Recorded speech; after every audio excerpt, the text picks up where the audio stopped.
Good morning sir. Sir unmute చేసుకోండి. వినిపిస్తాను sir. Okay అండి. Sir good morning sir. Principal sir good morning sir. Master mute లో ఉన్నట్టున్నారు sir. సరే sir.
దీనికి ఛార్జింగ్ పెట్టాలి. ఛార్జింగ్ పెట్టి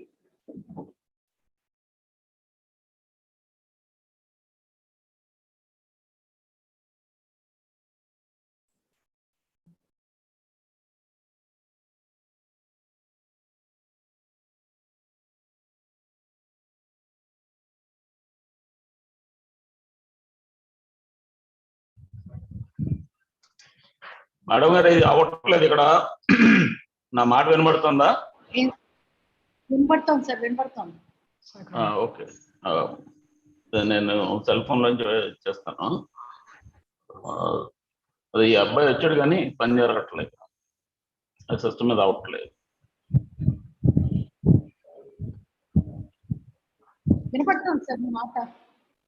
అదే నేను చెప్పింది మీరు విన్నారు కదా, చాలు. విన్నాను sir. Okay.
Sir, good morning, sir.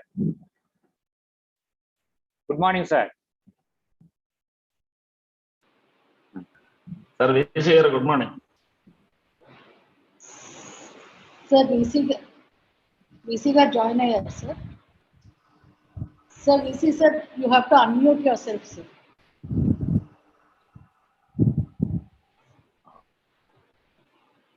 నాది అన్మ్యూట్ లో ఉన్నాను. మీరు కదా సార్, VC గారు అన్మ్యూట్ చేసుకోవాలి. Good morning sir. Good morning అండి. Good morning, sir. Good morning sir. Chief guest join అవుతున్నారా సార్? ఇప్పుడు మాట్లాడాలి. ఇప్పుడు అంతే సార్.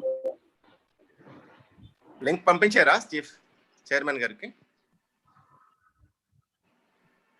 రిజిస్టర్డ్ పంపించారు సార్.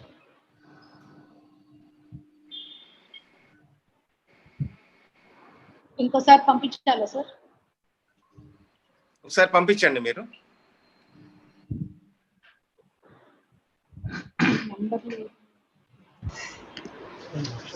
Namaste, sir.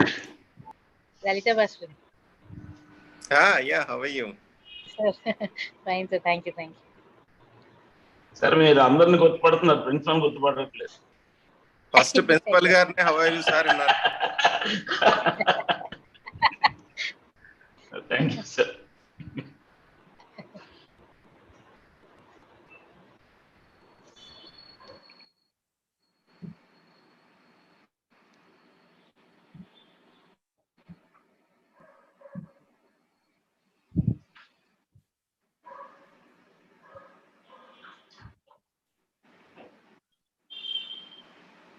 నేను కాల్ చేసేదా లేకపోతే చైర్మన్ గారికి ఇప్పుడే మాట్లాడాను, జాయిన్ అవుతానన్నారు. సార్ నా దగ్గర నెంబర్ లేదు సార్, అందుకని.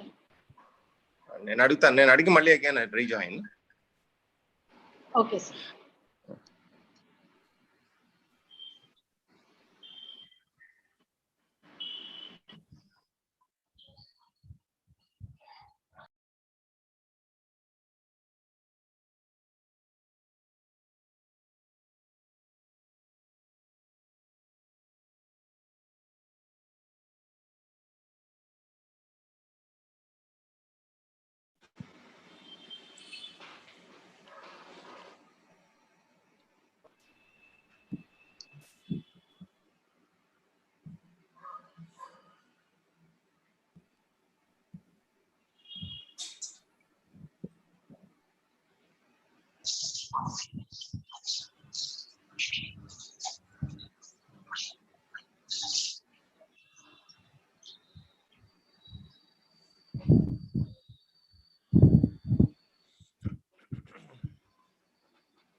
Sir, register sir, join here. Good morning, sir.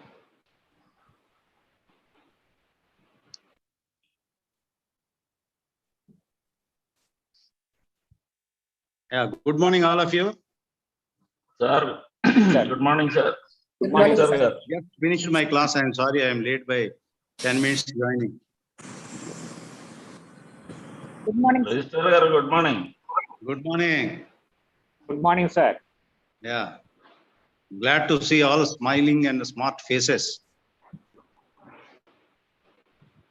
Organized by the electrical department, so you'll have that sparks. Energy, all that energy. And supported by computer science department, sir. Good morning. Moral Yeah. support. Glad to Principal see. is from our department only, sir. I know. Both Lakshmi and Saraswati are equally important. Ayo. Sir, namaste. Good morning, sir. Namaste. I think Vice Chancellor is also Sir, we are available. Already join here, sir. Sir, but we are waiting for Yeah. sir. Professor waiting Amchandra for Reddy garu chairman, sir. login అవుతా అన్నారు. ఏనా technical assistance మీ number ఇచ్చాను రామాసుద్ర గారు. Yes, sir.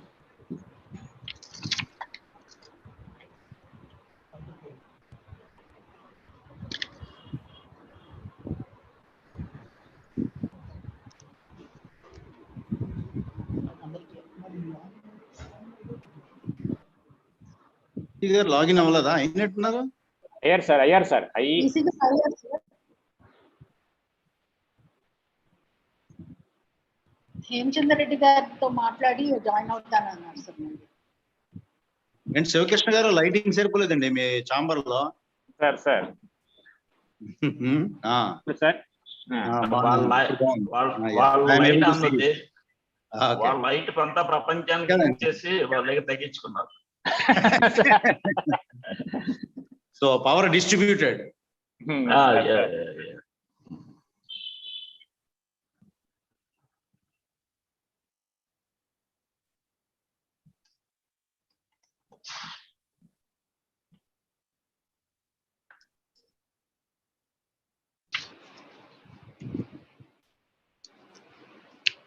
శివకృష్ణరావు గారు తన మీద ఎక్కువ వెలుగు పడకుండా తక్కువ వెలుగులు పడుతూ ఎక్కువ పని చేయాలన్నది ఆయన మోటో. సార్ ఆయన 100+ ఆన్లైన్ ప్రోగ్రామ్స్, FDPలో సెమినార్లు ఈ 1.5 years 2 years లోనే ఈ క్రియేటెడ్ రికార్డ్. అదే ఇది ఓవర్ 100 వెబినార్స్. 100+. ఇది ఎన్నోదో మరి నాకు తెలిసి ఇది 110 115 అవుతుంది. లేదు సార్, వీటికి FDPకి సంబంధం లేదు sir. Only alumni and industries connections తోనే మన ఆలంని ప్లస్ డైరెక్ట్ గా CEOలు, CTOలు, ఫౌండర్స్ ఆఫ్ కంపెనీస్, IASలు, ఒక chief justice, former chief justice, అందరూ ఫౌండర్స్ అందరితో కలిపే సార్ ఇది. ప్లస్ జాబ్స్ కూడా 74 జాబ్స్ వచ్చాయి sir, just because of that alumni connections and industry connections. 132 అయ్యాయి సార్. నిన్నటితో 132 అయ్యాయి, నిన్న కాదు మొన్నటితో. సార్ చైర్మన్ గారు జాయిన్ అయ్యారు సార్. ఓకే, స్టార్ట్ చేయండి. Good morning sir. Good morning Ramachandra గారు. గుడ్ మార్నింగ్ చైర్మన్ గారు వెరీ గుడ్ మార్నింగ్. వినోద్ గారు గుడ్ మార్నింగ్. రిజిస్టర్ గారు గుడ్ మార్నింగ్. శివకృష్ణ గారు good morning. Good morning sir. You are all deeply involved in a conversation. Shall we start? VC garu. Yeah, go ahead. VC garu ఉన్నారండి. Sir వచ్చారు. VC గారు ఉన్నారు. I'm there. Sir, good morning. Good morning అండి. Welcome Hemachandra Reddy.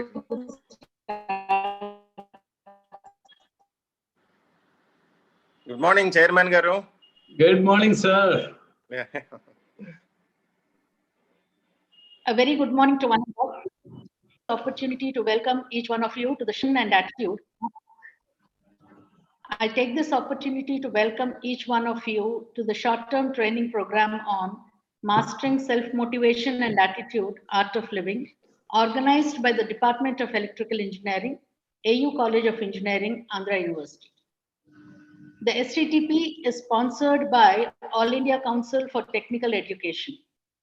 This program was sanctioned in 2020 March to be conducted offline, but due to pandemic, It is rescheduled and it is to be conducted in an online mode in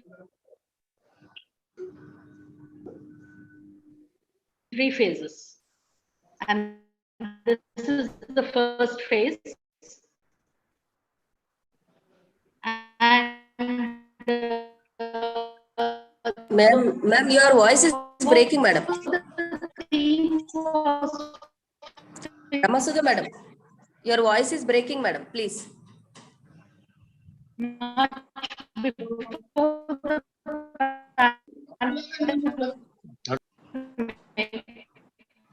But I think the Madam, team rightly madam, you're not audible. the present day situation after the pandemic, because there are many STTP is to help the faculty and right attitude towards work, towards the, without taking much of the time onto the dais.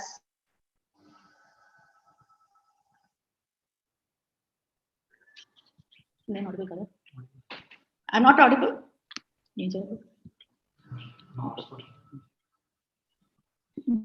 Yes, madam, you're not audible. 1 second. Okay, I'll just.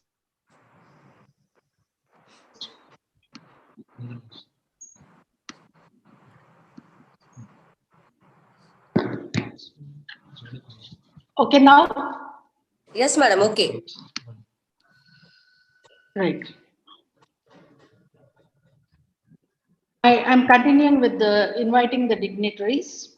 So a passionate teacher in the field of information technology and an academic administrator who has vast experience in design of software systems, directed multiple development projects for automation of university administration and examination process, and brought in e-office management operational. It is none other than our beloved Vice Chancellor, Professor PVGD Prasad Reddy Garu, the President of today's STTP. I take this opportunity to invite Sir onto the virtual platform. Welcome, sir.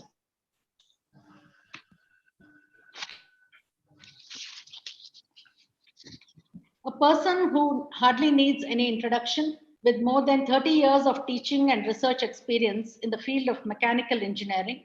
I, on behalf of Department of Electrical Engineering and today's STTP, take the pleasure of inviting our dynamic chairman of Andhra Pradesh State Council for Higher Education, Professor K. Hemachandra Reddy Garu, onto the virtual platform. As Chairman APSHI, Sir has brought several transformations in higher education. To name a few, the Learning Management System of Andhra Pradesh, free Microsoft certification programs for the benefit of faculty and students of Andhra Pradesh, and many more. Sir, I extend a warm welcome to you, sir. A professor in the Department of Commerce and Management, Andhra University, Visakhapatnam, having a total teaching experience of more than 30 years. May I now welcome our next guest, Professor V. Krishnamohan Garu, Registrar, Andhra University. Professor V. Krishnamohan Garu is a teacher in the management, and he has nurtured several students in the management and commerce and management studies. As a registrar, he has initiated several measures in the university for improving academic and administrative systems. Welcome, sir. I feel it grateful to have the presence of our principal, a professor of computer science and systems engineering, Professor Peri Srinivasarao Garu, who believes in learn, create, and compete philosophy, leading to exclamation of AU College of Engineering. Professor Peri Srinivasarao Garu is a person who supports all of us. Welcome, sir. May I now invite our head of the department and chairperson of the STTP, Professor G.V. Sivakrishna Rao Garu. Professor G.V. Sivakrishna Rao Garu is one person who motivated the students during pandemic by arranging a number of eminent webinars with eminent persons in different fields, thereby helping them to develop the right attitude. Welcome, sir. I now hand over the proceedings to our president of today's function and our beloved Vice Chancellor, Professor P.V. Prasad Reddy. Sir.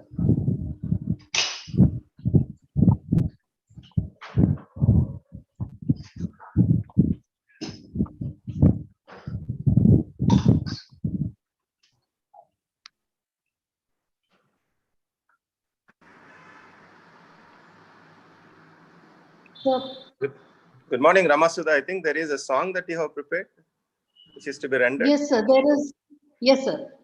Prayer song by Sai Teja Manasa. Sai Teja Manasa is an alumnus of Andhra University, who is now working in Sweden. She's here, and today she said she'll be a part of the inaugural program. Manasa.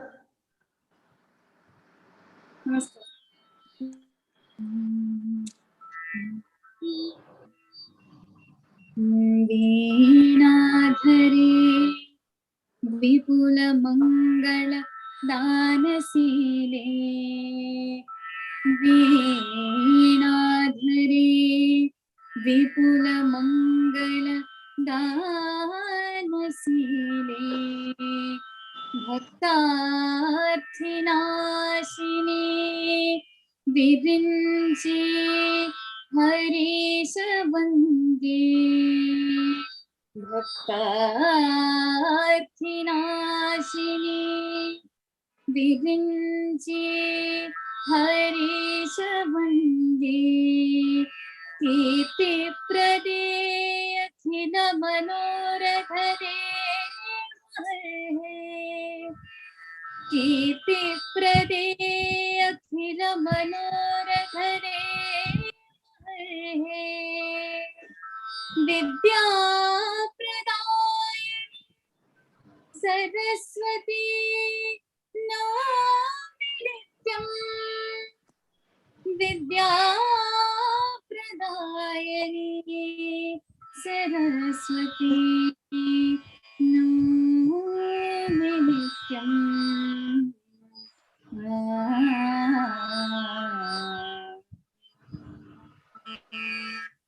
Thank you. Thank you, Manasa. Now I hand over the session to the president of today's function, our Vice Chancellor, Professor P.V.G.D. Prasad Reddy.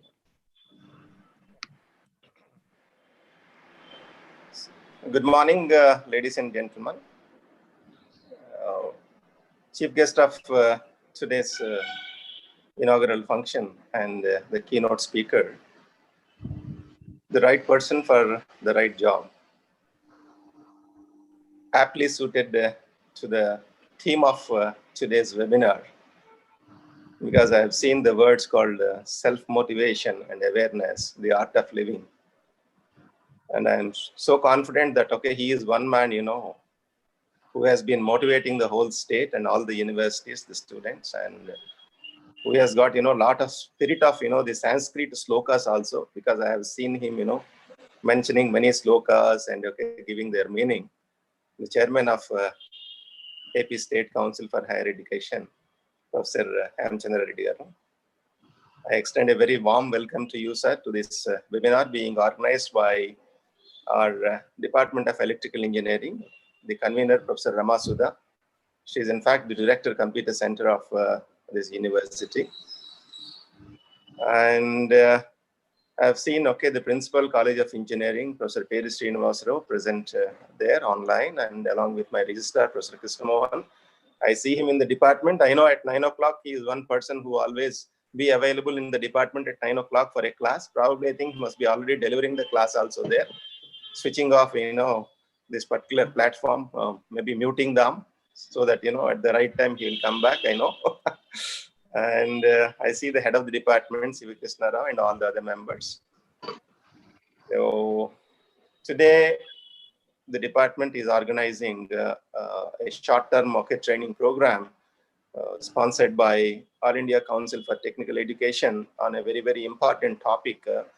And this is, okay, a very important topic because, the motivation, the awareness, etc., these things are always important, okay, irrespective of, okay, the age in which, okay, you are present, be it, okay, the child age or the student age, or, okay, you are probably, I think, okay, in the middle age or old age, always this is very, very important thing. Especially this has, developed a lot of importance, post, okay, this particular pandemic environment, because a lot of stress. But, because, we are in the field of teaching, okay, with reference to the student community, with reference to the teaching community, I think these two things, okay, will have to be addressed. And, okay, personally, I feel that, because I'm there as a vice chancellor at the helm of the university, because my job is only just to look at the growth of the students and motivate them, inspire them, etc. Today, very few people, irrespective of where they are, what kind of a family they belong to, and what kind of social platform, they belong to or represent. Very few percentage of the people, in fact, they can, be, in the right course at any given point of time. But as such, when you look at the others, as a human being, you always require support. You always require, a right company.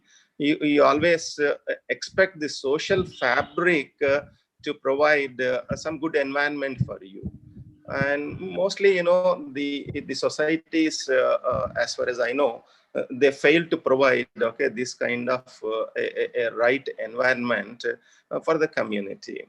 And once, the society, fails to provide, this kind of a right environment, because as far as I know, societies are always, not led.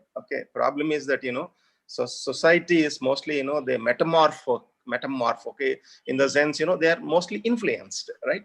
So influence in the sense, mostly you look at, bad influences only. As such, you today you see, look at, the youth, they are tuned to internet and, the mobile phones. As such, you use mobile phone and go to internet. What is more attractive? We need not have a mention about it, because, at that particular age, they are attracted to, certain, things that are not really righteous, in conduct of the life. So that means when societies are not led, they are free to get influenced. So here there is a duty, as a teacher and as a responsible institution, we need to probably, I think, sensitize the student communities and provide a very right environment, so that they always move with the right people and right environment, so that each person would develop as a true individual. This is the responsibility that is there with us. As such, people do say that, you look at yourselves as a human being, in our, very, the geography, or in our very mind, you have got, pockets of energy, where, certain things are really fragrant, and certain things are not, really fragrant, in the sense there is also garbage or filth that is there in your mind. So what kind of, the pocket of your mind, that you open, that is always very important. You see, for example, a person who is, doing smoking, he is always attracted to the people, who are also, smoking. So that means that's the kind of a company that he chooses. Whereas somebody, who is in a very pleasant mode, you look at him, somebody, who always, have that kind of a positive attitude, somebody, who has achieved something, he also, likes to look for people, who have achieved, who are the rankers. Look at the first ranker, he would always see who are the other people, who are achieving life, who are getting the ranks and all. So that means, the idea that is there in your mind, whatever that you cultivate, would allow you to choose that kind of a personality always. So today, as an institution, you will have to provide that kind of a space on the campus, because on the campus you have got certain filth, and on the campus you have got certain positive energy also. Whether somebody is going towards that particular garbage, if he is going towards that garbage, he looks at the entire institution as a garbage. Whereas somebody who is looking at positive things in his life, or positive aspects in a particular campus, then everything looks positive for him. So this is very important. So here, I need to probably, I think, make a mention, one very important mention, which has never happened in the history of the India, because you call India as Vishwaguru. We believe that we taught education to the entire globe, to the entire world. Now, for the first time, as such, you look at our young and vibrant Chief Minister, okay, Sri Y.S. Jagannath Reddy Garu, apart from giving utmost importance to higher education and, providing, okay, almost the fees reimbursement to 95% of the students, okay, maybe I think in the entire state. At the same time, that Jagananna, okay, Vidya Divana, Vasati Divana, apart from all these things, okay, look at the kind of steps that are being initiated in the state of Andhra Pradesh, because I know that, okay, this will definitely serve as a role model to the entire country. For the first time, with the direction of Honorable Chief Minister, AP State Council for Higher Education has come out with, okay, totally a new initiative where a new board has been formed. Totally a new board, okay, very recently, a new board, Community Development Board, right? So this is such a wonderful initiative. That means every student, apart from his education, he has to probably, I think, evolve his personality so that, he is, okay, always, appreciated by the community. That means, okay, what is the, okay, need of the community? Okay, what are the issues of the community? Okay, and the community would only recognize you when you are positive in your nature. So what kind of that kind of an experience you get it? Because mostly universities and colleges, institutions, we have become a kind of a factory, right, where you offer education, you give a certificate, you relieve them, okay, into the practical world. But apart from these things, something else, that means involve with the community, understand the social needs, so that you evolve as a personality, and you try to probably, I think, build some simple solutions to some of the complicated problems, so that you become a person who can address the social and environmental changes that are required at this particular point of time. So that means that kind of, okay, a motivation towards a person who is really useful to solve the social issues. This is one very, very important dimension, and the step that is taken by AP State Council for Higher Education. I really appreciate M. Chandra Reddy Garu for, okay, thinking, okay, in this particular direction and starting a board, and, okay, in fact, calling all the institutions to be a part of this, so that this really serves as a motivational factor. Because this particular board is totally different from what Government of India had earlier contemplated and formed, called Nehru Yuva Kendra. Nehru Yuva Kendra concept is totally different, whereas this particular board concept is totally different, wherein a student on a continuous basis gets motivated, and he gets that kind of an awareness what he is really doing that particular education, why government is in fact, okay, investing on him. Because the Honorable CM says that education is everything, right? Apart from education, that required motivation from within, that is very, very important. That within, okay, that motivation, you get it provided, you get an opportunity during student age itself to contribute to the society. So this is, okay, these are the different steps that are being taken, okay, by the AP State Council, okay, for Higher Education. I really appreciate the chairman for, in fact, making Andhra University also as a part of this particular great endeavor. And I expect, all my, okay, good professors on the campus to become a part of this particular great endeavor, and, okay, end of the day, motivate our student community. First of all, you motivate yourselves, and, okay, then once you get motivated, because every day there are so many issues, so many challenges that we face. We know how to address these challenges. But as such, if you look at a student, he has not faced any challenge in the life except just learning on the campus. So how to probably, I think, give right direction to the student community so that he evolves as a personality, because end of the day, our job is to inspire our youth, because they become the backbone of this particular nation, and our student becomes a brand ambassador of this particular, okay, state. And this is a great job, okay, ahead of us. And I hope and believe that all of you would take up this particular responsibility and, okay, get a very good name and fame to the youth of, okay, our state, so that the state and the country as a whole, okay, would prosper. So thankful to you for okay, making me a part of this particular inaugural, and also, okay, inviting a very, very right person, a very good choice. I appreciate the Department of Electrical Engineering, Ramasudha, the head of the department, other members, for choosing a wonderful person as a chief guest, because I know his address is going to be really exemplary, because he is not only a technologist but also a highly motivational speaker.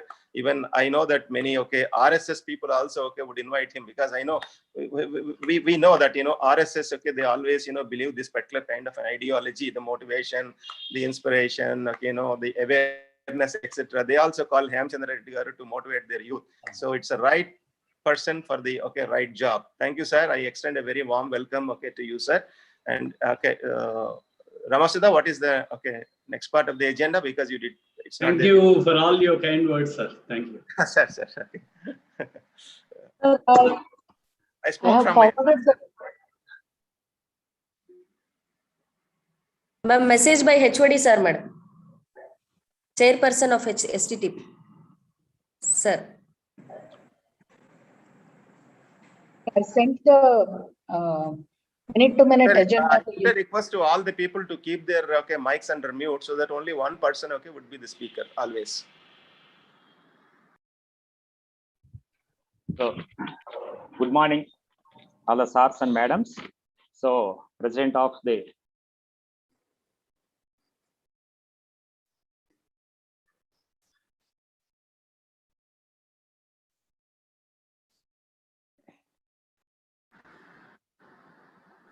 Shivakrishna, your mic is also under mute, I think. Yeah, they have muted. Yes, mute your mic. Yeah. So, good morning, one and all. So, I welcome all the dignitaries. So, today's president of the function, that is inaugural function, 1 week online short-term training program, STTP, Mastering Self-Motivation Attitude, Art of Living. Professor Prasad Reddy garu, president of the function. Our Honorable Vice Chancellor, yes, Professor Hemchandra Reddy garu, Honorable Higher Education Council Chairman, State Government of Andhra Pradesh, Chief Guest of today's inaugural function, Professor Peri Srinivas Rao garu, Principal, Andhra University College of Engineering, Andhra University, Guest of Honor, Professor Krishna Mohan garu, Registrar Andhra University, Guest of Honor, and Professor Ramasudha garu, the coordinator and the dynamic coordinator of all these type of function in STTPs and faculty development programs, and Professor Dr. Padma, Dr. Amarendra Reddy, all the co-coordinators, and all the participants, faculty members, participants, research scholars. I welcome you all to the inaugural function. So, as actually a small word, after our Prasad Reddy garu, our Vice Chancellor garu speech ayin tarvata em maatladina asalu zero laga untundi naku. As a formality, I have to tell something about the department. So our Department of Electrical Engineering was established in the year 1955, and with the 2 programs, BTech and MTech programs. It was then trifurcated into 3 departments, that is Department of Electronics and Communication Engineering, Department of Computer Science and Systems Engineering, and Department of Electrical Engineering, basic department. We have BTech program, BTech Electrical and Electronics Engineering, and then MTech program, 3 MTech programs, Power Systems and Control Systems and Power Electronics and Drives. And we have another integrated program, dual degree program. In addition to that, we have research programs, that is a PhD in all the subjects, research, power systems, control systems, machines, drives, microprocessors, and all the fields. So coming to the that is the mastering 1 week online short-term program. So whatever the mind of man can conceive and believe, it can achieve, by Napoleon Hill. So in this fast-moving world, where each individual in the society is driven away by advanced technological changes, competition, etc., moving along with these dynamic changes, as an individual, one has to be aware of few important factors that help in contributing to the society as well as for his personal growth. They are self-motivation and self-control, positive attitude, emotional intelligence, work-life balance, and public speaking and effective writing, etc. These factors are very critical and should be inculcated to the faculty, research, and students in the university, because we are building the future generations. The teacher should facilitate the transfer of above factors to research students, which makes them self-sufficient and help them in their career growth. Keeping in this mind, Department of Health Engineering, Andhra University College of Engineering, Andhra University is organizing an AICT-sponsored short-term training program on mastering self-motivation and attitude, art of living.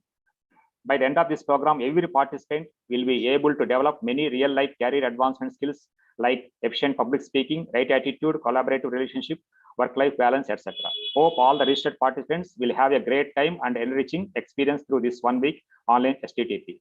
Thank you, sir. Thank you for giving me opportunity. And now I am hand over to our Prasad Reddy Garu, Vice Chancellor, President of the function.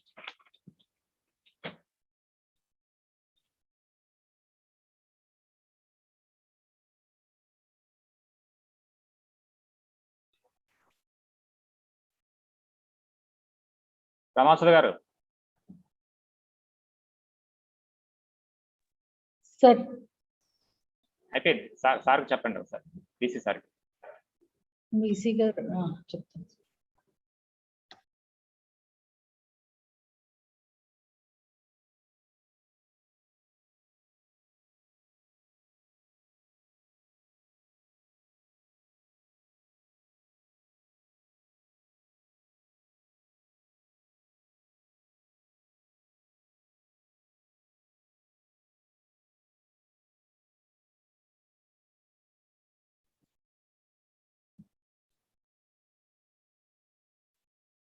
Sir, next message by Principal Sir.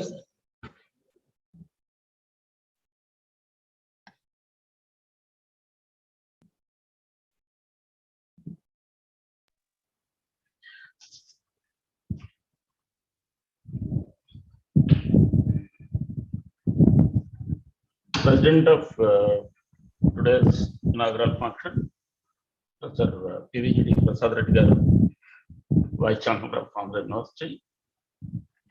The chief guest of today's inaugural function, Professor Hamchandra Reddy Garu, Chairman, Andhra Pradesh State Higher Education Council.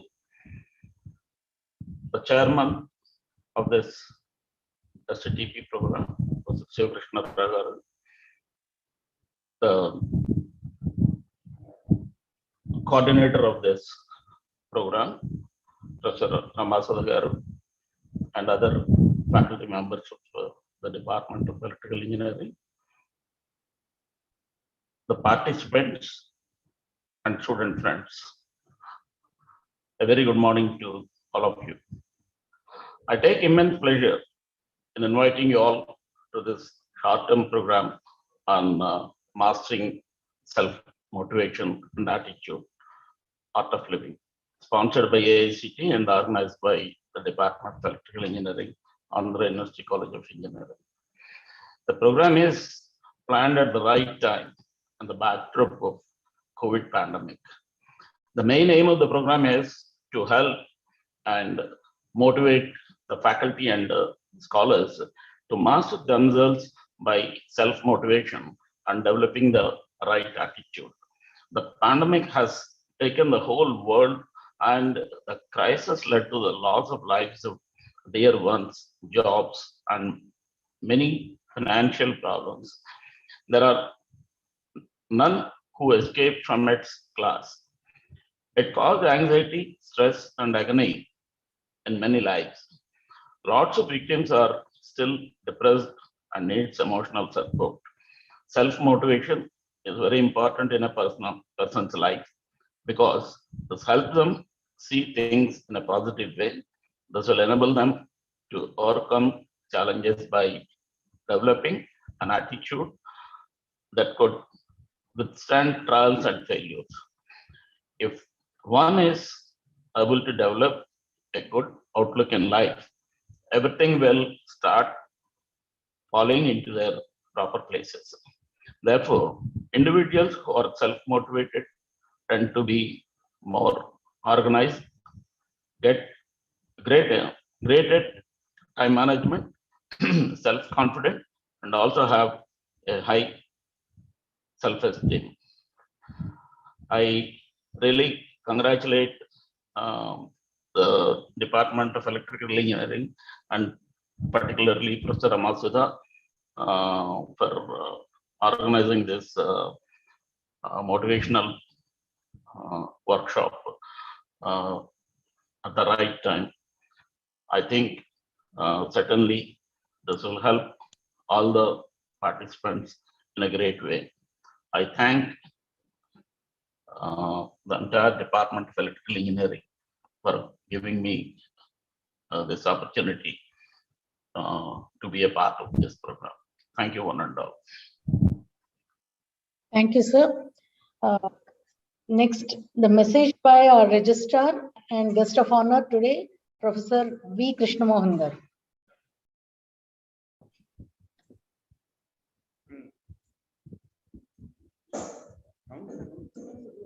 Good morning, all of you. Good morning, sir. Hope I am able to hear you. Sir, you are audible, sir. Okay. I am so glad to be one among you in organizing this FDP program for improving personality of teachers to actively engage in inner engineering and social engineering, which is very much required as per new education policy. You know, the most competent person is going to deliver our keynote, Professor Hemachandra Reddy Garu. Welcome, sir. On behalf of Andhra University, I greet you and also welcome to this keynote address on the occasion of inauguration of this FDP program. And really, the organizers and the Department of Electrical Engineering deserve appreciation for choosing such an important topic of great relevance to teachers in improving their personality and act as role models to their students in producing most ideal future citizens, which this country. Recording in progress.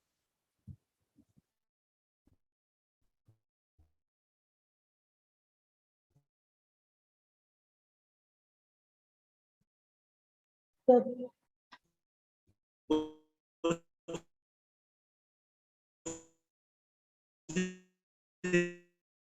Registrar sir, your voice is breaking, sir.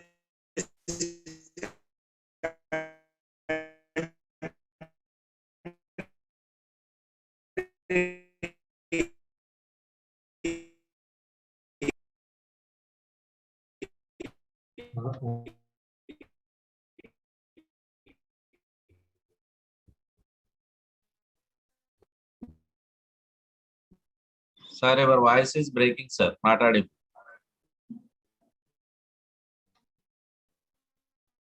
Requires. And after listening to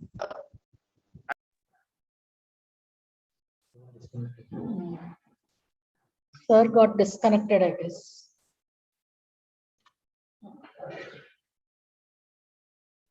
Sir, shall I am we so continue? glad Yes, sir. and congratulate the organizers and welcome all the delegates.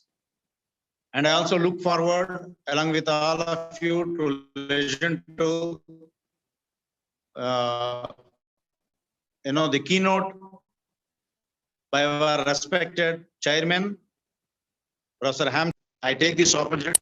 I congratulate all the organizers and wish the FDP is going to sensitize the teachers in changing their attitude towards social engineering, and who are going to, in turn, transfer their understanding and advise students to engage on societal issues, causes, and concerns.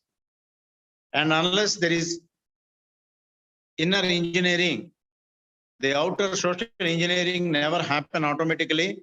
So in that context, this FDP is going to provide strong value system to the teachers and to the students who are indirect beneficiaries. And I join all of you in welcoming once again our honorable chief guest come keynote speaker today, Professor Hemachandra Reddy Garu. Thank you all. Good luck to all of you. Happy and productive learning of this FDP. Thank you, Over sir. to organizers. Thank you, sir. Thank you, sir. I now invite Dr. Padma to give a brief introduction of the chief guest and keynote speaker of today's function. Yes, Professor ma'am. Thank you, ma'am. Respected dignitaries, colleagues, and participants, A very good morning and a warm welcome to the 1 week online STTP. It's my proud privilege to introduce Professor K. Hemachandra Reddy Garu to our participants. So with this, I take an opportunity to introduce our chief guest.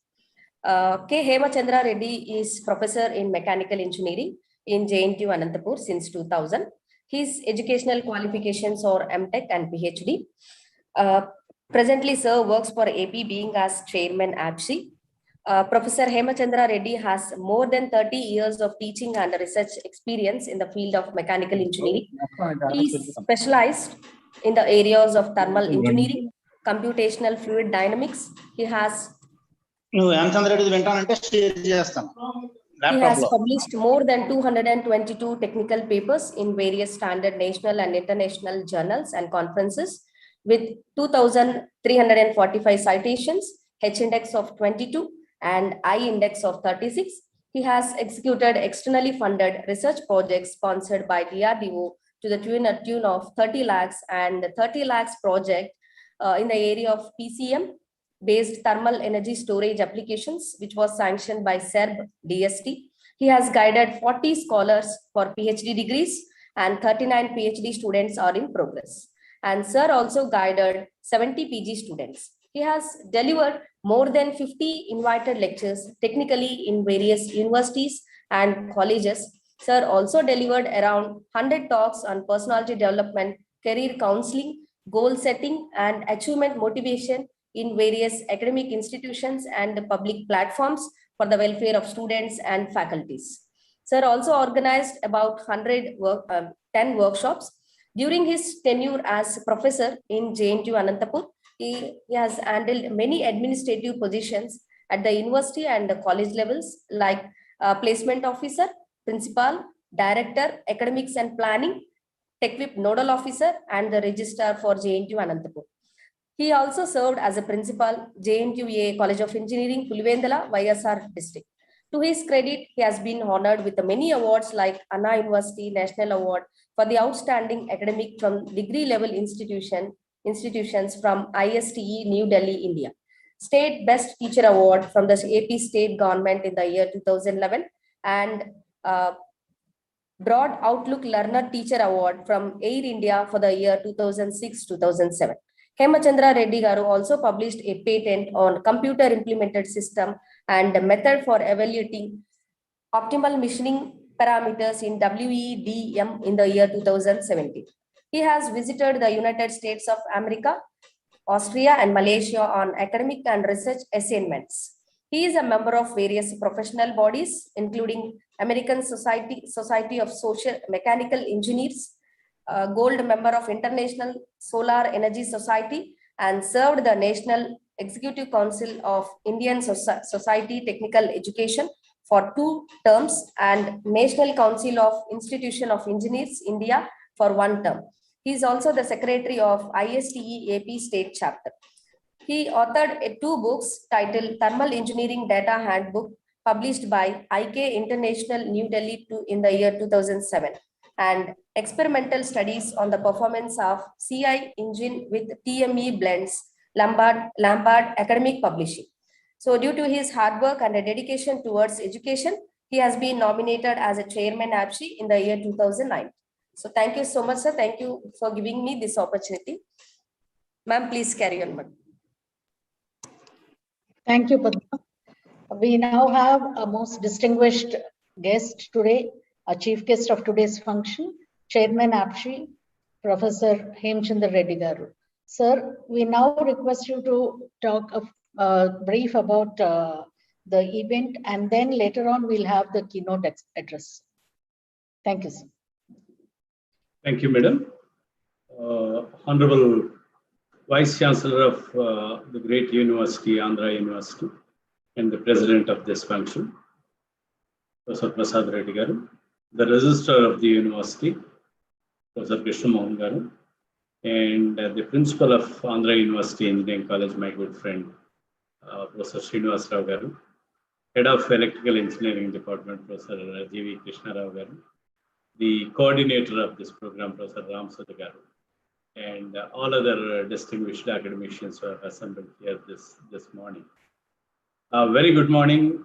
Special thanks to Dr. K. Padma for introducing me in so many words to the audience. Very happy to be here this morning with all of you. At a right point of time, I think you came out with this STP on mastering self-motivation and attitude and art of living. I only wish that you should have added art of teaching as well to this. We are at changing times. A lot of changes have happened. I'll let you know why this is the right time to conduct this program a little later. As an engineering teacher, I guess all of you are engineering teachers who are here participating in this workshop. Engineering teaching took many turns and twists and changed its direction a number of times. If you all ask me and agree with me, I should say engineering teaching is different. I should draw this line before Y2K and after Y2K. And engineering teaching is different before the benchmarking and accreditation and after the benchmarking and accreditation of the institutions. Engineering teaching is going to be different pre-pandemic and post-pandemic era. I think these are some of the changes we have witnessed. I have all the teachers here, and I know it's very, very difficult to talk about self-motivation to the teachers who are already motivated and who are, they spend a whole lot of the time motivating the students. It is very, very difficult to talk to any teacher on the motivation, but I'll just make it up. Pre-Y2K, engineering education was altogether different. And, we all were in our silos and we were all concentrating in our departments, imparting the domain skills to the students. Mechanical engineering was behaving like mechanical engineering, electrical engineering was purely electrical engineering, and so on and so forth. Now, there came the Y2K problem, and there came plethora of opportunities, plenty of opportunities for these young guys. And thanks to this IT-enabled service sector growth, the 20% year on year, for almost a decade or so, gave millions of jobs, not one or two. But what happened in engineering colleges is straight away all the students started, preparing for IT jobs, and engineering colleges also responded to the situation. Started giving all the inputs necessary for any branch of engineering student to become an IT engineer. And as a result of that, the compromises were made in importing the domain skills. And basically, there are two reasons why the compromises were made. One, because students found number of opportunities coming in one sector, and all the time, it is his intention, motivation to move towards that sector, which fetched him the jobs. And teachers were also found helpless because, ultimately, the role of any institution or role of any teacher, among many other things, would be to provide employment to the youngster, the student. And therefore, they also adapted the vision of the student. So as a result of it, today we see, at the admission side, we see engineering is all about computer science, and nothing negative against computer science as such, because, without this branch evolving so strong, I don't know, I cannot even imagine what would have happened to the entire youth of Andhra Pradesh for more than 2 decades. It gave us so many jobs, but at the same time, see, it pains certain times to know that the very core engineering branch, like electrical engineering, is not being talked about at the admission side. Probably we needed a little more motivation to talk to the students. When I talk about motivation is not only about motivating the student towards a goal, but motivating the student to understand the happenings around and very clearly understand the dynamics around him and the industry, so that he or she will be in a position to take a very appropriate decision at a right point of time. So therefore, we all needed a little bit of self-motivation at this point of time to revisit the fundamentals and to redefine these engineering programs and then nurture these kids properly. And also I find, I said a little later, I will reveal why it is an appropriate time. Let me tell you, since immediately after I took over in 2019 as Chairman AP State Council of Higher Education, Honorable Chief Minister Y.S. Jagannath Reddy Garu called me one day, said, I'm not happy the way institutions are discharging their roles. See, ultimately, we have seen from almost 17 engineering colleges in 1996, we are 300 odd engineering colleges. Today, only in the divided part of Andhra Pradesh, if the 17 engineering colleges in 1996 was in the combined state of Andhra Pradesh. And today, together, both Telangana and Andhra Pradesh, it could have been more than, it is more than 700 engineering colleges today. From 17 to 700, we have expanded exponentially. When we have expanded exponentially, we compromised on many other things. We compromised on the quality of education as well. Now, Honorable Chief Minister feels that the duty of an engineering college or educational institution or a university is not simply to hand over the degree certificates to the students, but to give them the inner strength, the capacity to earn a job on their own.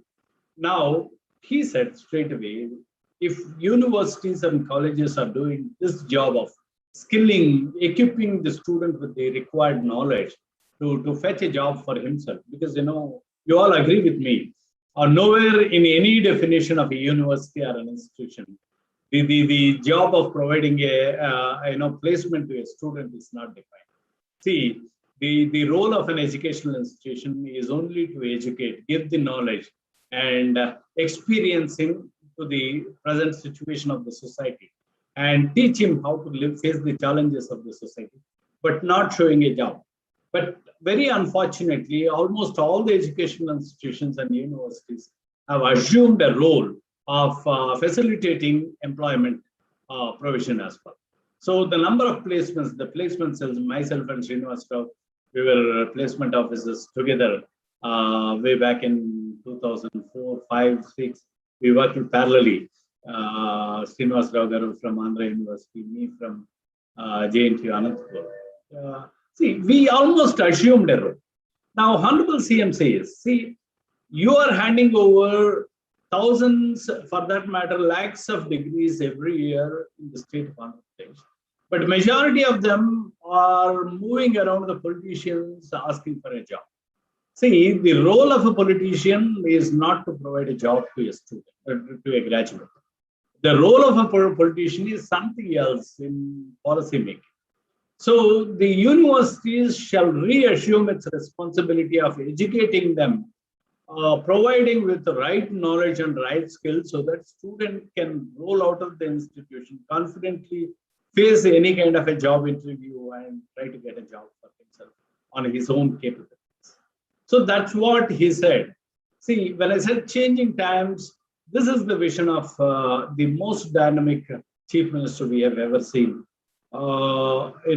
Is to rejuvenate the whole philosophy prevailing in educational institutions, provide the students with the requisite skill. Like probably I just draw all your attention to the fact that he is contemplating a skill university, skill colleges, and if any of you have gone through the model curriculum the state has released, both for degree education as well as engineering education.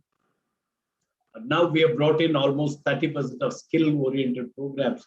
We brought in a lot of flexibility to the student, a lot of flexibility to the college. And thereby, probably we need to, in view of, IT revolution, in view of, your different role after benchmarking and accreditation, in view of, the post-pandemic dynamics happening all over. And this all of a sudden thrown open plethora of opportunities of learning, self-learning for the student. thousands and thousands of e-learning resources are available in the internet, and the best of the lectures are available in the internet. And both we, the teachers, as well as the students, we both learn to use the technology in augmenting teaching learning process. Now, all these changes needed repositioning of a teacher in the entire universities, in the entire institutions of Andhra Pradesh. On one hand, the dynamic thinking of the benevolent chief minister. On the other hand, the dynamics that are happening in higher education space, the dynamics that are happening in the rest of the world, and the dynamics happening here, and dilutions that has happened in the past. All this very strongly require a very strong motivation for all the teachers in the educational institutions in Andhra Pradesh. And also we need to develop a right attitude. Probably I thoroughly enjoyed my teaching till 2000. Those were, in my opinion, were the golden days. Students have nothing to do other than learning from a teacher. A teacher has nothing else to do other than going into the class and straight away delivering the concept. And teacher-student relationship was so symbiotic. Never a student escaped the eyes of the teacher, and the teacher never has taken his his eyesight, changed his eyesight from the student. So it was such a wonderful situation prevailing in almost all educational institutions. And today, a whole lot of things have changed. Maybe we needed to revisit, we probably need to reposition ourselves and need to review whole thing that is happening. That's what I see. See, as a chairman, State Council of Higher Education, I also have a great responsibility. I'm fortunate, I'm blessed today that I have wonderful, committed vice chancellors as leaders of the universities today, all the universities for that matter. And if we together cannot bring in a change at this point of time, probably I don't see any better opportunity for us to change the whole system, rejuvenate the whole system, look at the core strengths of the student, rejuvenating the student. All this shall happen very quick, in a very quick time, immediately, I should say, because the change is ubiquitous. Who moved my cheese? The book carries the fundamental, the very important statement, that is, change is ubiquitous. So change shall be permanent, change shall happen. And we are at crossroads at this point of time. Together, the educational administrators and the teachers in the universities, the researchers all over Andhra Pradesh and India shall form together. Recording stopped. A strong Recording unit, in progress.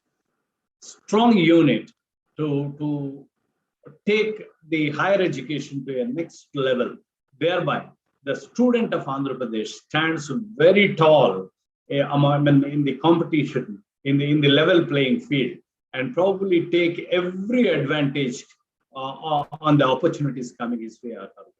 I'm sure I'm given one more opportunity to deliver the keynote address. Probably I reserve my rest of the views to deliver in the keynote address.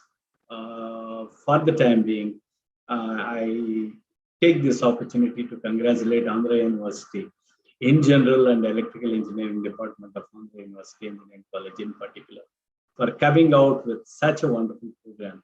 And I'm sure it's a quite long duration, 1 week program, I was told. This 1 week program will discuss will touch many of the views that I've expressed today. And in the present changing context, what is motivation? What is attitude? What is art of living? And what is art of teaching? I wish, it will be discussed at length. Thank you very much.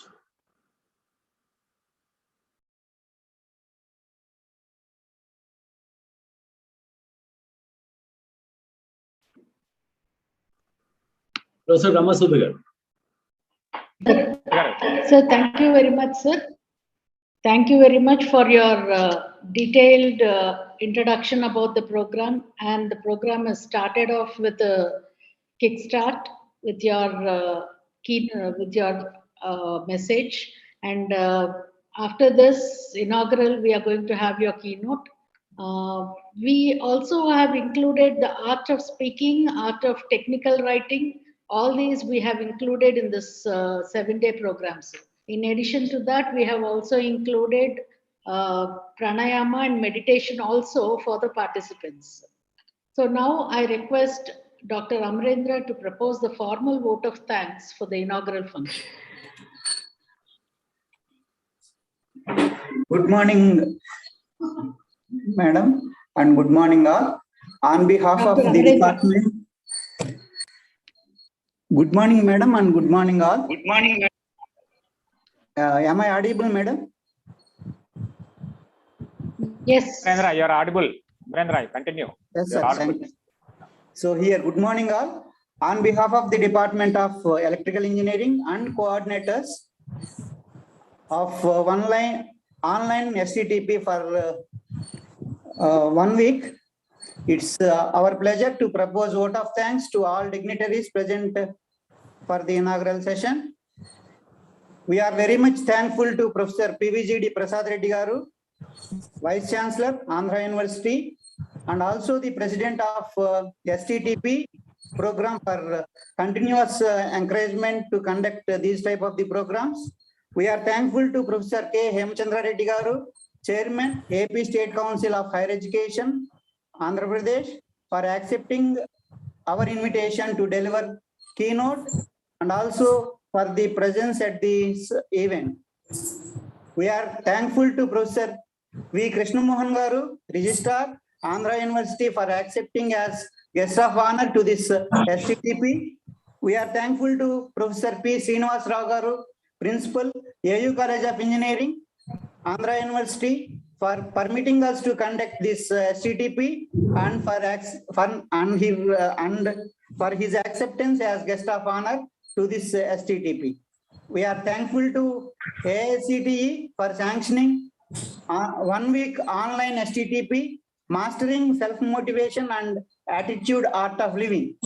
We are thankful to our Chairman and Head of the Department, Professor G.V. Sivakrishna Rao Garu, for continuous encouragement. We are thankful to Head of the Departments of AU College of Engineering for their presence in making this event success. We are thankful to Director and also associated staff members of Computer Center for providing web links to this online program. We are thankful to all our resource persons. We are thankful to Chairman BOS, Department of Electrical Engineering, and also our faculty members for continuous encouragement. We are thankful to all our research scholars for their support. We are congratulating K. Sai Teja Manasa for prayer song for this inaugural function. We are thankful to all participants for their presence at the inaugural function. We are thankful to Dr. Challa Ramakrishna Garu for his support in media coverage. We are also thankful to present media for wide coverage. We are thankful to all who supported directly and indirectly in making this event. Thank you, Madam, for giving this opportunity to propose vote of thanks. Thank you, Amrendra. Sir, we will now start the keynote address by Professor K. Hemchandra Reddy Garu, Chairman, APSHI.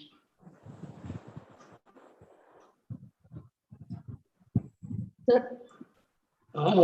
Madam, did you give me the permission to share the screen? Yes, sir. So, 1 minute, sir. Master and host chasing.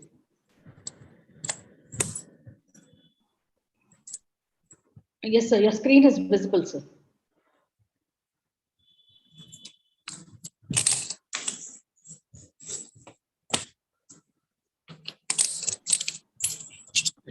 So you are the host now, sir. Thank you, madam. Let me know what is the time given to me.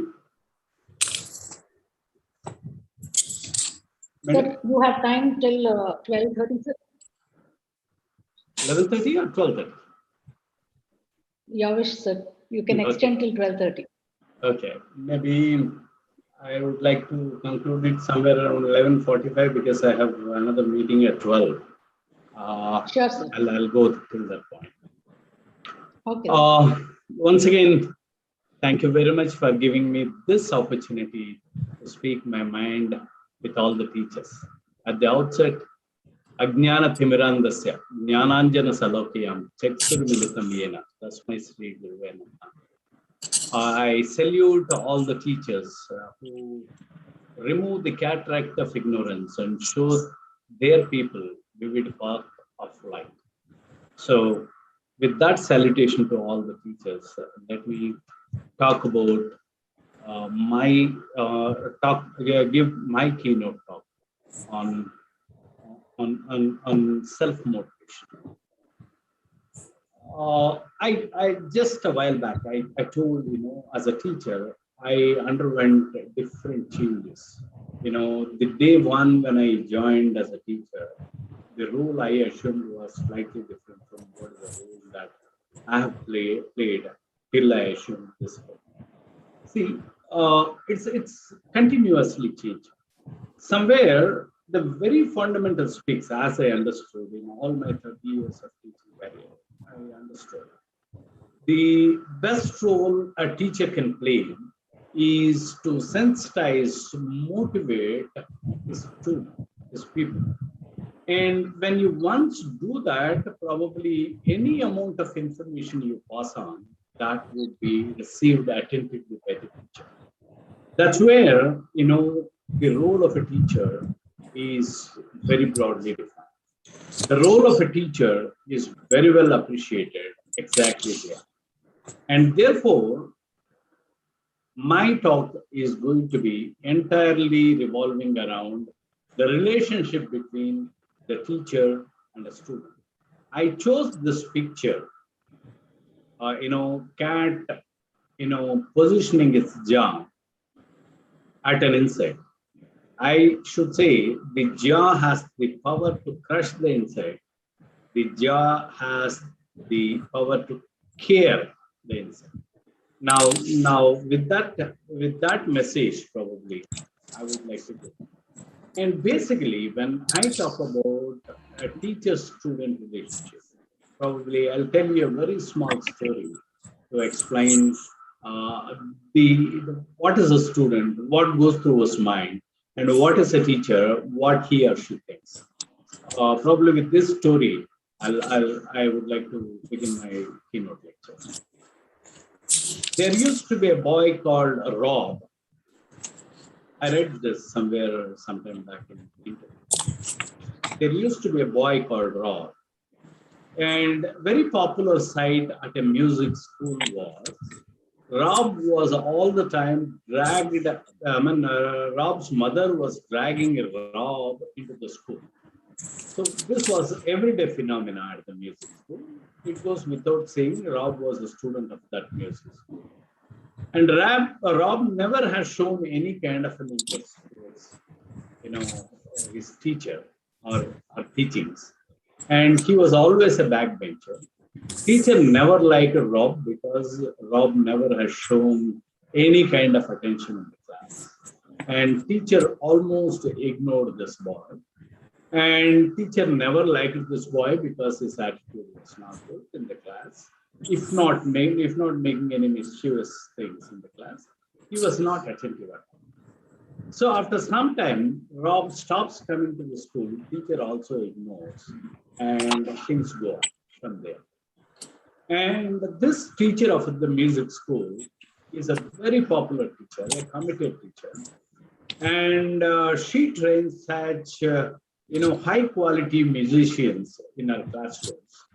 She was so proud of her teachings, and she was so proud of her students. And one fine day, she wanted to let the society know about the products she has produced in the classrooms.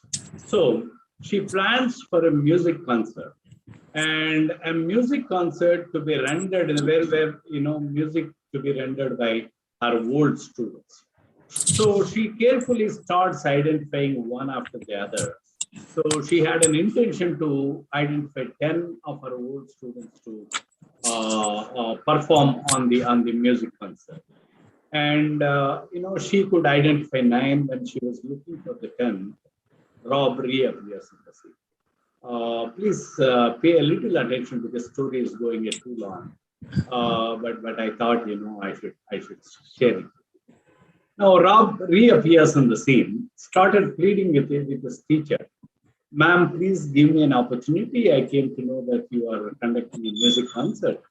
And you are looking for best of your students, and please give me an opportunity as a 10th person. May I request the participants to keep your microphones muted? That request let me back. So he was pleading for an opportunity. Teacher never liked Rob. In her opinion, he was never a good student. And no way, quite naturally, a teacher could listen to his boy's request. She simply very politely rejected the proposal and said, Rob, you are not understanding. The kind of a music concert I am planning is to tell the world that my students are the best in the area of music, in the area of music. So I cannot consider. Next day, Rob was again there, praying, pleading, crying, falling on her feet. Being a kind-hearted woman, she finally agrees to Rob's request because his frustration was so much. She agrees to the request of this boy and tells herself, okay, I have identified 9 best musicians who are old students of mine. Okay, what if this boy is going to spoil the show? Doesn't matter, but this boy is pleading.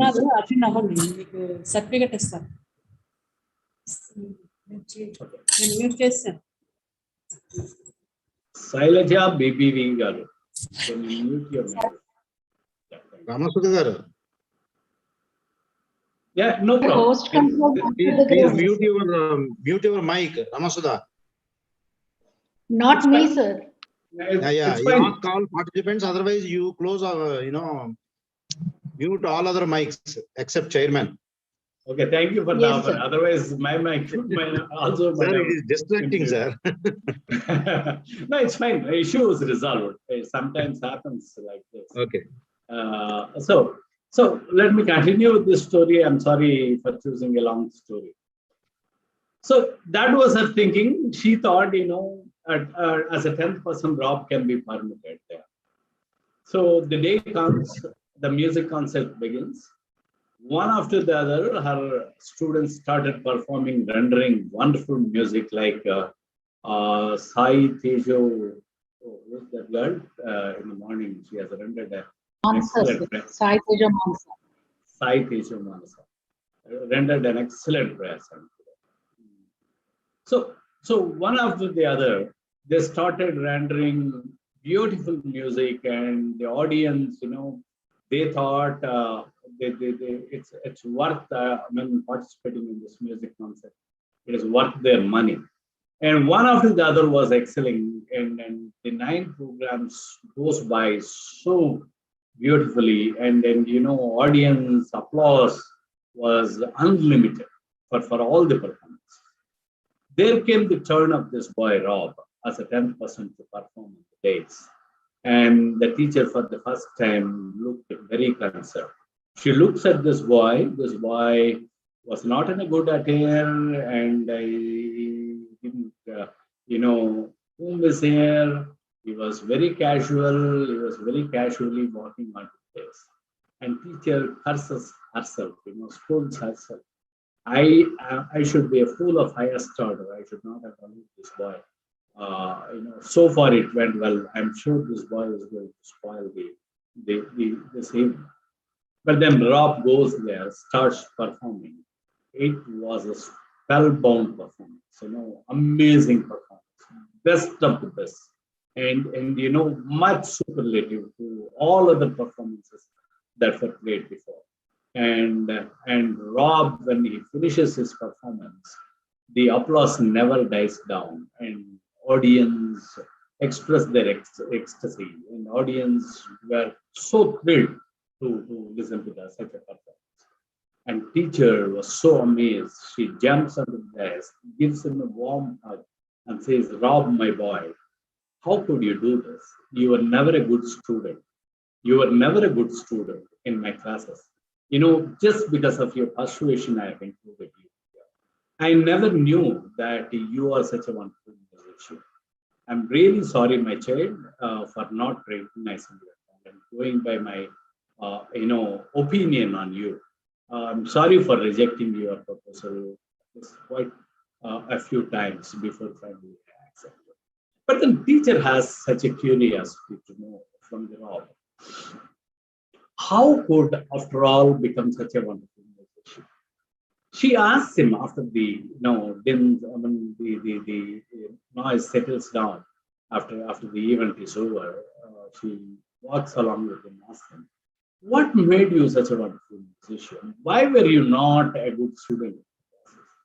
And Rob tells his teacher, "Ma'am, when I was attending your school, I don't know why my mother was so fond of me learning music. She was almost forcing me to learn music, though I was not interested.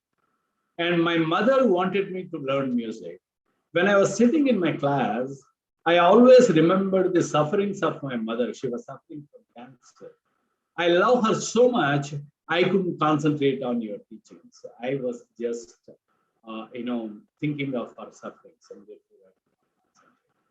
And I don't know the reason why my mother wanted me to learn the music.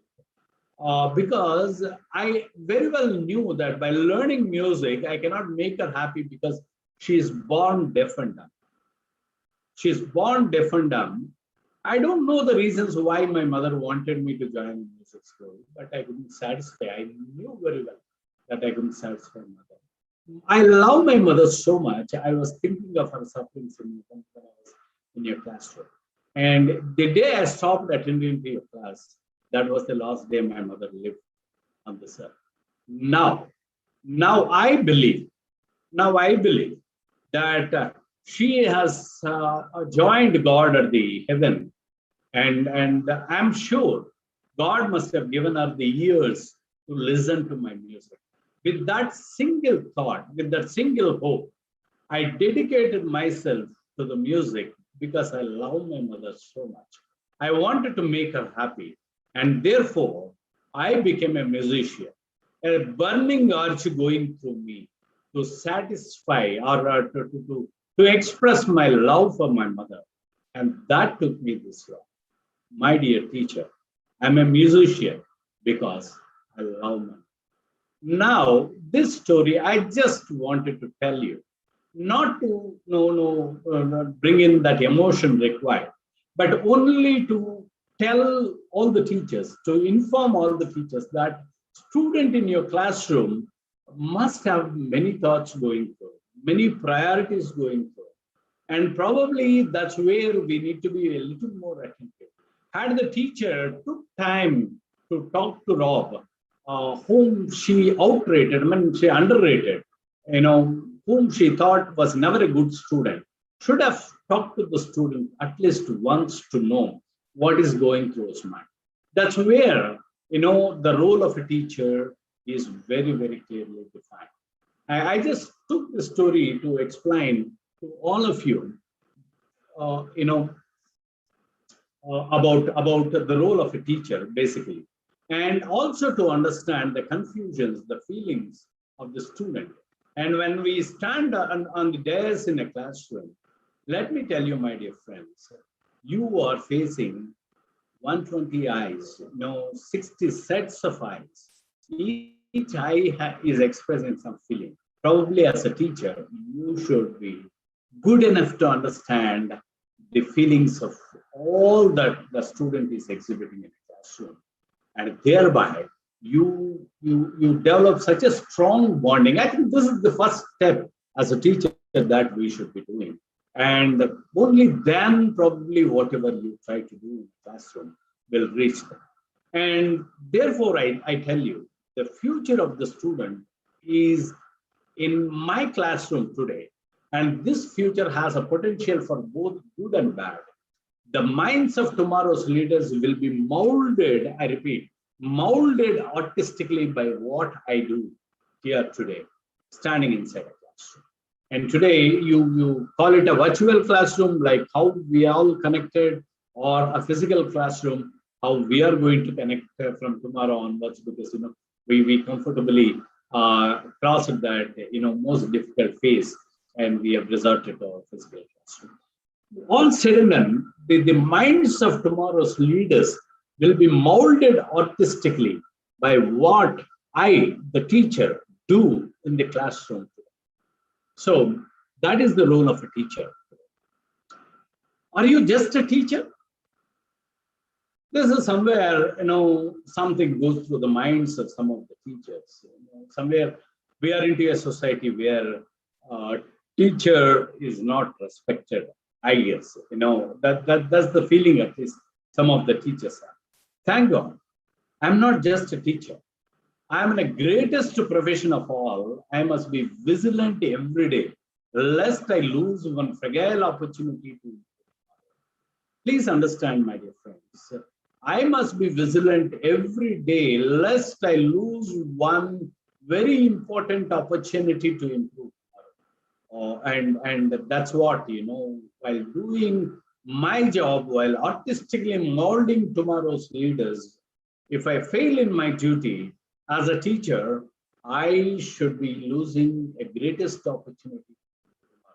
What's happening today? In the morning, Honorable Vice Chancellor was talking about Community Development Board that we have created in the state of Andhra Pradesh. And don't forget the vision of Honorable Chief Minister. See, sometime back, I don't know how long back, I don't know. There existed a wonderful relationship between educational institution and the society. And society was giving its feedback to the educational institution, and educational institution was responding to the needs of the society. And of late, we have become, we have assumed the very commercial role, most probably because 87% of the space in higher education is occupied by private. A lot of commercials must have come into the picture. Universities also slowly changed its mindset. Probably somewhere we have ignored this very crucial responsibility of responding to society. Now, as a teacher inside a classroom, as a vigilant teacher inside a classroom, I should be thinking about the opportunity to improve tomorrow, and opportunity to improve the student tomorrow, and opportunity to improve the society as well. No, somewhere Nagnamuni very sarcastically said, Vishwavidyalayal Jnana Garbhasrava. No, it cannot be so. It was a sarcastic statement. Vishwavidyalayal, the universal, must be teaching universal brotherhood. We should be taking the entire, universal brotherhood into the entire universe. We should be equipping the students we nurture inside a classroom with such an empathy, so that when they go back to the society, probably they will continue to use their knowledge to improve tomorrow's society, or to improve the society, to enhance that. Einstein said at one point of time, I have no special talents. I am only professionally curious. One need not be highly talented as a teacher. One need not be very highly talented as a teacher. You can be, professionally curious. That's more than enough. Look at me. I didn't have any kind of, degrees acquired from very high-ended institutions. I'm a very ordinary guy till I joined my profession. What went through me was the curiosity towards my profession. Thanks to my guru, who gave me his bit of mind, and who shared his ideas about teaching. When I joined teaching profession fresh, I had an opportunity to talk to my guru. And this man motivated me. This man gave me the inputs that he said, come what may, each student is very, very important to you, and go for that. Now, I don't know how many of you or non-speaking, non-Telugu speaking participants here, but then I understand majority of you are Telugu speaking participants here. I should quote Shiva Reddy once. I have quoted this number of times, but then I take this opportunity to quote once again here. Please excuse me if it is a repetition. Shiva Reddy says, "Idi oka hatye" in a poem. The title of the poem is "Idi oka hatye." శక్తినంతా మూటగట్టి వ్యసనం బురద గుంటలో తొక్కేయటం ఇది ఒక హత్య. No. శక్తినంతా మూటగట్టి వ్యసనం బురద గుంటలో తొక్కేయటం ఇది ఒక హత్య. జనం కొలంలో వికసించాల్సిన జీనియస్ తాబేటి తలకాయల అలవాటు డెప్పులో ముడుచుకోవటం ఇది ఒక హత్య. Hatya is a murder. Now, the kind of murders this boy in a classroom commits. Now, Shiva Reddy has that imagination to express it in a different way. Idi oka hatya, శక్తినంతా మూటగట్టి వ్యసనం బురదగుంటలో తొక్కేయటం ఇది ఒక హత్య. జనం పొలంలో వికసించాల్సిన genius తాబేటి తలకాయల అలవాటు దిప్పలో ముడుచుకోవటం ఇది ఒక హత్య. దేశం నవనాడుల్లో ప్రవహించాల్సిన యోచన రక్తం పిల్ల కాలువల్లో చేపలు మాత్రం పట్టడానికి వినియోగించడం ఇది.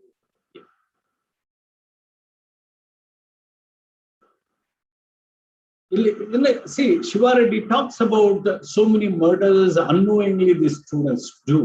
And when I should know, I don't know whether he's talking about the character of the student or the quality of a student or the capability of a student. What is that he is killing himself? In the name of Yasanam, in the name of, Alavatu, in the name of, aiming very short, what is that? He's doing that. Mattini saitam navvinsalsina spandanani iruku jeevitapu godala moolallo visireyam idi okati. And when Shiva Reddy so articulatively tells us this part of it, shouldn't we apply as teachers to ourselves that, we should understand this very, very carefully, and we should stop students doing so many, killing their talents so much. And therefore, you as a teacher should be quite open and you should be vigilant inside your classroom. Doesn't matter, you need not be an extraordinary talented individual, and it's just enough if you are professionally curious. That's how I have grown personally in my teaching career. I was professionally curious. Let me tell you, my dear friends, I was interacting with my students so much. Now I understood the psychology so well of a student. I can very easily look beyond the rebellion of a student today, courtesy all the time that I've spent with all my students, all those years, understanding them. And I was only professionally curious. I was not at all a talented individual. And let me also tell you, my dear friends, I have learned a lot from my students.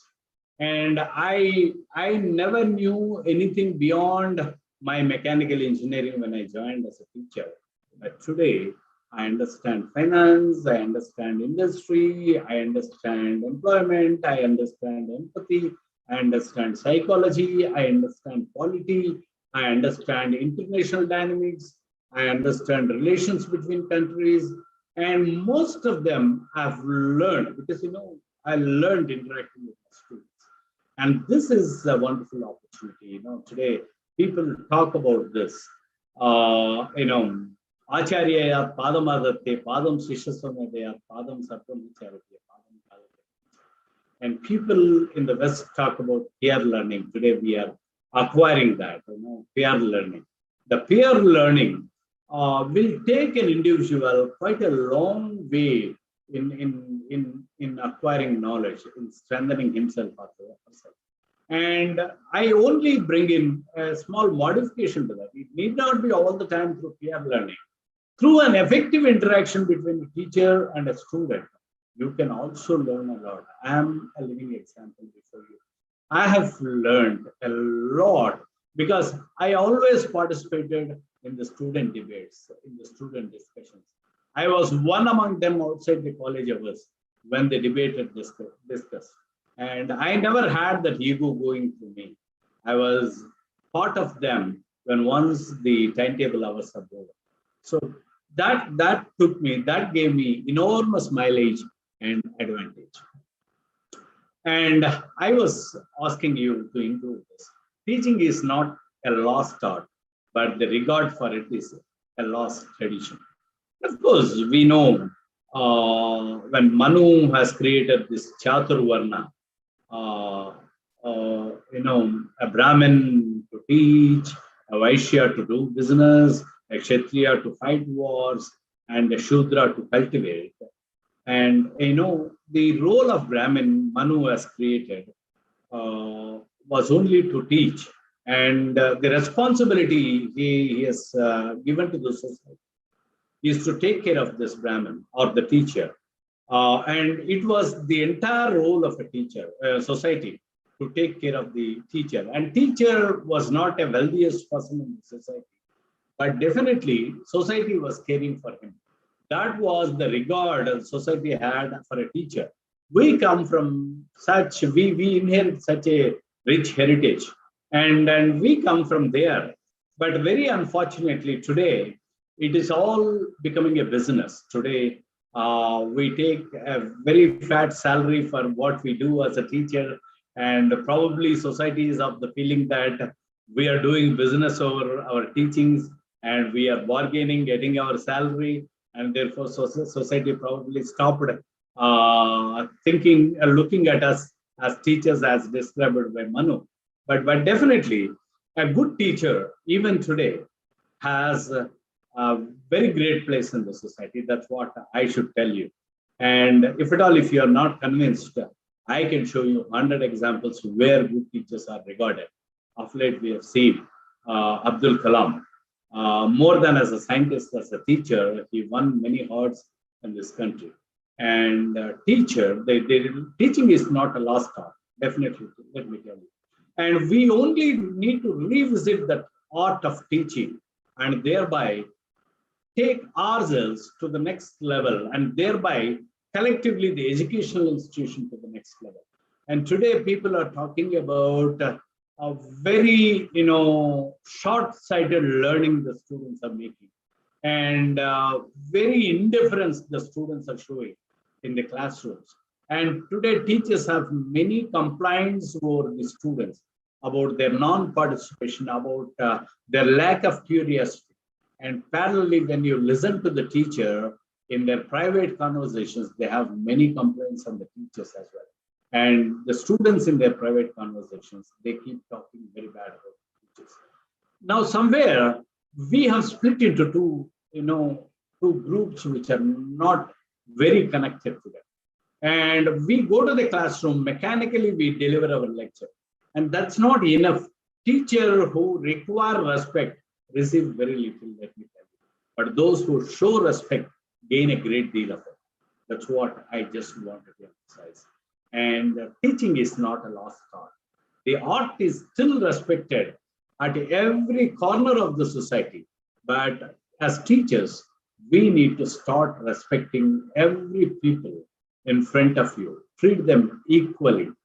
Okay, that's what we need to do today, to revisit the art of teaching as defined in Puranas and Vedas. The right kind of education begins with the educator, who must understand himself and be free from established patterns of thought. That's what I say.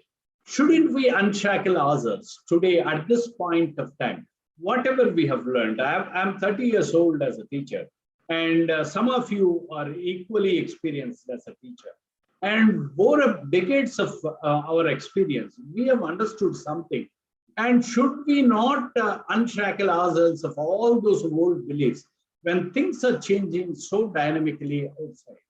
And when things are changing so rapidly, and when the expectations of the when students are soaring, and when the aspirations of the families are soaring, and when the aspirations of the society are ever changing, shouldn't we unshackle ourselves? And shouldn't we get rid of ourselves with the patterns of thought what we have developed over a few decades? Let me tell you, my dear friends, let us unshackle ourselves of all our old beliefs. let us be very fresh standing here in an educational institution, gauging our options very, very carefully, and thereby, reposition, reprioritize our activities, our concerns, our feelings, our desires, and thereby we go that extra mile in imparting the righteous knowledge, the much needed knowledge, much needed empathy to all the students who are there in educational institutions. If we who are the educators do not understand ourselves, if we do not understand our relationship with the child, but merely stuff him with the information and make him pass examinations, how can we possibly bring out a new kind of education? This is the question probably we all needed to ask. And particularly, I draw your attention. And we fail to understand the relationship with the child. See, that's very, very important. And we don't understand ourselves when we are in confusion ourselves. And when we don't understand the child, and when we are trained to give only the information to the students, probably somewhere we are not doing justice to the role that we are playing right today. And somewhere we need to unlearn what we have learned at this point of time and bring about a new kind of education. Let me tell you, I can talk hours and hours on the new education that the state wants at this point of time. State wants a student to be very confident, student to be highly equipped with skills, students to revisit their values, ethics, and thereby strengthening the society. Today, at this point of time, let me tell you, Andhra Pradesh, there may be outside state participants, but let me tell you, Andhra Pradesh at this point of time, it is stripped of its capital. It is now suffering, in terms of revenue generation. And, the expenditure and revenue generation is not anyway matching. And today, Andhra overcomes this crisis only by creating a true knowledge capital in the state of Andhra Pradesh. That is the vision of Honorable Chief Minister.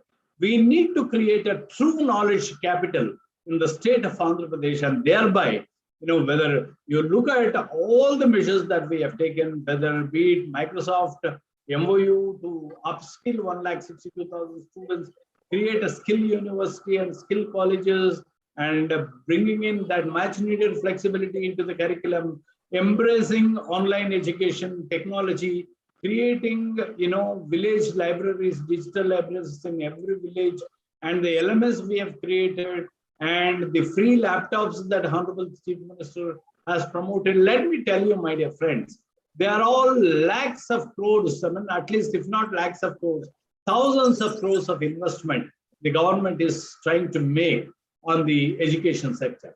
On top of it, the government is subsidizing the education.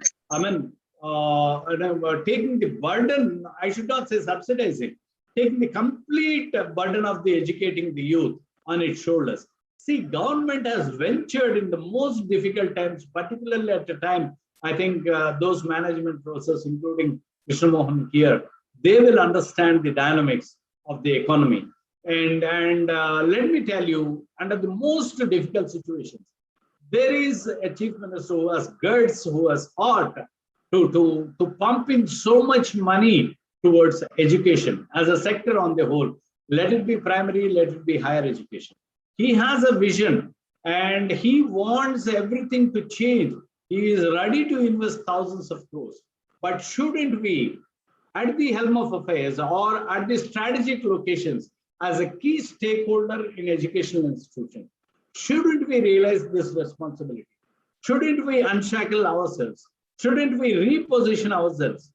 Shouldn't we take a fresh idea at this point of time to bring about a new kind of an education the government of Andhra Pradesh is thinking? I'm sorry if I have repeated something which I've already told you, but then I needed to emphasize right at this point of time. The pupil is there to be guided and helped. That's what I see. But if the guide, the helper, himself is confused and narrow, theory ridden, then naturally his people will be what he is, and education becomes a source of further confusion. And let me tell you, my dear friends, particularly we, the engineering teachers, we have a lot to do to bring in technology into the classroom, technology in action into the classroom. Way back, prior to Second World War, I'm sure, many of you, I don't know whether you are aware, the Kakinada JNTU should have been at Vizag. Kakinada JNTU is now the College of Engineering Vizag, initially called it as College of Engineering Vizag. Since they could not find a suitable building at Vizag, they have located it in Kakinada and it settled down there. Parallelly, at Anantapur JNTU, the present Anantapur JNTU, was College of Engineering Anantapur, both established in Gindi campus. Many of you may not be aware.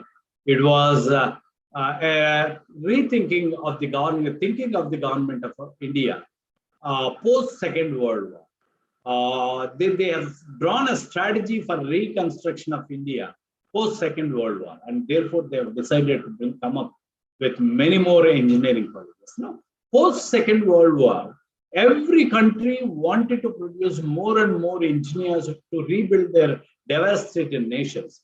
And in the process, prior to that, I was told, somewhere I read, engineering was all about practical learning. And when the governments of various countries started coming up with more and more engineering students or engineering colleges, institutions, they didn't have, they never had so many, laboratories or equipment to train full-time the students on equipment, and therefore they devised the theory. And today we traveled a long way from Second World War, from almost negligible number of engineering institutions to almost 16 lakh engineering graduates produced in this country today.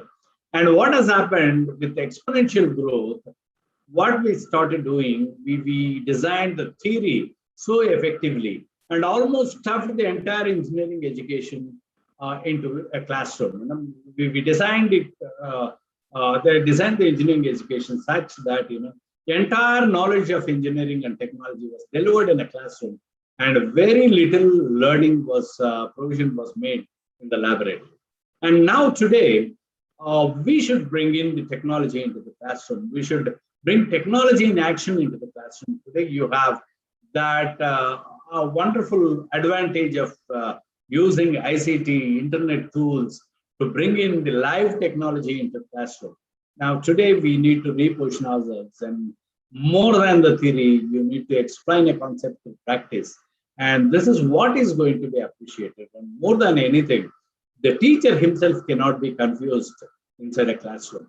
We need to be very clear about the concept that we are going to deliver inside a classroom, failing which we are only adding confusion to the student, and we cannot expect a student to be clear in his mind when we ourselves are confused.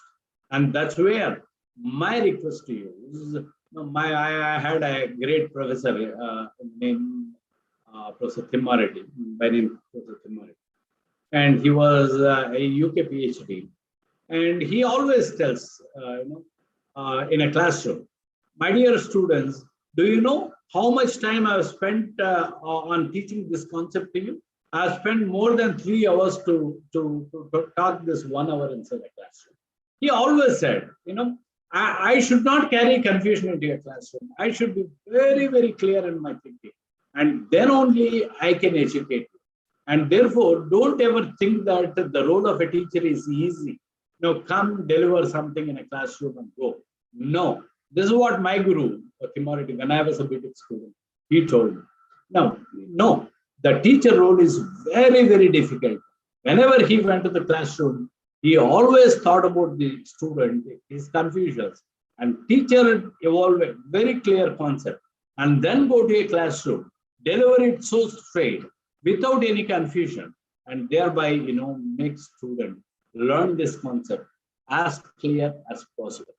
So if we are confused, that's what I say. If we are confused, we are only creating further confusion. The right education is a mutual task demanding patience, consideration, and affection. This is missing, I guess, in present day time. I don't know, I have another 15 minutes time. Let me take one simple example again. This, I gave this example. I was teaching thermodynamics way back. And those days, we had even today, we have 2 mid-examinations. As a teacher, I always thought the first mid-examination should be set very tough, because we were taking the better of the one for final marks. And when the first mid-examination was set easy, question paper was set easy, students will not prepare for the second mid-examination. They take a choice there. And therefore, I always set my first mid-examination very tough. That was my thing. And accordingly, on that year, I have set a very tough question paper. And I think it's all of you know that. Now we evaluate the answer sheets of mid-examination. We take it back to the classroom. We give it back to the students to verify whether the marks awarded are correct or rechecked, and give it back to the student. And I was quite surprised with that tough examination. One boy scored 50 out of 50. And when I called his name, he walked to me, pulled the paper so recklessly from my hands. He knew that he performed exemplarily well. He knew that he is going to top. He pulled it so recklessly and went back to the seat. No, I gave half an hour time for them to verify the answer sheet, and I was calling one by one to give back the answer sheet. When I called this boy, he recklessly came to the podium, a lectern, and he has thrown the paper almost on the lectern and went off. Very reckless. I was so hurt at his behavior. And at the time I was leaving the class, I called him, Ravi, can you follow me to my staff room? And he followed. I asked him, what went wrong with you? Before I appreciated you for your extraordinary performance, you behaved very wrong. What went through? What went wrong with you? I have never expected such a behavior from you, that too in the classroom.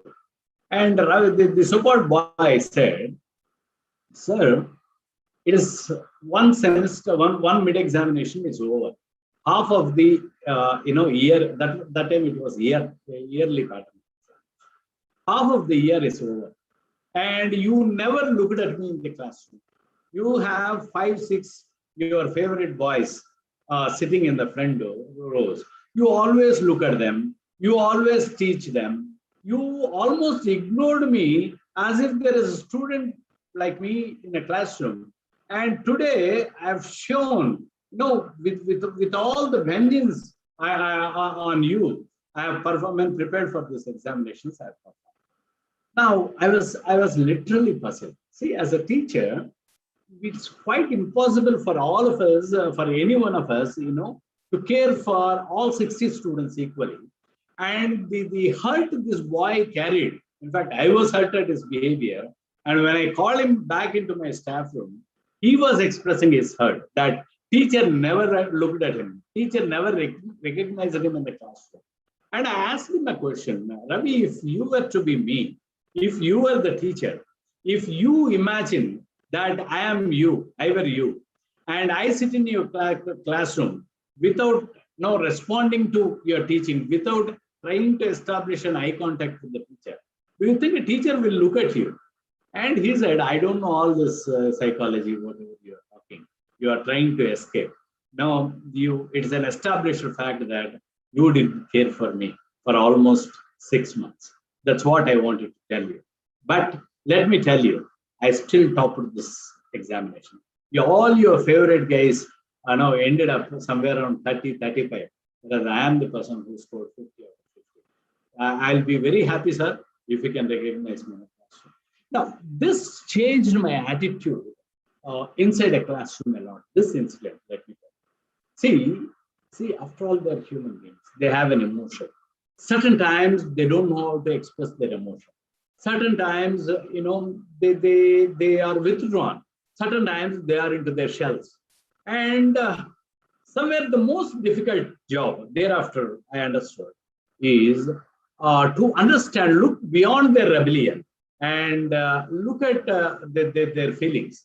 And thereafter, what I learned was to interact with the students outside the classrooms, because within the classroom, you can do very little while teaching the concept. Probably you can stare at them, but beyond the class hours, I started memorizing their names. I started talking to them. Those were the days you don't have phones, and certain times I was walking into their canteens and sitting with them, taking a cup of tea, talking to them. And I did all unconventional methods to establish a rapport with all the students. But believe me, only for good. I never misused my intimacy with any student for that matter. And all my students were respecting me so well. And there was a stage where I was remembering almost 70-80% of my entire college students by name. Not only my branch students, my entire college students by name. And that's where I became a very popular teacher in the whole engineering college, because electronic student would respect me because I call him by name. Hey Anil, what are you doing? What's up today? And hope you're doing good. You're happy. That's enough for the boy. Probably he revered me so much, all through students. And that's how I became a very popular. That gave me extra kick to become more and more closer to the students and do something more. That's where probably my life has changed as a teacher. And even today, I thank this boy Ravi for enlightening me, for opening my eyes, and for giving me a new understanding on the role of a teacher. And that's where I changed a whole thing. And thereafter, I made it a point whenever I was a student, I always get connected to them. My old students would tell you this, but it's not for the sake of delivering this lecture. I'm giving that kind of examples, but this is what I feel. Truthfully, very honestly, I'm telling you this has happened in my professional life, and that changed in my entire journey. And experiments, you should, as a teacher, should be doing as many experiments as possible. And experiments along these lines should be made on a small scale by interested teachers and thoughtful parents. Somewhere we are ignoring all the stakeholders. In education, though the parent is playing a minor role, he is also a stakeholder. Please don't forget. And today, today's in nucleate families, smaller families, the parents absolutely, they don't have much control over the children. Because they love them so much, and they on their own cannot control. As teachers, we alone cannot control. Probably we need to establish a connection with the parent also sometimes. When you need to do certain experiments, you need to involve all your stakeholders. That's what I personally believe. That's what my experience says. A teacher is someone who sees, just now I said, someone sees each child as a unique person, and he encourages individual talents and strengths. This is what the student craves all the time sitting in a classroom. And let me tell you, I bet, I challenge, 80% of the students inside a classroom goes unnoticed. They can never attract the attention of the students. The last 10% who are mischievous can always draw the attention of a teacher. The top 10% of them who are meritorious can always draw the attention of the student. And in between 80%, they can never draw the attention of the teacher. That's where you need to encourage, you need to take time to encourage the individual talents and strengths, probably in a new definition, in a paradigm shift, in a new era of education. Probably we need to revisit this fundamental. In a classroom, each teacher shall get connected to each student. Not in a classroom, outside the classroom, in a college, I should say.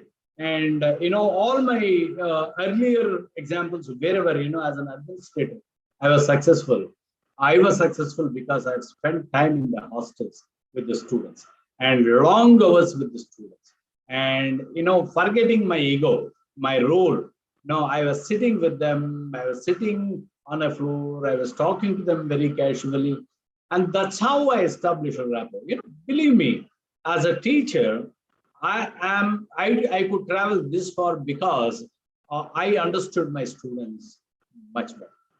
I understood, I have developed an empathy for all my students, and I worked with them. I started recognizing their talents and strengths, and this is what it is.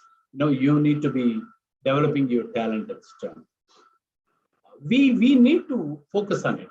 Let me take, I have another 5 minutes. Probably I cannot go through my entire presentation. Let me finish this talk with another short story. I don't know whether you have heard this story or not, but now it is virtual. I cannot see your feelings, and therefore let me continue. This story is about a boy again. This boy loses his hand in one of the accidents, in one accident, and he loses his left arm till the shoulder, amputated. And this boy lives at a place very close by a judo school. Judo is a martial art. This boy, for some strange reasons, developed a great liking for this art, judo. This boy all the time went to the school and was standing there, was seeking his teacher for permission to join the school, because he doesn't have a left arm, left hand completely. Teacher never encouraged him to join. And this boy, out of his passion, was all the time serving the judo school students, serving them water, marking those lines, cleaning the wrinkle, and he was doing all kinds of service. And looking at his passion, one fine day, the teacher, admits him into the school. The teacher admits him into the school, judo school. Quite strange it is. And this boy was taught 4 techniques of judo, asked him to master. The boy has unlimited passion for the art. He started learning them, practicing them. But those students who joined along with him, the master was teaching them various other techniques as well. But this boy was deprived of all other techniques. He was taught with different techniques. And this boy, consoled himself, though pained, consoled himself, told himself that he has a disadvantage and therefore master is not teaching all. Then there came a competition. And master calls this boy, asks him to enroll for the competition.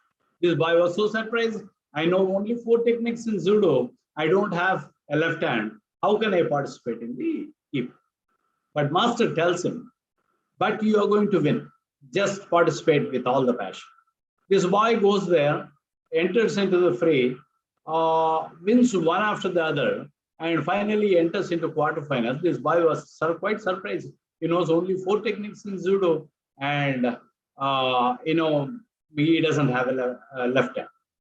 And master tells him that you go on and you shall win the title. And he wins the quarterfinals, semifinals, goes into the final, and he understood that every one of his opponents was sympathizing with them. They were sympathizing with them, and therefore they are losing to him. And he tells his master that I don't want to continue with the competition because I don't want the sympathy, and I don't want to win in the name of sympathy.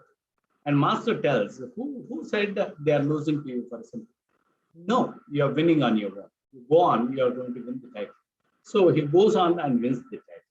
And on his way back, this boy couldn't stop his curiosity. He asked his master, Master, knowing only 4 techniques in judo and without a left hand, how could I? And master tells, these 4 techniques I taught you. When you apply on your opponents, the opponent has only one defense. The defense is to catch hold of your left hand and pull you down.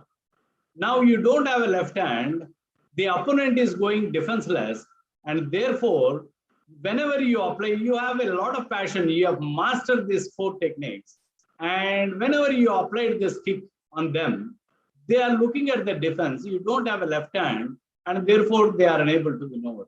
And that's how we are. So the role of a teacher, probably the story may be suitable for elementary students, but I just wanted to bring in, to drive a point here, The point that I'm trying to drive here is, see, if you are a curious teacher, you can always convert the weakness of a student into a strength. So that's where you should be going. I think I should stop it at this point of time because I have another meeting. Ramasudha Garu, I don't know if you want me to continue for some more time to fill the gap, I can, but for a brief period. If you are ready for the next session, probably I would like to stop it here. So it's okay, sir. If you can continue, so it doesn't matter. Now, are you ready with the next lecture? Are you ready with your next speaker? The next speaker has to respond, sir. We are waiting for him. Okay, I'll go ahead for the next 5-10 minutes. Meanwhile, it will secure because I'm limiting. I'm putting this constraint. So let me. Okay. As a teacher, we should be making a difference in each child's life and affecting each family and the future of it. No, this is the greatest role we have. No, families remember you for a long time. If you can make a difference, bring in a difference. And the student for his entire life will remember you for what you do.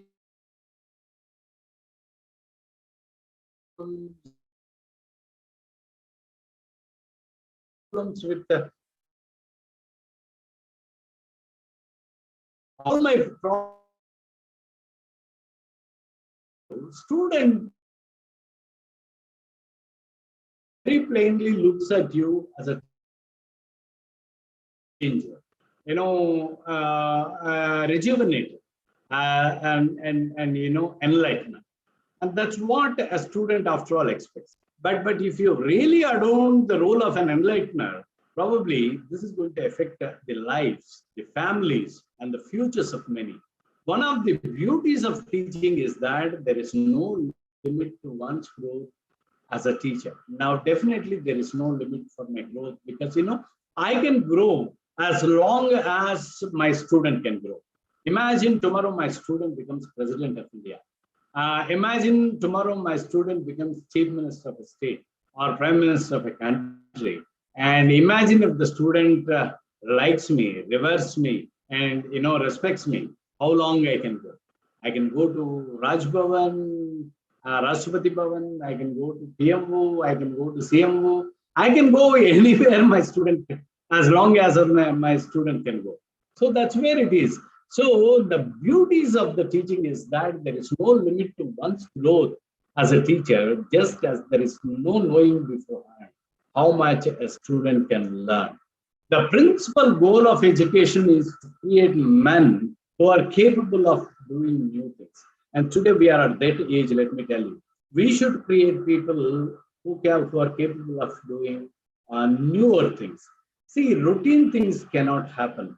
We need to think laterally. We need to think out of the box. We need to prepare for this challenge of the tomorrow. And tomorrow, you see, a lot of changes are happening. China is slowly dominating the US, and somewhere China has its internal problems.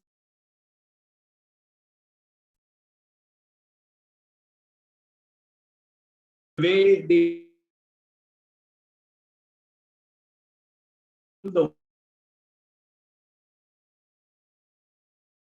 we don't know what is that generating when rendering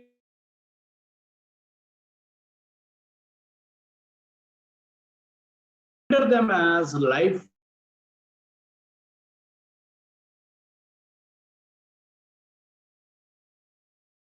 them by only one thing that we need to tell them that from any kind of fears, they should be casting off weaknesses from their heart. No, they should cast off their weaknesses from their heart. You render them very confident. You just open their eyes, and then you show them various possible paths. You inculcate in them the logical thinking, sequencing, and thereby, you know, any kind of a critical situation, a student will attention to assembly and then learn and you know, deliver.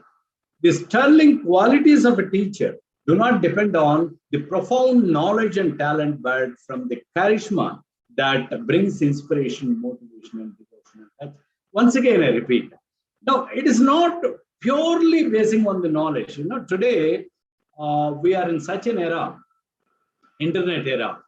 You know, an IIT teacher teaching field theory can be viewed by your student. You know, much better if you're a teacher teaching field theory, and you know, parallelly the teacher has the student has the video lectures of an IIT professor, and you have SWAYAMs, you have so many MOOCs courses, you have so many professional bodies developing like NASCOMs, TCS, Wipro, IBM.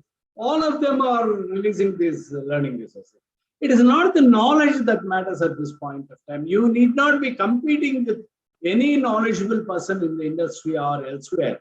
Of course, it is for us to improve ourselves and thereby improve our research capabilities. That's a different story, let me tell you. But knowledge is not the only talent that a student, that is useful to a student, but your own charisma, how you can inspire. You know, when you become a role model, the way you walk matters to the student, the way you talk matters to the student, the way you think matters to the student, your body language matters to the student, and your smile matters to the student. And but from the charisma that brings inspiration, motivation, devotion, and touch, this is what is required at this point of time. And therefore, my dear friends, let us rethink about our teaching roles and reposition ourselves. And of course, this is a very popular quote, let me not go through it. In years to come, a child may forget what you taught them. Seriously, I don't remember all those what has been taught by my teachers today, 35 years back. But today, I almost remember how a teacher made me feel inside a classroom. All those feelings are very, very, very, very vivid and very fresh with me. Let me tell you. So it is not that, you know, you should not teach them, you should not give them the knowledge, but what goes with the student for a very long time from here on is how you made him feel. That's where you need to be motivated. That's where you need to develop such an attitude that benefits a student. And that's where, you know, you develop the art of teaching. And that's where it is. So very quickly,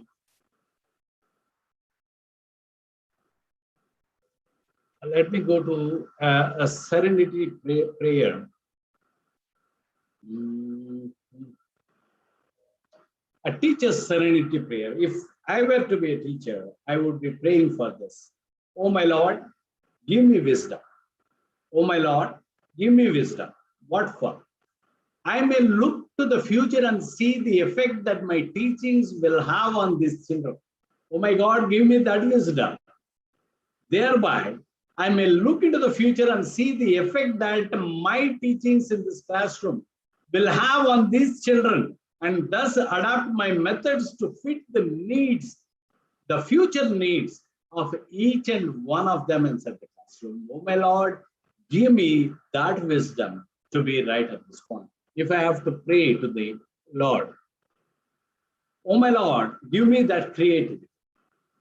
My Lord, give me that creativity through which I can prepare new and interesting projects that can challenge my students and expand their minds to set higher goals and dreams, loftier dreams and loftier dreams. Give me that creativity, oh my God, give me that creativity. Thereby, every day I come up with a new and interesting project, and thereby I expand the horizon of learning. I expand the problem-solving capability of my student. I expand their minds and set them towards higher goals, and allow them to dream loftier dreams.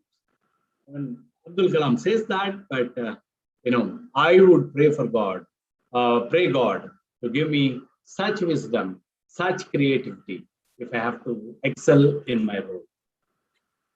My Lord, also give me with love. That love, with that love, I can praise my student for jobs well done and encourage them to get up and go on when they fail. And Lord, reveal yourself through me. Reveal yourself through me. This is my serenity prayer to Lord Almighty. If I had to pray, and I would love to have all these qualities if Lord Almighty is bestowing his choicest blessings on me. That's how my teacher should be doing. And I'm sorry if I had become a little, theoretical, but definitely this is what I believe. This is what I believe. This is the thing that should bring in a change. This is how we all needed to change to nurture next generation youth. Thank you very much, Ramasudha Garu. Hope I have filled that small gap. Thank you very much, sir. Thank you. Thank you for sharing your experiences, because these are very important to all of us. We are really fortunate to have you here, sir, because you led us through your experiences, and also you told us how to be interactive with the students, not only in the class but outside the class. I understand that knowing the names of the students makes them feel very special. That's how we are also feeling very special when you know our name and when you call us by our name. So thank you very much, sir. Thank you for being a part of this short-term training program and taking the short-term training program ahead with your vibrant lecture, sir. Thank you, sir. Pleasure is mine, Professor Ramasudha, and I convey my sincere thanks to your Vice Chancellor, your Registrar, your Principal, your HOD, and particularly to you for giving me this wonderful opportunity. Thank you very much, sir. Thank you. This is Professor Krishna Mohan, and you will be glad to note that next session is by Professor Ravi Kumar from IIM Bangalore. Oh, great, sir. Yeah, if your time permits, I would. I'm so glad. In fact, I could pick up points from your today's presentation. And I don't know whether I can ask, if you don't mind, then you can share the PPT, so that definitely we are going to adhere to the practices that you evolved to make impact felt by our students, and sharing your very personal experience. In fact, definitely enriched all of our participants, and it will go a long way in building their teaching career, as I understand. Thank you very much, sir. Nice of you. Thank you, Professor Krishna Mohan. I'm glad I could convince, or I could impress one management guru. Thank you. Thank you very much. One more thing is, all these lectures are being live streamed on Geeta platform. Geeta is general interest talks on AU College of Engineering. So all these lectures, whatever are the lectures that are there for the 1 week long program, they're being live streamed on the Geeta platform. Thank you, Professor Ramasudha. And I wish you all the best. And please permit me to leave. Outreach, more outreach than what we could envisage. This message is not going to get confined only to this FDP inauguration. It will go a long way in giving right message to the young teachers in building their personality most aptly. Thank you, sir. Thank you, Andy. Thank you. Permit me to leave this meeting now. Yeah, nice. Sure, sir. Thank you, sir. Thank you for sparing your time, sir. My pleasure.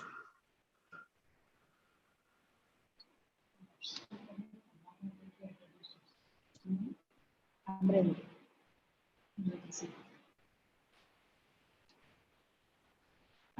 We'll just take a minute or two before our next speaker joins.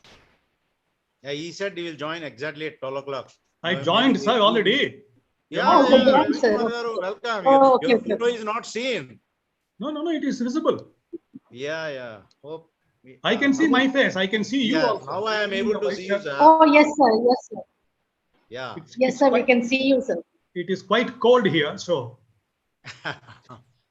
You are going to make it hot. Through this online interaction. I know. Ramasudha, go ahead. So the next, Probably yes, sir. you can give a Sir. brief sketch of what is Ravi Kumar and how he has come up, Yes, how he sir. is rated as an excellent teacher, right? Yes, sir. Dr. Amarendra Reddy is going to introduce our speaker for the next session. Dr. Amarendra Reddy.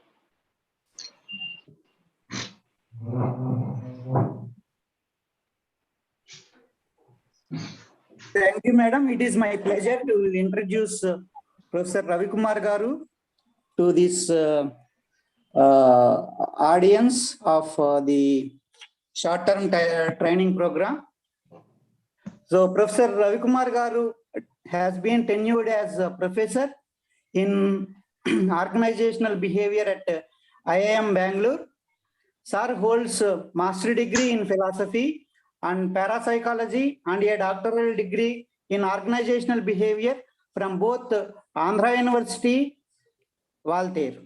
Prior to his joining IIM Bangalore in 1986, Dr. Kumar has associated with Andhra University, Usmania University, Berhampur University, and also in Government India's Center of Excellence by UNIDO.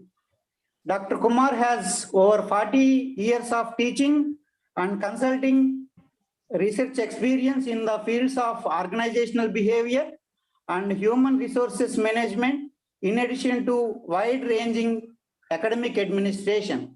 He has been recipient of fellowships from European Foundation for Management Development, Association of Management Development in South Asia.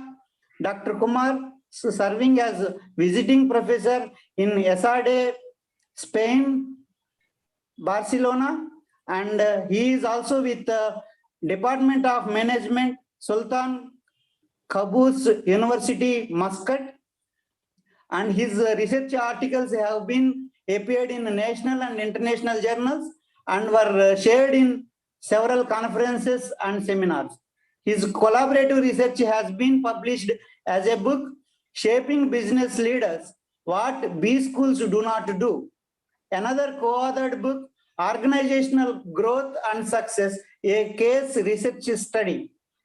Consistently over the years and across the institutions, he has been rated as an effective teacher and trainer by thousands of students at graduate, postgraduate, and doctoral levels.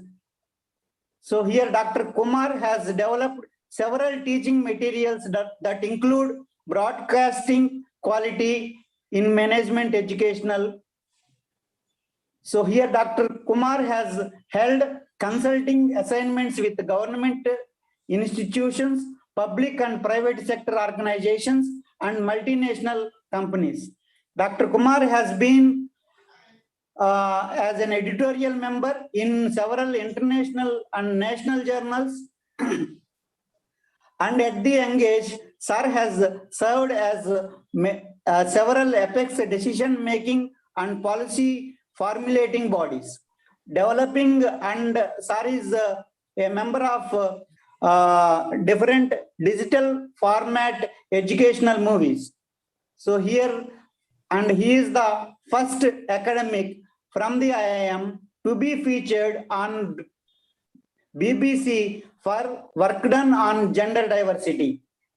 So here he is an expert member in psychology in UPSC Reforms Committee since 2001. And Sir has been longitudinal research on along with the others on MBA students. So here that has resulted publication in SAGE. So Sir is having several research committees and Power Trading Corporation. So this is an example for that. And Sir is serving as the first among the IIM professors to teach MBA students of Andhra University, Visakhapatnam.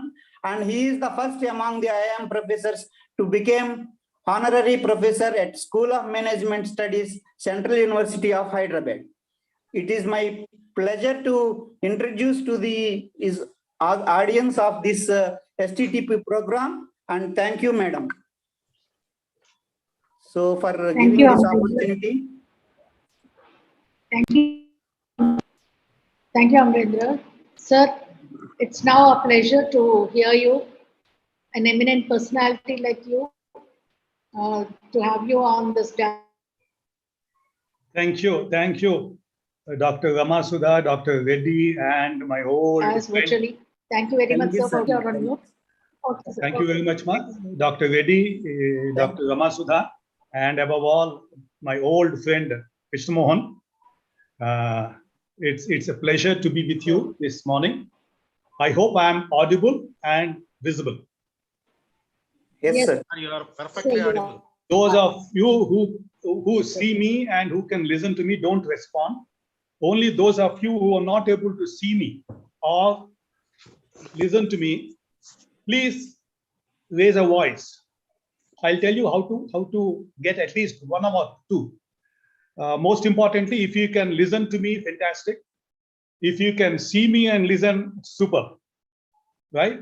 If one of them is a problem, there's a way to sort it out. First thing is you cut down the visual. You don't have to see me. Okay? And that should improve your ability through this medium to listen to me. I don't have any PowerPoint presentation. I'll tell you why. If you have powerful points, you don't need PowerPoint. So that's what I learned. And when you have a PowerPoint presentation, there is a danger that you stick to that and you won't be able to change as per the needs.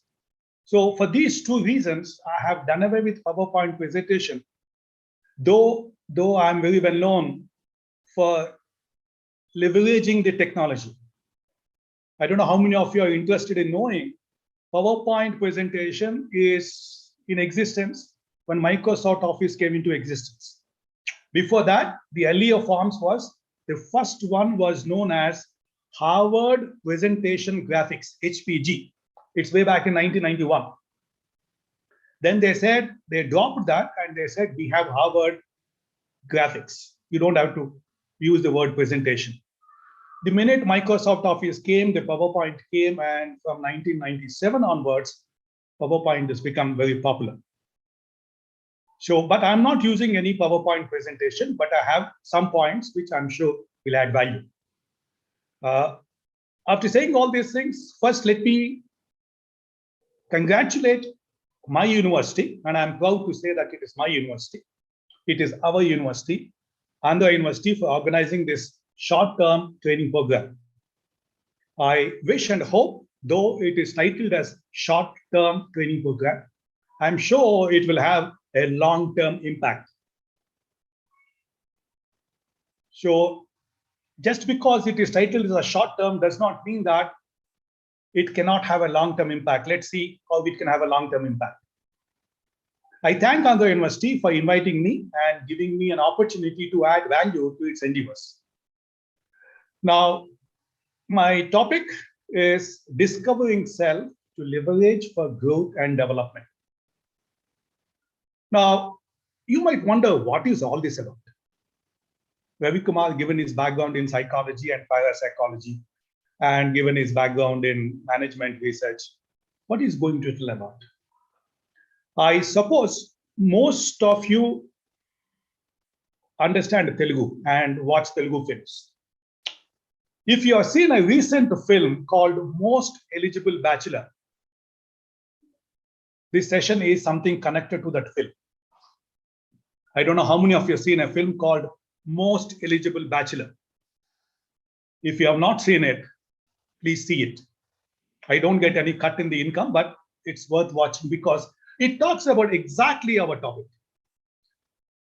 The role of self, the need to discover, and after discovering, how to leverage that knowledge for growth and development, and how growth and development are different. Now, this is one of the easiest ways to understand what is this topic about. Now, to put it in a completely different way, in a much more holistic way, the session is going to link itself with what Valmiki Ramayana tells us. So it tells us the teachings of Ramayana. Now, Ramayana is a big volume. How do we understand?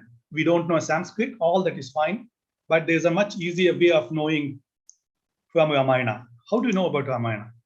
First thing is, most of us do not know why it is called Ramayana. Ayan in Sanskrit means the path taken. So it is the story of the path taken by Rama. So that's why it's called Ramayana, Chandrayana. The path to travel to moon.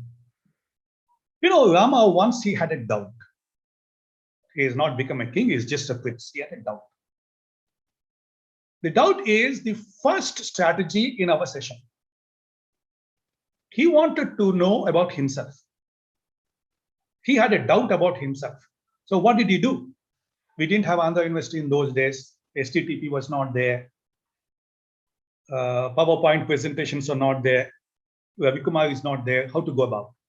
So he went in search of a teacher, his own teacher, and his name happens to be Vasistha. So Vasistha was living away from city, and it was raining like it was raining till yesterday in Bangalore, heavy thunderstorms. So he went and reached the hermitage's place, and there he knocked the door, middle of the night. So Vasistha, like you and me, in the middle of the night, he was sleeping, and he got up and he said, "Who is that?" Like all of us say, if somebody knocks, we'll ask who it is. Rama said, "It's me." Vasistha went back to sleep, and the Rama was getting drenched in rain outside the hut. Again, he knocked the door. Vasistha said, "Who is that?" Rama said, "It's me." So Vasistha asked him a question, "What do you mean by me?" Rama's answer was, "To know that I came to you." Then Vasistha explained to him what is called Yoga Vasistham. Those of you who get a chance, please read Yoga Vasistham. That's a fantastic way of discovering yourself to leverage for growth and development. I'm sure in Ramayana you heard about the story of Viswamitra. Viswamitra tells Rama, most of us who listen to religious songs or goes to temple, I'm sure early morning you listen to what is called Suprabhata. The first sloka of Suprabhata was written by Viswamitra. Starts with Kausalya Supraja Rama. This is the wake-up song Viswamitra uses to wake up Rama and tries to give him all the knowledge he has, all the weapons he has. Then Lakshmana asked him a question. You must have put in lots of effort to acquire all these astras. Why are you giving it to me? He says, I have discovered that I can conquer the world, but I cannot conquer myself. So he says, I am not able to control my behavior. I could not conquer the concept of self. So the minute I understood how useless all these weapons are in conquering self, I have gained what you call it as self-actualization. You might wonder, why am I telling you all these stories? These are something that will help you understand.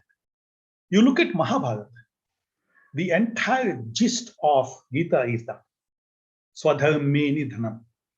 How to know what is one's dharma, how to know what is to be done, what cannot be done, what should not be done. You might wonder, why am I talking about the so-called epics? The topic deals with the teachings of Adi Shankaracharya. Aham Brahmasya. If I can know about myself fully, I can know anything in the universe.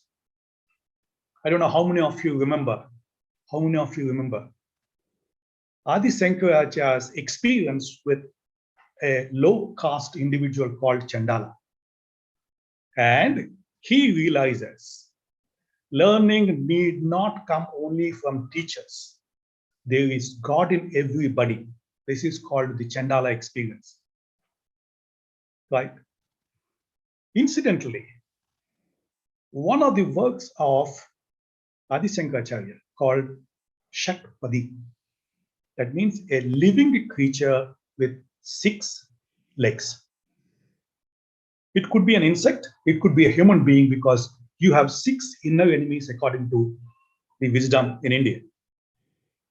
You know, first sloka's first line is very interesting. It says, Avinaya, Apanaya, Vishnu. Avinaya, Apanaya, Vishnu. You know what it means? Avinaya means not being respectful to self and others, not valuing the importance of respect. Apanaya means take it away from me. Vishnu is praying to God. So the purpose of education, the purpose of knowing myself is to become more humble. The recent person in the same flow could be, one of the recents is Ramana Maharshi, who talks about the methods of introspection. I'll come still closer. Another person called Mohandas Karamchand Gandhi. I'm very, very clear when I refer to Gandhi with full name, because there's so many Gandhis. People get confused. I don't know how many of you have looked at 3 important teachings of Gandhi. The first one is experiments with truth. He's written a book, please read it. Satya Agraha is not strike. Satya Agraha is the right to express one's true feelings. Agraha is expression. Third one is power of non-violence. What do you mean by power of non-violence? Till then, the entire freedom movement was on the path of violence. Gandhi is the first person who was convinced, because of his life experiences, his successful endeavors in understanding himself, continuously discovering himself, leveraging his self for his continuous development, and not being much bothered about his growth. Obviously, I'll refer to 2 very, very important people from academics. One is Abraham Maslow. Incidentally, he quoted Gandhi in giving an example of the ultimate purpose of discovering self, called it as self-actualization. Maslow is very well known to most of us, unfortunately, only as a person who proposed a theory of motivation. Maslow is one of the pioneers of humanistic psychology. He says, every human being is unique. He has a responsibility to discover himself continuously. So, Maslow. The next person is a person called Carl Rogers, who changed the path of counseling as a field. He said client-centered therapy. He is the person who talked significantly about self-concept. What does self mean? We'll talk about all of it. But as of today, if you want to understand Maslow and Carl Rogers' works, very simple, which was stated even by Gandhi. And Gandhi was quoted by Maslow and Carl Rogers. You know, if God has to appear in front of a hungry man, he has to take the shape of food. What does this mean? You have the right to have your expectations. And if God has to appear, he has to meet your expectations. I hope I'm clear and I hope I am going on the path. Any feedback? Hello? Can somebody respond? Yes, sir. Yes, sir. Yes, What sir. I'm saying, does it make sense? Sir, Yeah, it is. definitely. Go ahead, Ravi Sir, Kumar. definitely. Okay, okay. No, I need this. This is a part of a demonstration. Please remember, contrary to many parts that we have in discovering self, discovering self can be done in more than one way. One is what ancient Indian wisdom tells you, which is called introspection. You don't need anybody's help.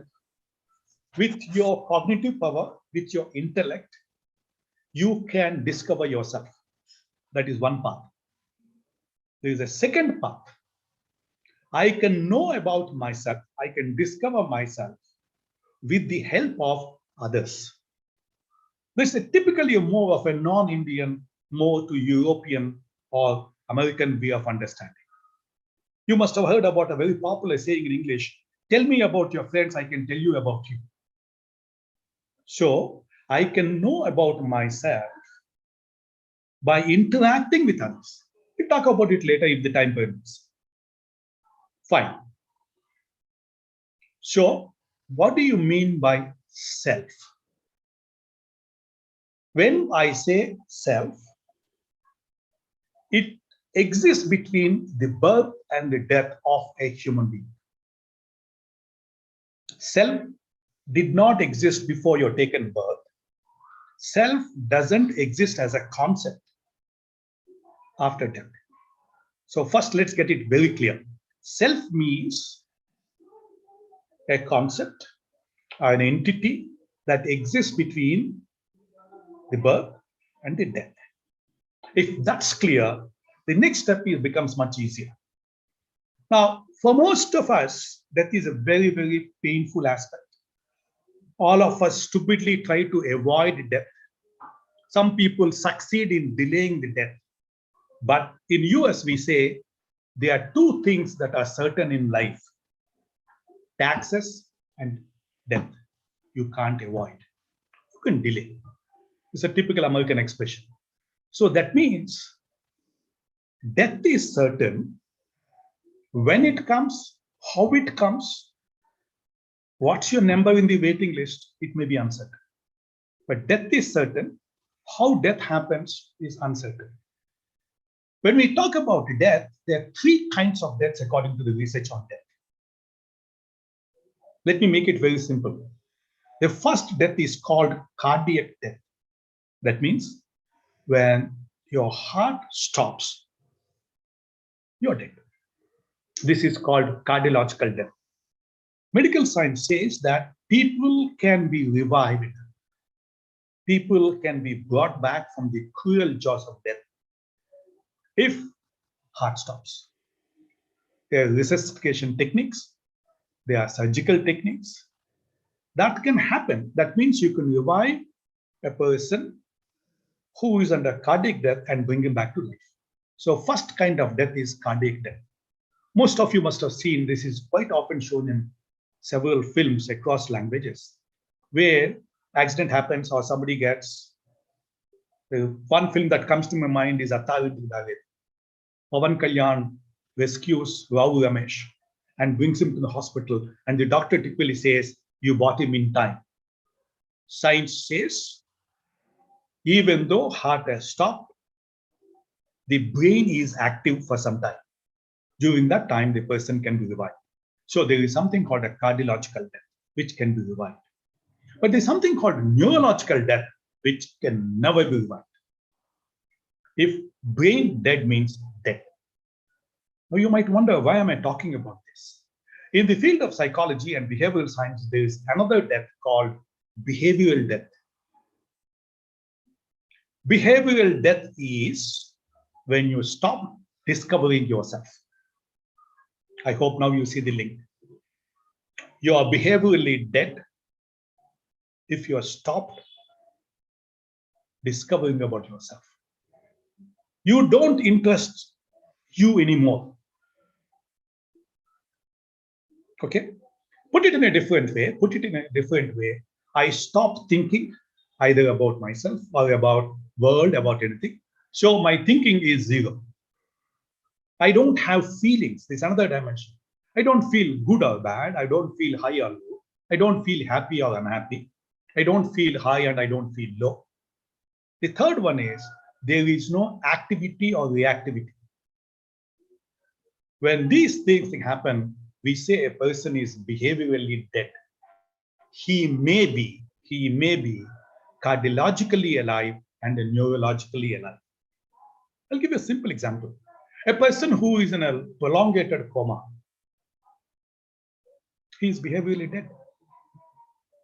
I hope you got this. Now, the purpose of discovering self to leverage for growth and development is to ensure that you are not behaviorally dead. How to extend the life of your behavior. To put it in a different way, I understand there's quite a few teachers and students. When I stop learning, I am behaviorally dead. Teaching is a form of learning. I'll tell you a very, very interesting aspect. One of the best ways to delay aging is teaching. Teach yourself or teach others. I'll give you a very, very simple rule of thumb. Look at people of the same age, maybe the same family, two brothers or two siblings. Not much of an age difference, maybe 1 year difference. The person who has been in a teaching profession, he looks much younger than a person who is not in a teaching profession. Look at yourself if you're a teacher. Compare yourself with a person of the same age, a similar family background. Generally, people, if they are in a teaching profession, the aging is delayed, not that they remain youthful all the time. They do get aged, but they will not get fast. They won't become old very fast, right? This includes people in teaching profession. But I'll tell you the problem with teaching profession. They might not age because teaching is nothing but discovering self and continuously leveraging that for growth and development. As I told you, teaching is a forced form of learning. Now, in other words, when my learnability is ability to learn, leveraging the opportunity to learn, keeping my desire to learn very high. I'll revisit these three words, but remember, desire to learn, ability to learn, opportunity to learn, these three constitute learnability. When the learnability is not zero, you are behaviorally alive. If you are behaviorally alive, you don't age. That's the secret. That's the secret. Now, what do you mean by growth? I use some words till now very carefully. I use the word death. I use the word called cardiac death. I use the word called neurological death or brain death. I used behavioral death. Behavioral death. What do you mean by growth? Growing means you're aging without any purpose. For example, an animal, it grows in age, but its knowledge, its wisdom, its behavior does not have any change. That's the difference between an animal and a man. The letters man are drawn from animals. Can I ask one doubt, sir? Please go ahead. Please go ahead. Sir, why you said that teachers are young when compared to the other professions? I said teachers remain young. Yeah. Why? The reason is, first thing is the profession. It constantly forces you to learn. Yes, sir. You can't get away teaching the same damn thing every day. Sorry. Yes, sir. Yes, sir. That Yes. is why university syllabus is changed. Do you want to know why university syllabus is changed once in 5 years, 10 years? Why there is something called Board of Research Studies? Why there is Board of Studies? Because otherwise, you tend to repeat what you said. Yes, sir. Yes. Suppose you have to teach something, let's presume, you have to teach something called motivation. Yes, sir. Leadership. What you have studied as a student, you continue to teach today, though it has become irrelevant. First, please remember, knowledge, science, art, craft, they are not static, they're dynamic. What Yes. was considered to be a scientific truth few years ago is not anymore a scientific truth today. Yes. Because science evolves, knowledge evolves. So Yes. if you are in a teaching profession, one of the reasons is you're forced to learn. Yes. You are forced to learn something new. You're forced to learn from your own experience. You know why? Yes. If you teach the same topic, before the student gets bored, you get bored. Have you ever noticed? Yes, sir. So in order to avoid boredom, you try to either teach something new or teach the old thing in a new way. That keeps you young. First. Yes, sir. Yes, Second, sir. there is another important aspect why teachers remain young. Generally, teachers teach people who are younger to them. Yes or no? Yes, sir. When I started my teaching profession in Andhra University, when I was teaching in a department which does not exist today, I understood, called Industry Relations and Personal Management. It's called IRPM. When I taught in 1977, 78, my students, most of them are at least 2 years younger to me. If I go to class today, the age difference is maybe 40 years, 35 years. But please remember, when I stay with the youngsters, their company will make a positive impact on me. I'll give you a simple example. 3 people from Andhra Pradesh who were born, brought up in Andhra Pradesh. One man stays in Vizag. Another person goes to, say, Bangalore. Another person goes to Delhi. If you want fourth person goes to Bombay. If you bring all these 4 people after 10 years, you can see that man from Bombay, he has picked up some new skills and new habits. The way he dresses is undergone a change. The way he speaks any language has undergone a change. The kind of dress he wears is different. The way he keeps his hair is different. The value for time, for example, is very high for a person from Bombay, which is contrast to a person who comes from Delhi. He is different from the same chap. That's exactly what I'm saying. Suppose you push an Andhra chap who was born and brought up in Andhra Pradesh, put him in Assam. After some time, his facial expressions, his gestures, some of Andhra will stay with him, but he would have picked up because he lived in Assam for some time. You know, there's a saying, if you are in Rome, be like a Roman. This is a forced learning, consciously or unconsciously. So since teachers spend most of the time with youngsters, this is another reason for teachers to remain young. I hope I answered your question. Yes, sir. Yes, sir. Any other question? Can I continue? Yes, sir. Another important aspect, I allowed this to happen. Please feel free to stop me. In teaching, you can't afford to say this is the only profession where you can say, let me complete. No. If a person says, let me complete, you can ask me a question only after I finish. He cannot be a teacher and he's not a teacher.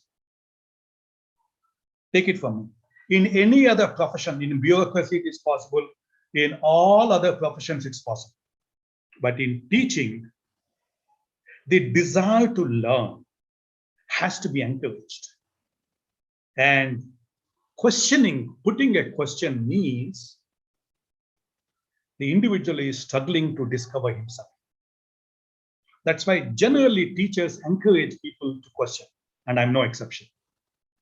This is another reason I said, again, I'm saying, any one of you have a question or doubt, please ask. Please stop me. You have the right to stop, have an obligation to stop there and make an attempt to answer your question. Please remember, there is nothing called a stupid question.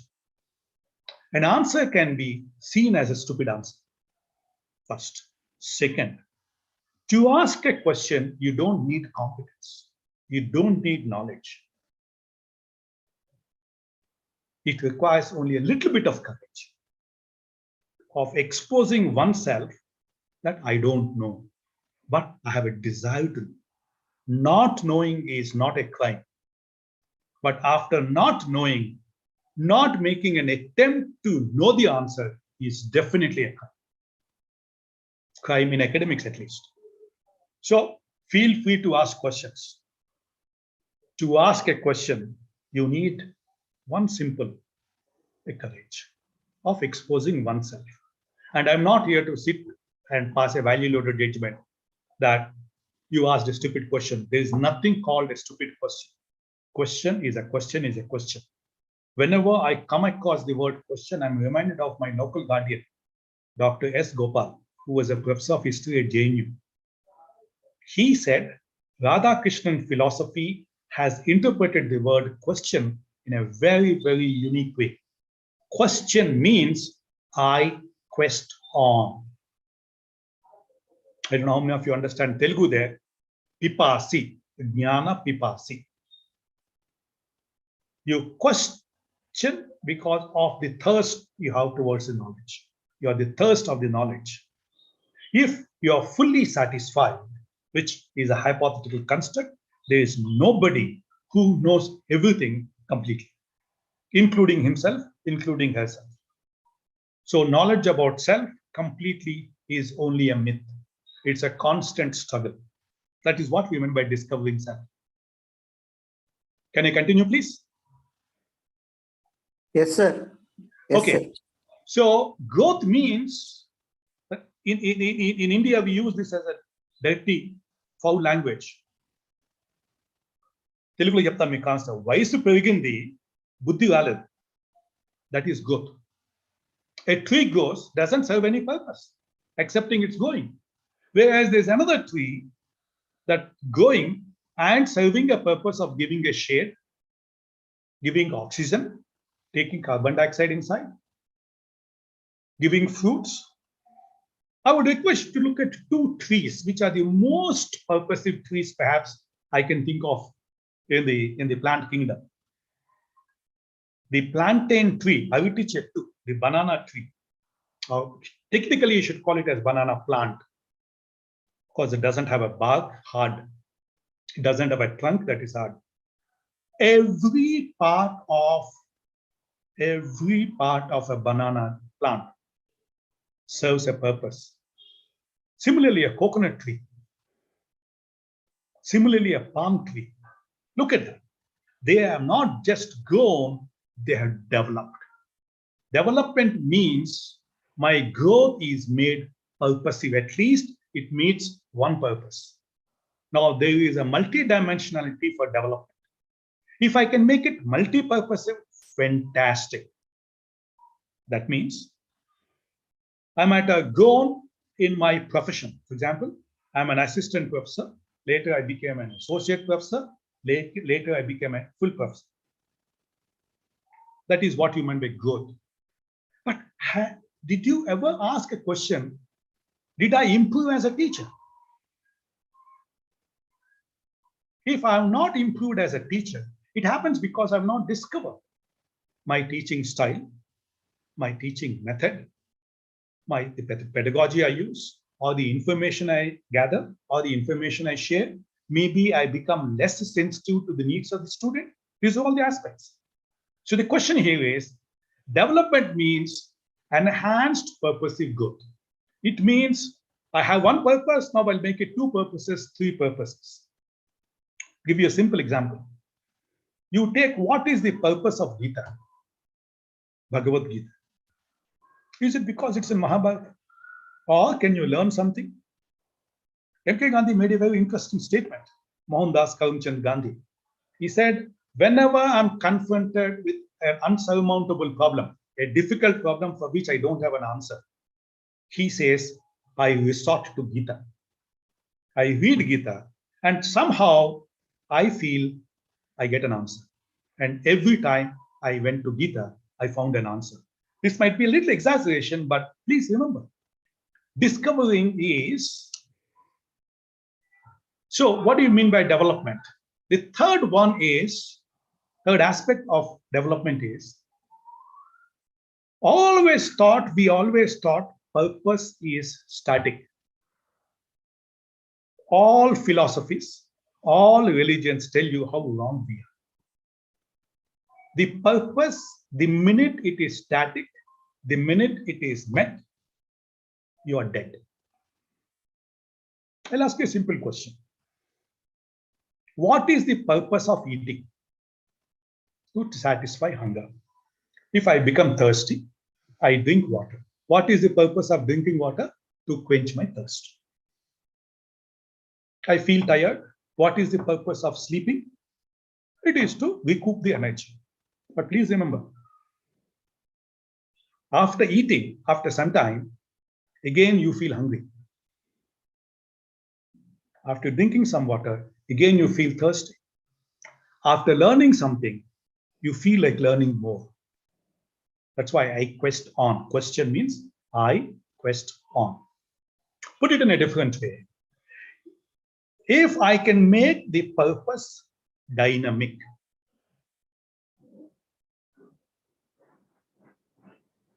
life is continuous. I'll give you a simple example. We use a word called Avatara Purusha. If you look at Dasavatars, not the Kamal Hassan's film called Dasavatars, but Dasavatars as depicted in the Hindu or the Sanatana Dharma, every avatar had a purpose. The minute he served the purpose, he exited. So can I make my purpose of life dynamic? As some of you might know, I have retired from IIM Bangalore in May 2019. That means in Bhagavad Gita we say, Jatasya Maranam Dhruvam. Every employment will have a retirement, retrenchment, or a resignation. I'm retired. But that does not mean I stopped growing. That does not mean that I stopped developing. I have kept myself meaningfully, purposefully busy. This is well within us. Unfortunately, when we think of keeping ourselves busy, we get confused between being purposelessly busy and purposefully busy. Meaninglessly busy and meaningfully busy. I think I'm keeping my life purposefully busy by interacting with you. This is a lovely example. Or I'm keeping my life meaningfully busy. For certain activities, I say no. Only certain activities. Earlier, maybe I had a compulsion of the job. Now I don't have. So when I make the purpose dynamic, that means learning is not static. Learning is purposive. That's why we say learning is lifelong. I'm a lifelong student. I might not be a student in a formal sense, but in a behavioral sense, I'm a student. I'm learning. Radhakrishnan makes a very interesting statement. I learn till my last breath. At my last birth, when I'm taking my last breath, ఆఖరి ఊపిరి తీసుకునేటప్పుడు కూడా నేను విద్యార్థినే. నేను ఆపడం ఎలాగో నేర్చుకుంటాను. I'm learning how to stop my breath. Incidentally, Professor Radhakrishnan, Dr. Radhakrishnan was associated with Andhra University as a Vice Chancellor. That is one of the reasons I got back Radhakrishnan sir. Okay, now the last word in the caption of topic is leveraging means making use of the knowledge, skill, and behavior. I'll give you a simple example. Most of us have mobile phones. We use mobile phones. All of us have the same mobile company's mobile phone. Some of us have one mobile phone.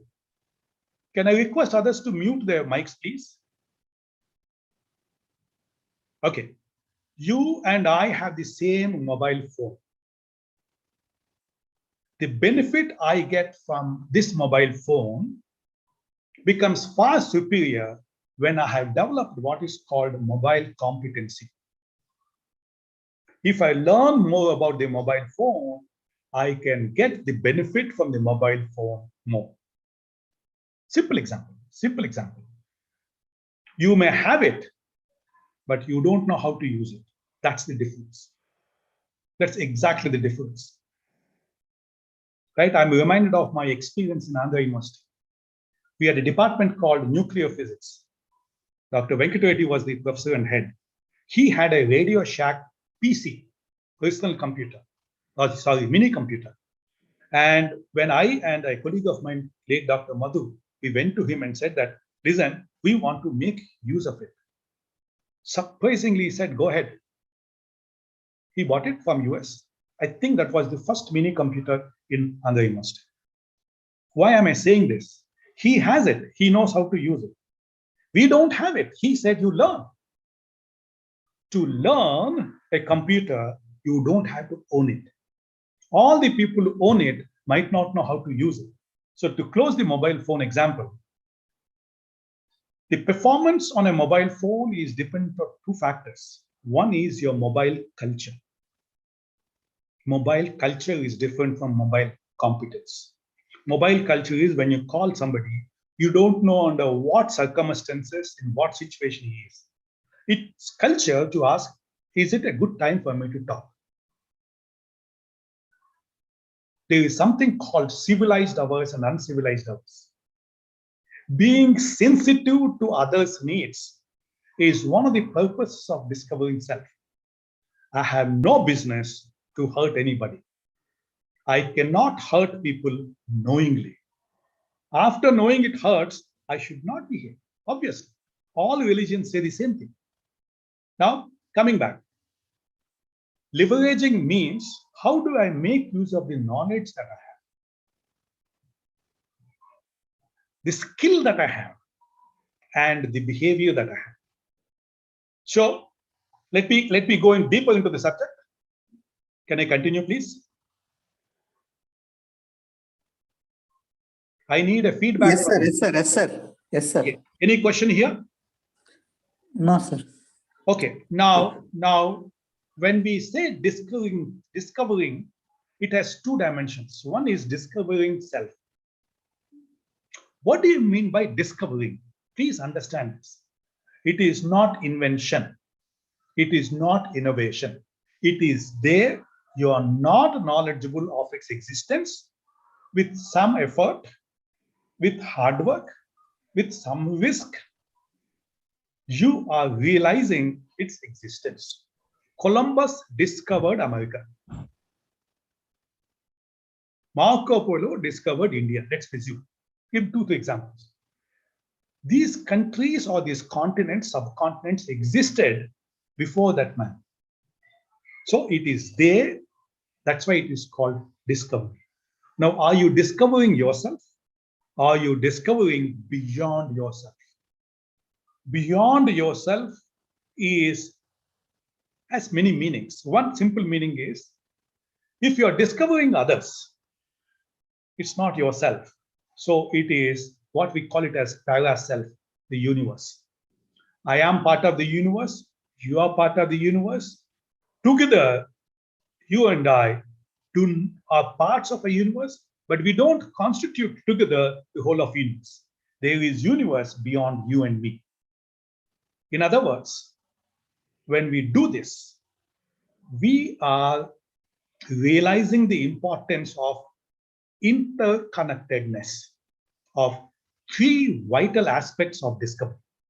1, the desire. If you don't have the desire to discover, you will never discover. if you don't have the desire to discover, you may be in a situation, but you don't leverage the situation. I'll give you a simple example. Every university, particularly our university, has a fantastic library. How many of us are discovering the benefits of going to library? Library is there. Lakhs and lakhs of books are there. There is a resource.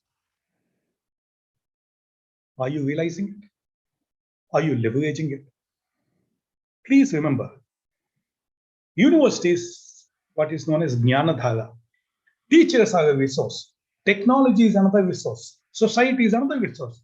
Are we benefiting? Are we not benefiting? For example, Andhra University has a logo and it has a motto. How many of us ever bothered to know the meaning of the motto? Tejasvi na avadhitamastu. How many of us discovered the meaning of the logo? The rising sun, the lotus. Now, that's the difference. You don't have the desire. When you don't have the desire, you don't find the ability. So second word is ability. None of us are born with desires. Desires are learned. Ability is also learned, thank God. Otherwise, there's no need for university. The purpose of university is to build the abilities, skills, improve the behavior. And the third one is the purpose of society, the purpose of a university, the purpose of a department, a purpose of an academic discipline, the purpose of a teacher is to create an opportunity to discover. I hope you see the link. The job of a manager, if I have to give a managerial example, the job of a manager is not to teach. The job of a teacher, the job of a manager is not to train, force knowledge. The job of a manager is to kindle the desire to learn, to get trained, generate the hunger to get trained. Similarly, the job of a teacher is to kindle a desire to learn. That's how teaching and learning are connected. In an academic situation, students, if they can end up learning beyond what is taught, we say that guy is a great student because he had discovered with something with a strong desire, which has led to development of an ability, and he has utilized the opportunity. Many people go to US. Have they leveraged the opportunity? Many people visit a museum. Are you a passenger or are you a tourist? There is a difference between these two. A tourist is discovering. A passenger is traveling. Please understand the difference. Now, please realize the importance of interconnectedness between the desire, the ability, and an opportunity. You may be lucky to get an opportunity, but if you don't have a desire, you can never leverage the opportunity. It's like, I'm under a Jnana Muksha. I don't get anything. That means people who join in a course, they get the certificate. They might pass.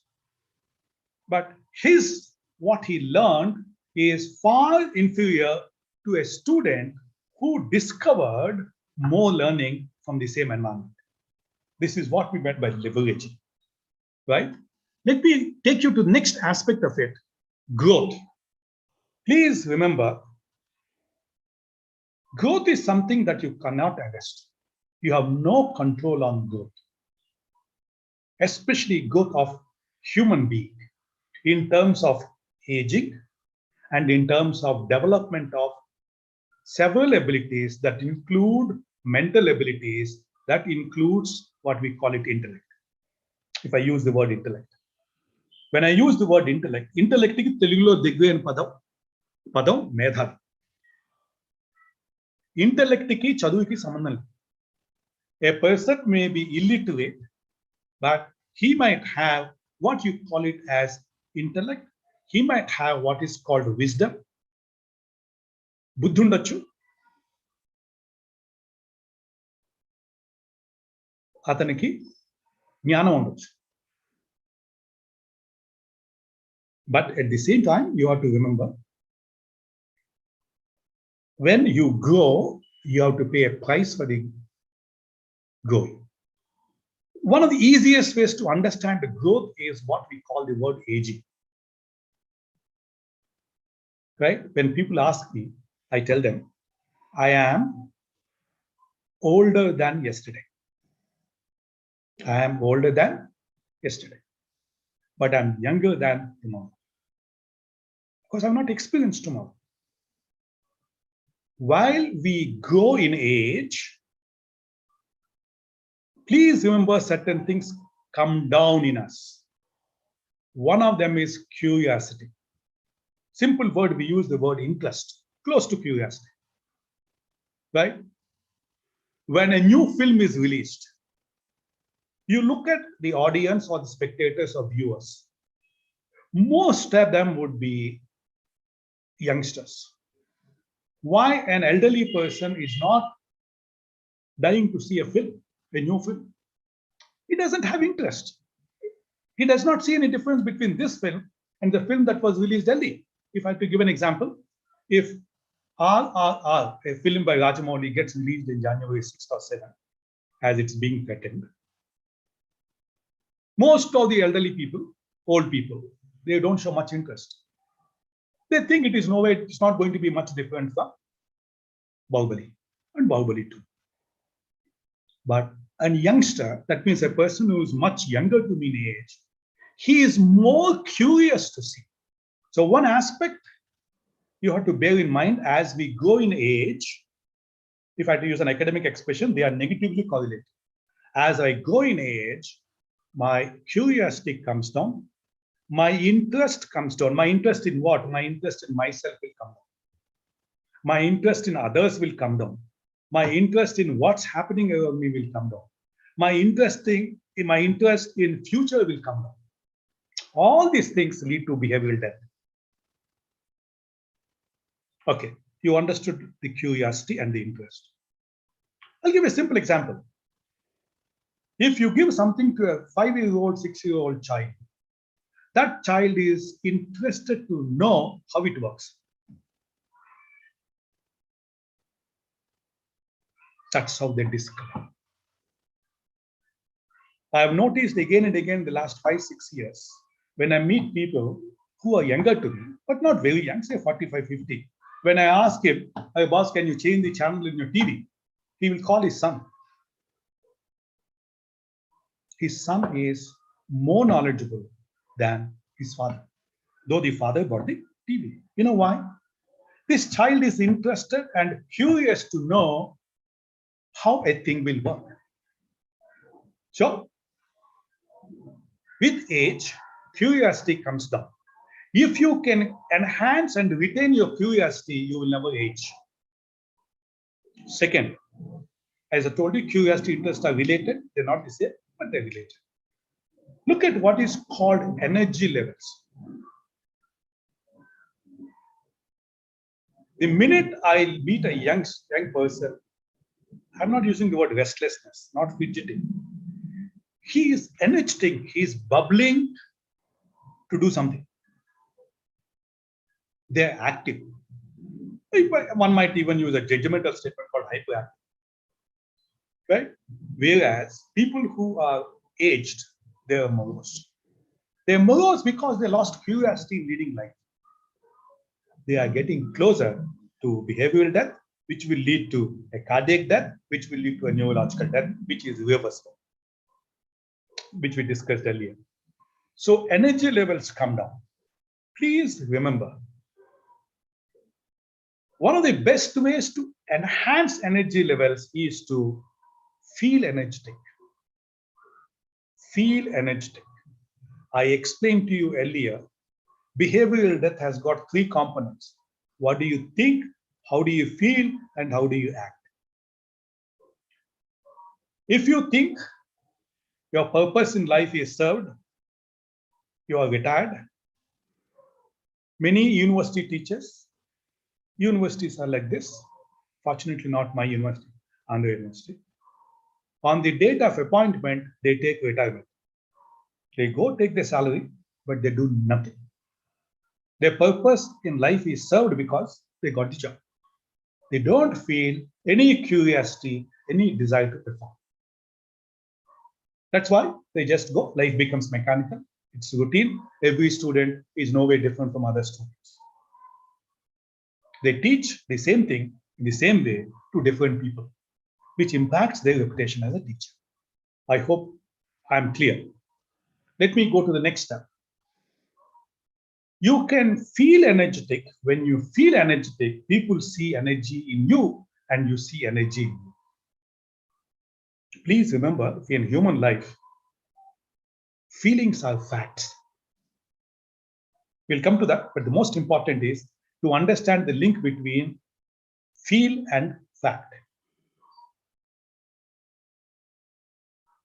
The one thing we talked about enough is learnability. As we grow in age, your learnability comes down. So one of the best ways to manage aging is to increase your learnability. What do you mean by that? You don't have to necessarily confine yourself with the courses that are being offered. Unfortunately, in Indian universities, we don't have this system. In IIMs, we do have. In IITs, we do have in some limited sense. A student is free to study beyond the subjects he's asked to study. For example, if I'm doing my MCOM in Andhra University, I can go and audit a course in theatre arts. Unfortunately, we don't allow that. My request for the teachers there, please see whether you can do that. I am capable of learning little beyond what is prescribed. Why can't I learn? Why can't universities give that opportunity? This would help the students to discover themselves much better. So, to enhance learnability, you have to provide more opportunities. Let students go within the same university, need not go outside the university. That's a different story. We can talk about the importance of exchange students. But at this stage, my job as a teacher is to see that learnability will not go down. It goes up. My job as a living human being is that my learnability will not go. Okay? As we go in age, please accept a fact. It's not a feeling, it's a fact that my future comes down. How many years of life will come down? My past becomes more.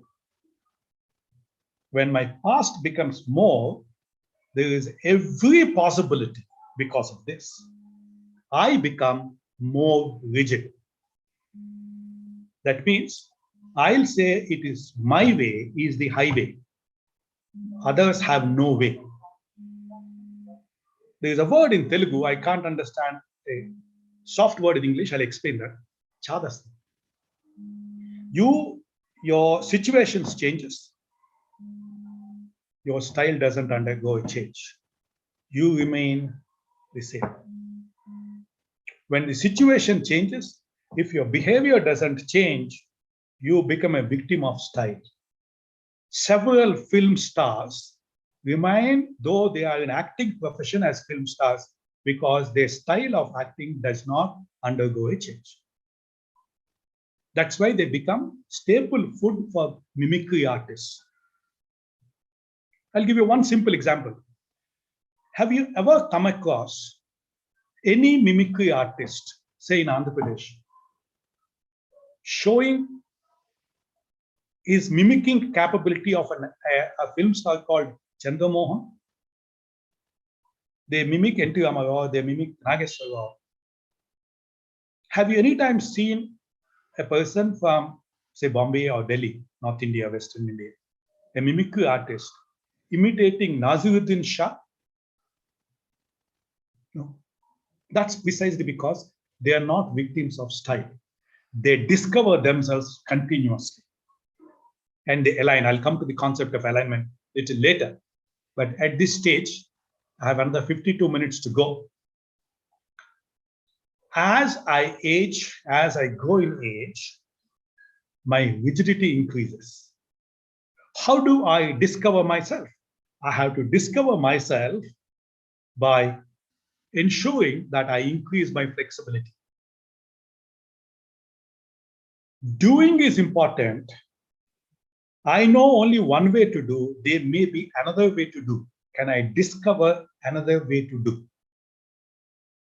That means you're treading a new path to the same goal. I'll give you a simple example. The goal is same. The goal seeker is same.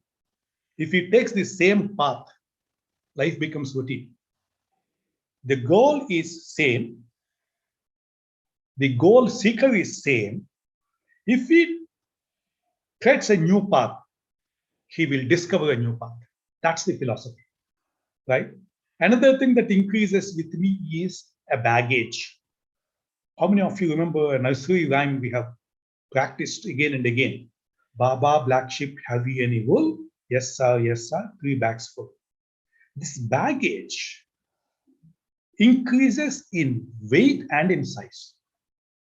When this baggage increases in weight and size, our movement, our dynamism will come down. So what is the way?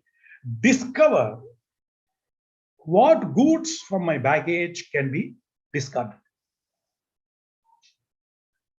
Discover, do I have to carry anything that is not used, say, in the last 4 or 5 years?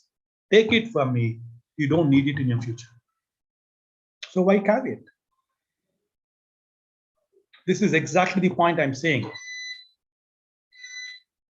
It may be a technology, it may be a resource, it may be a tradition in the society. Incidentally, when I use the word tradition, like purpose, traditions are not static, they are dynamic. They change as the times change. Okay, my next question here, next point is, how do all of us have past? The newborn baby has a past. We have present and we have future. How do I manage my past is one of the important steps in discovering self. How do I manage my present, this minute, this hour, today? And how do I manage my future? These are another way of understanding and leveraging self. Can I use past as a path to discover myself? Can I learn from my past? Can I unlearn from my past? I have done it that way. Can I learn a new way? I have learned something, but I don't see any relevance of it. Can I unlearn? Please remember, all of us have limited capacities. We can carry limited volumes. I'll give you a simple example. When I was a student in Andhra University, both masters and PhD student, we were given library tickets. I think as a student, we were given 4 tickets in those days. Now, how do I leverage the library? I can take only 4 books at a time. But there is something called textbook section. There is something called reference section. I don't have to take the book outside the library to read. So what I used to do is, I used to take only certain books on loan because there is a limited capacity. Once I became a PhD student, I have more library tickets. But please remember, nobody in the world has got so many tickets that will be equal to the number of books because you have a limited capacity to cater. And library has a larger responsibility to cater to a larger number of students. So how do I accept my past? I am not at all guilty at all in my life of my teachers and of my universities. Many people try to hide their past. If you come from a humble beginning, there's nothing wrong. Actually, your achievements are much more laudable than a person who comes from a better background. This is what we call it as management of past. If I come from a poor family, I don't have to feel guilty that I come from a poor family. It's a fact that I came from a poor family. Why should I wipe it? Or the human tendency is, instead of accepting it, we try to deny it. This leads to defensive behaviors. Or refute the past. Try to cover it up. Or question. Most importantly, every living human being will have a past. You and I differ in terms of the quantum of the past and the nature of the past and what you do in the past. But for God's sake, don't live in the past. The Andhra University, known to me in 1975 to 77, is completely different from the Andhra University today. Maybe the campus size has not increased, maybe it is increased, but so many new things have happened. So when I have the past, can I learn from the past? Can I unlearn from the past? The second aspect is management of now. First realization is certainty. What is certain is this moment. Will there be next moment? I do not know. So one of the best things that to manage the present is, can I avoid becoming the victim of the past? What do you mean by victim of the past? I could not learn yesterday, but that does not mean I can't learn today. The fact that I have not learned yesterday makes me more responsible for me to learn today. I'll give you a simple example. Long ago, I happened to go to South India's first water theme park. It was on the way to Ooty. It's called Mettupalam. It was not open to public. Somebody took me inside. And, there are waterways, boats, slides and all that. And I took my daughter. She was in a float. Then I discovered a 80-year-old lady float. And she also disembarked the float. That means got out of it and came to this shore. My daughter also. Then I asked her, I'm really surprised at the way you are enjoying.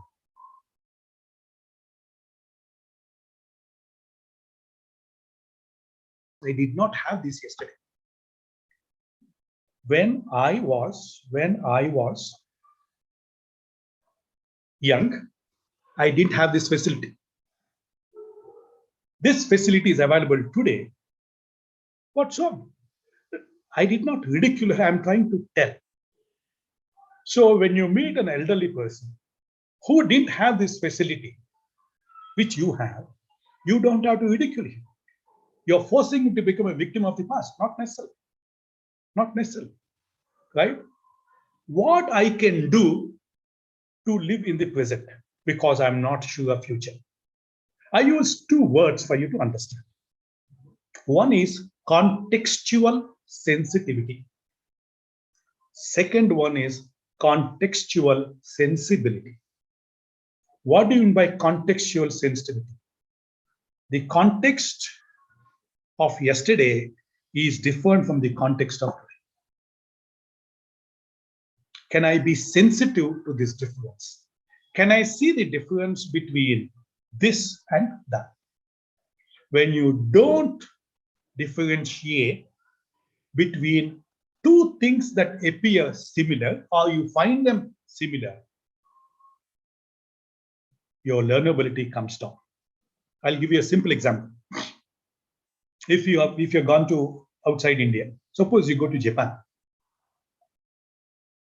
you are surrounded by lots of Japanese.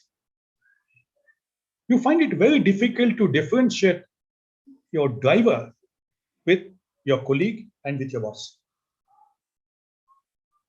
Natural. Because you're responding to similarities, you're not discovered the differences.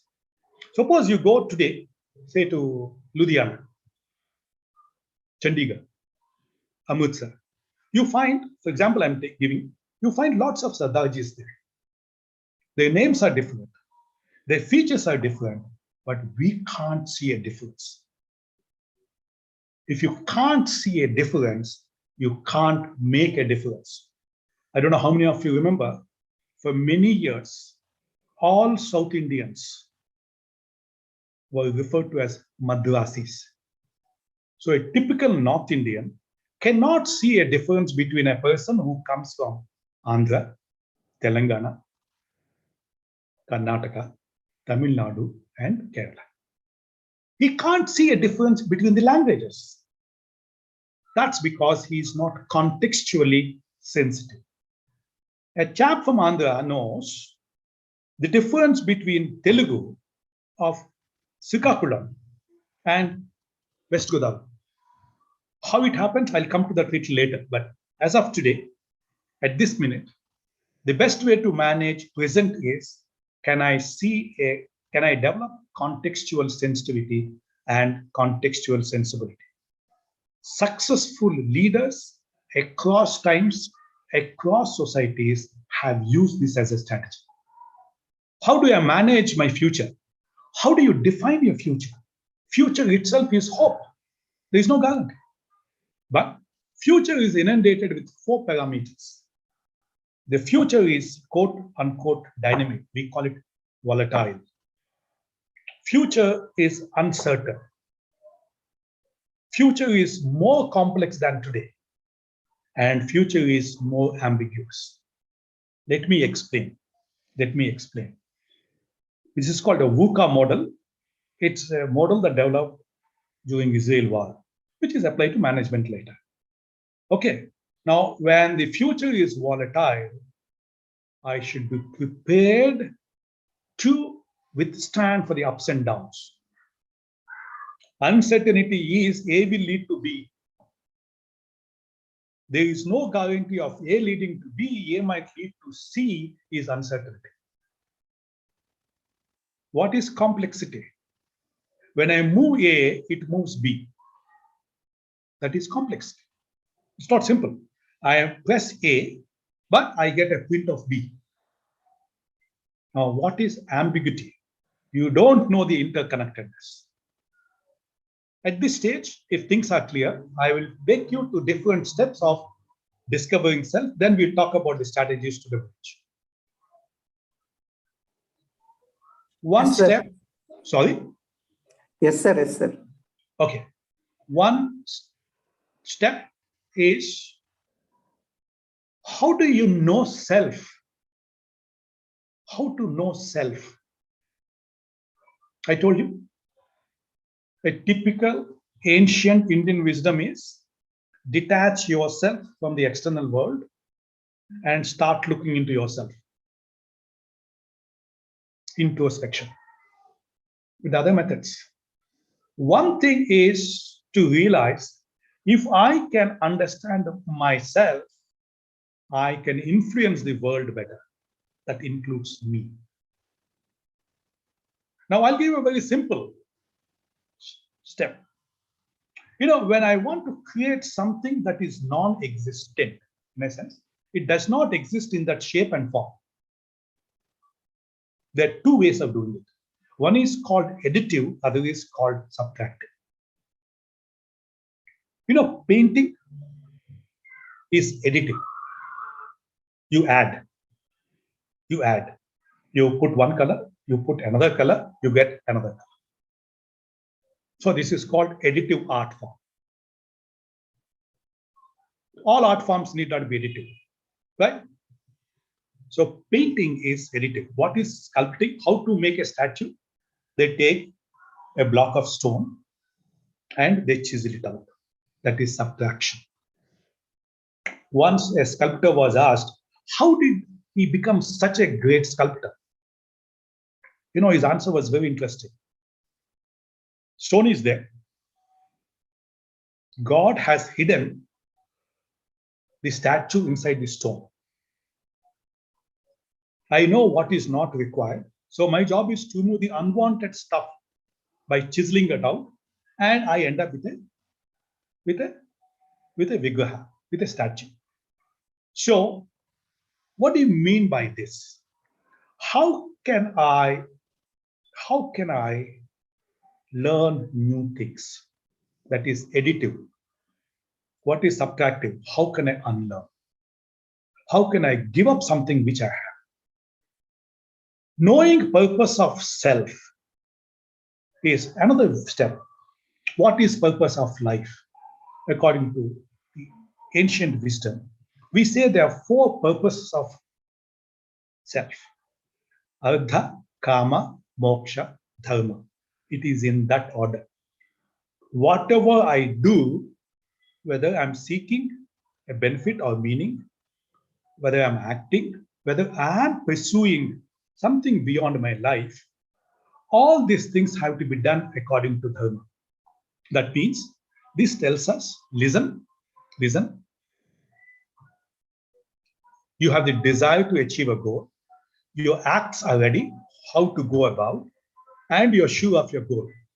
But whatever you do, it should be within the value. If I had to put it from a management student point of view, whatever I do has to be moral, ethical, and legal. This is how you chisel out yourself. You discover yourself. Okay. Now, I would like to suggest 4 purposes of life. These 4 are highly interconnected, and they are not the same. The purpose of this session is to enhance each one of them. Now, what is that? Why should I discover myself? When you discover yourself more, the first factor it leads to is success. Most successful people in any profession, in any part of the world, they are continuous discoverers of themselves and their environment. So success is the first factor, first purpose of life. Now you might ask a question, what is success? Success is achieving the goal. If you achieve the goal, you're successful. If you're not achieved, you're not being successful. Success is highly context specific. That's why I talked about contextual sensitivity. Success is highly context specific. What is a success to be may not be success to you. I'll give you a simple example. In somebody's eyes, I may be successful because I never worked in Andhra University, excepting for a very short time. But for me, Krishna Mohan, other friends in the university, they are successful because they could serve their own university. See how it can be looked. So success is highly context specific, highly subjective. Hold it. The second aspect or second purpose of life is satisfaction. Satisfaction is highly individualistic. Success and satisfaction are 2 different things. I may be successful, but I may not be satisfied with the success. I may be satisfied, but I might haven't been successful. I might not work for success, but I may be still satisfied. Right? This is what we use an expression called contentment. Contentment does not mean complacency. Dil mange more. I have some, I want some more. So second one is satisfaction. So you understood success, you understood satisfaction. The third factor is happiness. Happiness is personally defined state of mind. I can define happiness and I can achieve happiness. It is not on anybody else's control. That depends on your psychological orientation. You cannot make me happy. I can make myself happy of you. I might have failed in the exam, but I may be happy. It's possible. Suppose my father has told me, if you fail in the exam, I'll get you married. And I'm interested in getting married, whatever may be the purpose. So what do? I failed in exam. I might fail in the exam purposefully. For somebody's view, I'm not successful. I failed in the exam, but I'm very happy about my failure because the outcome of that failure makes me happy.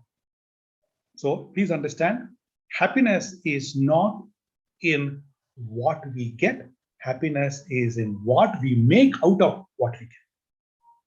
Success, satisfaction, happiness. The last one, peace. Am I in peace with myself?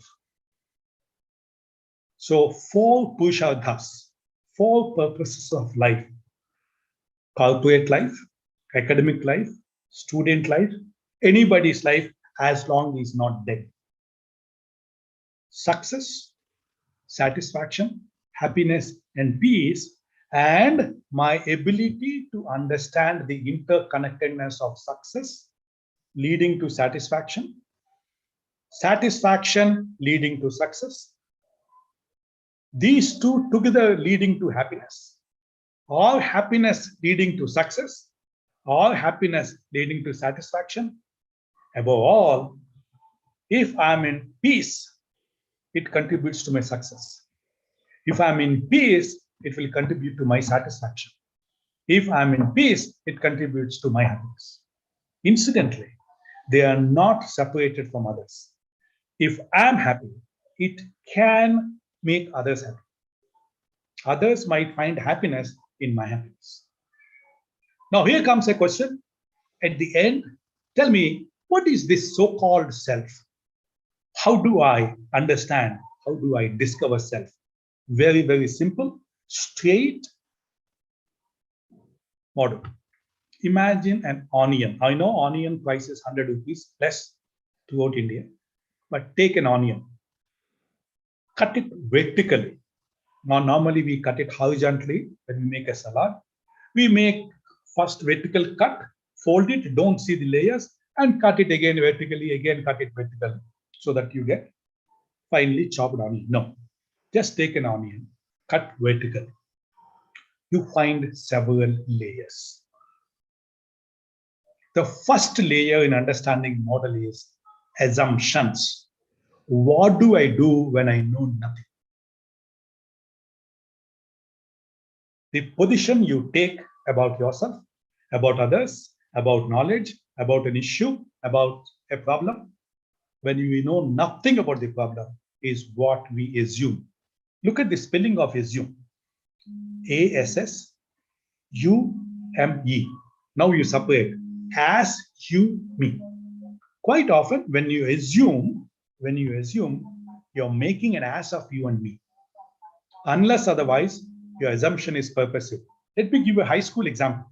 Generally, when we learn mathematics, particularly algebra-based arithmetic, the mathematics teacher to tell that, imagine that your father has given you X rupees. Your uncle has given you 5. Your mother has given you 10. The total money you have now is 25 or 30. He is asking you to take an example of X so that you learn in a deduction what is that X. So it's a purposive assumption. Most of the times, the assumptions we make are not purposive. That's why we make a fool of you and me. They are facts. The purpose of knowledge is to get facts. Facts are 2 kinds. Situational facts and universal facts. What is situational fact? What works in Andhra University may not work in Usmania University. That's a fact. Who is the Prime Minister of the country? It is a situational fact. For Pakistan, it is Imran Khan. For India, it is Narendra Modi. Question is the same. The right answer is different because of the situation. Now, how difficult it is to get facts? As I told you, the so-called scientific facts are dynamic, right? Since it is very difficult for us to get facts, human brain has developed a method. What it does is, you take two facts, connect them, and extrapolate it. In statistics, we use an expression called extrapolate it, and take the third one as fact. This is called inference. God is love. Love is blind. Hence, God is blind. How stupid it is. You may be blind. That's why you can't see God. How can you say God is blind? But it may be logically correct, right? So, inference is something that we have obtained from facts, but need not be a fact. It is stronger than an assumption. It may be more reliable than an assumption, but it is not a fact. Simple example, simple example. You're seeing me only from above. Since you see me with a shirt, with a scarf or a cover, and a coat, you might infer that anything. I'm wearing nothing below my shirt. I'm wearing a trouser. That is inference. Since you see a blue color and a white, you might infer based on that I'm wearing a blue color trouser or white color trouser. Somebody will say, no, there are two whites in Ravi's picture, apart from the whiteness in his hair. You have his jacket and the white dots in the, so he must be wearing a white trouser. That's an inference. Inferences, though they come from the same facts, they're highly, highly subjective. Those of you understand this. This is how we start interpreting wrongly. Same facts, but interpreted differently because of different influences. The next thing is an opinion. Based on our knowledge, acquired through assumptions, acquired through facts, or acquired through inference, we take a position. Please remember, the kind of opinions you have will determine your self-concept. Opinions is normally we say, I don't think so. For example, my friend Krishna Mohan has an opinion about IIM. We have been to IIM Ahmedabad. He has an experience-based opinion of Ahmedabad. Those people who did not go to IIM Ahmedabad, they can still have an opinion. That opinion may not be the same as Dr. Krishna Mohan's opinion, or maybe the same, but it's not sprouting from the same source. Opinions are nothing but tentative positions that we take. We predict humans' behavior based on our opinions. Okay. The next one, a very, very important aspect of self is belief. As you see, the complexity of each one gets increased as we move from the outer to the inner. That's a very, very important learning. You have to get it. Assumptions are like the dried skins of an onion. Peel it out. They are of no use. You can't use them in cooking. You can, at maximum, use them as a menu for some plants. There is some purpose, but they're not edible. They're dry. Now, as you go deeper into the onion, the inner layers will be more juicy, more pungent. That's why we took onion as an example in understanding self. Beliefs. Belief is nothing but a statement perceived to be true. Belief is a statement that is perceived to be true. I think it will truly happen. For example, many people believe that wealthiness will give you happiness. That's why they run after wealth. That's their belief. Some people believe wealth and happiness don't go together. That's their belief. Some people say if you have wealth, you can't be happy. That's their belief. Belief is nothing but a statement perceived to be true, right? The next one, often used, most of the time misused, is called an attitude. I'm sure I don't have to explain to you what's an attitude. You have, but attitude is much stronger position we take. It takes a longer time to develop.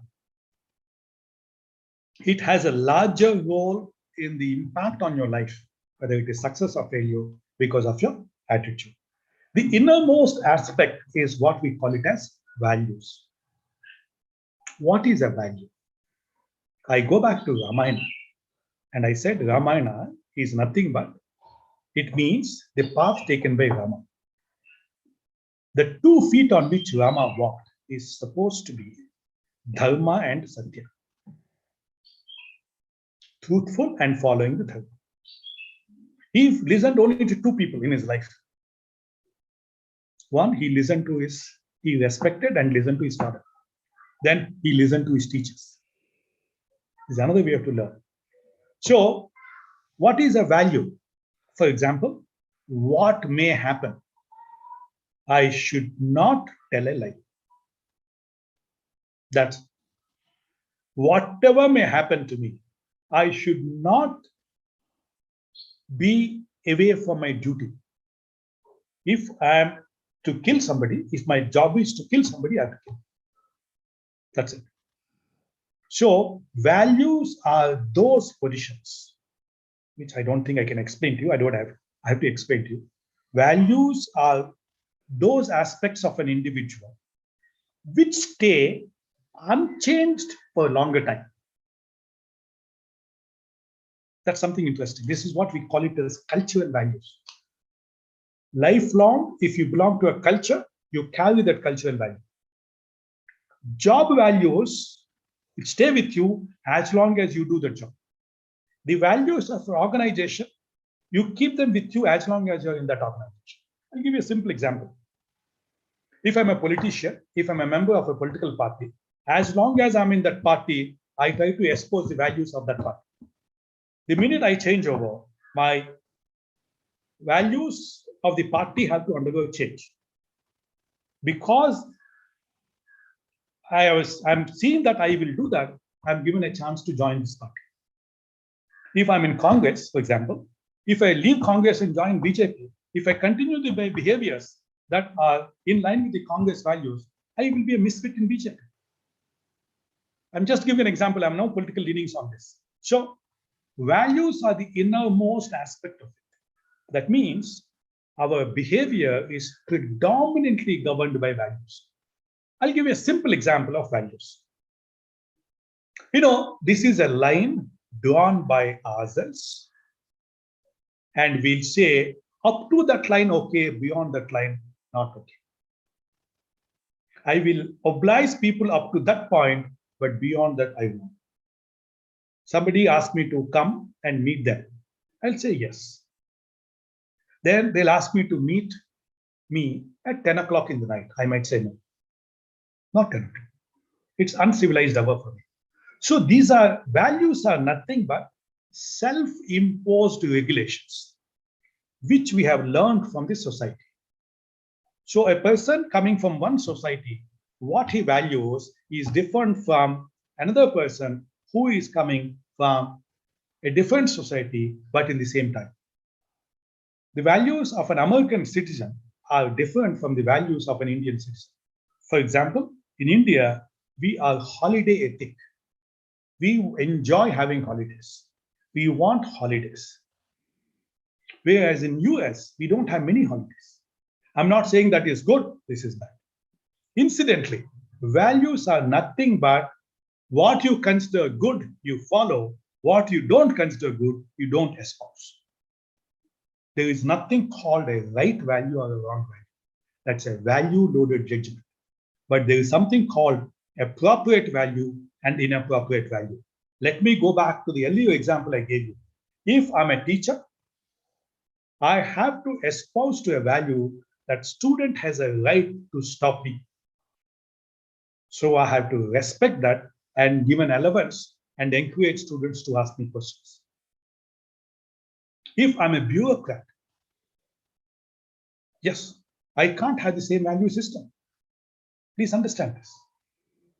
There, I expect people to listen to me carefully, then ask a question, whether they have any doubt, whether they have a doubt in themselves, whether they have doubt in my promises that I made. I hope this is clear. The second step I want you to understand is, we call this as an acceptance rejection model. Do you accept yourself? In other words, are you happy with yourself? If you accept yourself completely, you will be a mad guy. Take it from me. If you reject yourself completely, you are another kind of a mad guy. Put it in a different way. If I like everything of myself, I am the handsomest fellow, I am the most capable fellow, there is nobody above me in the world. Suppose these are the positions I take about myself. That's how I've constructed myself. That's how I defined myself. I'm a narcissist. I have fallen in love with myself. All religious scriptures say, love thy neighbor as thyself. No religion, to best of my knowledge, ever told you, hate your neighbor, kill your neighbor. No. So, the question is, can I enhance the self-acceptance and reduce the rejection? This is what we meant by sculpting. There are certain aspects in me. So, if you accept yourself, you live in a heaven that is created by you, which can be hell for others. There are people who are full of themselves and nobody would like to be with them because all the time you have to listen to them. Because they're full of themselves, they don't give you a chance to question. They don't give you a chance to ask a question. Now they're willing to provide an answer. Such leaders or people with such orientation will not be successful as leaders for long, maybe for a short time. There are lots of leaders called narcissistic leaders, right? If you have more of rejection of yourself, what we call it in Telugu called Atma Nyunyata Bhava. Ante, I blame myself. I think low of myself. I think I can't do anything in life. There is no human being that he can't do anything. He can do something. That's the beauty of life. So how do I accept myself? How do I reject myself? The more the acceptance I have of myself and the less of rejection, but there are certain aspects which I don't like in myself. So what are the ways to understand self? Steps is, do an analysis of yourself. What do I like in myself? What do I don't like in myself? Second is, ask others, take help of others. What do they like in you? What they don't like in you? If you can put this into a 2x2 contingency table, you will get an agenda for you to evolve yourself, discover yourself. For example, what others don't like in me, what I don't like in myself, it's easy for me to discard. This is what we call it as social adjustment, which leads to success. The next one is, we always believe that there are only two ways of living life. I'll give you simple English words. If I want to influence somebody, I can influence him by becoming his slave, his chamcha. I speak only good things about him, which they are not existent. I lick his feet. This is one way. The second way we believe is, I kick the guy. I prove my power, my influence, my authority, my knowledge, and make him feel small. I kick the guy. So the first category is called submissive behaviors. The second category is called aggressive behaviors. I talked about Gandhi. I talked about Krishna. These are the two people, if you remember correctly, Adi Shankaracharya. These are the people who told us, Raman Maharshi, that there are not just two ways. It's not your way, it's not my way, there is other way. Discovering the other way is the third way, is an aspect of discovering self. You want to do things in a particular way. I want to do things in a particular way. If I say that my method is better than your method, I'm being aggressive. If I succumb to you, if I agree for the sake of argument and I do your way, though I don't believe in that, I am lowering my self-esteem. Submissive people have very low self-esteem. People with high self-esteem are highly aggressive.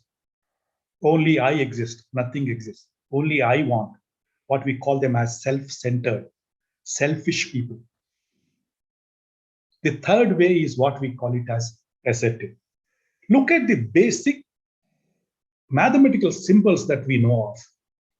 Greater than, less than, equal to. Now, I am greater than you is aggressive behavior. I am less than you is a submissive behavior. Assertive behavior is you and I are the same to start with. If you take an assertive stand, teaching becomes easier. Learning becomes easier. If a student takes an assertive position and says, I don't know what I don't know, but the teacher knows what I want to know. Fantastic. So you don't know certain aspect, the teacher does not know certain aspects.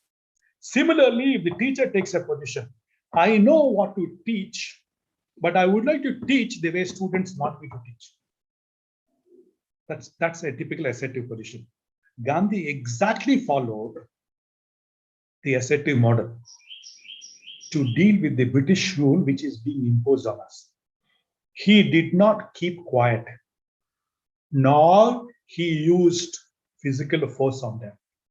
He said, I have discovered myself, and because I've discovered myself, I'll find the way. I will resort to what is called satyagraha.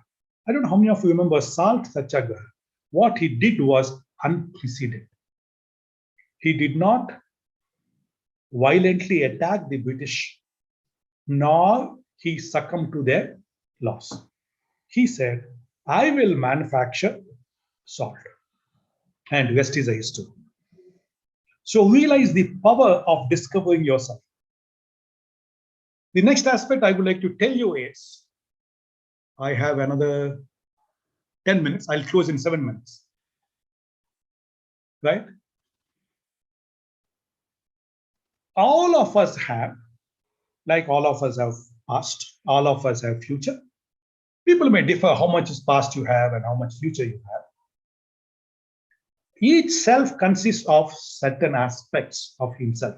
So there are certain aspects known to me about myself, known to me about others, known to me about the world. But there are also certain aspects that I don't know.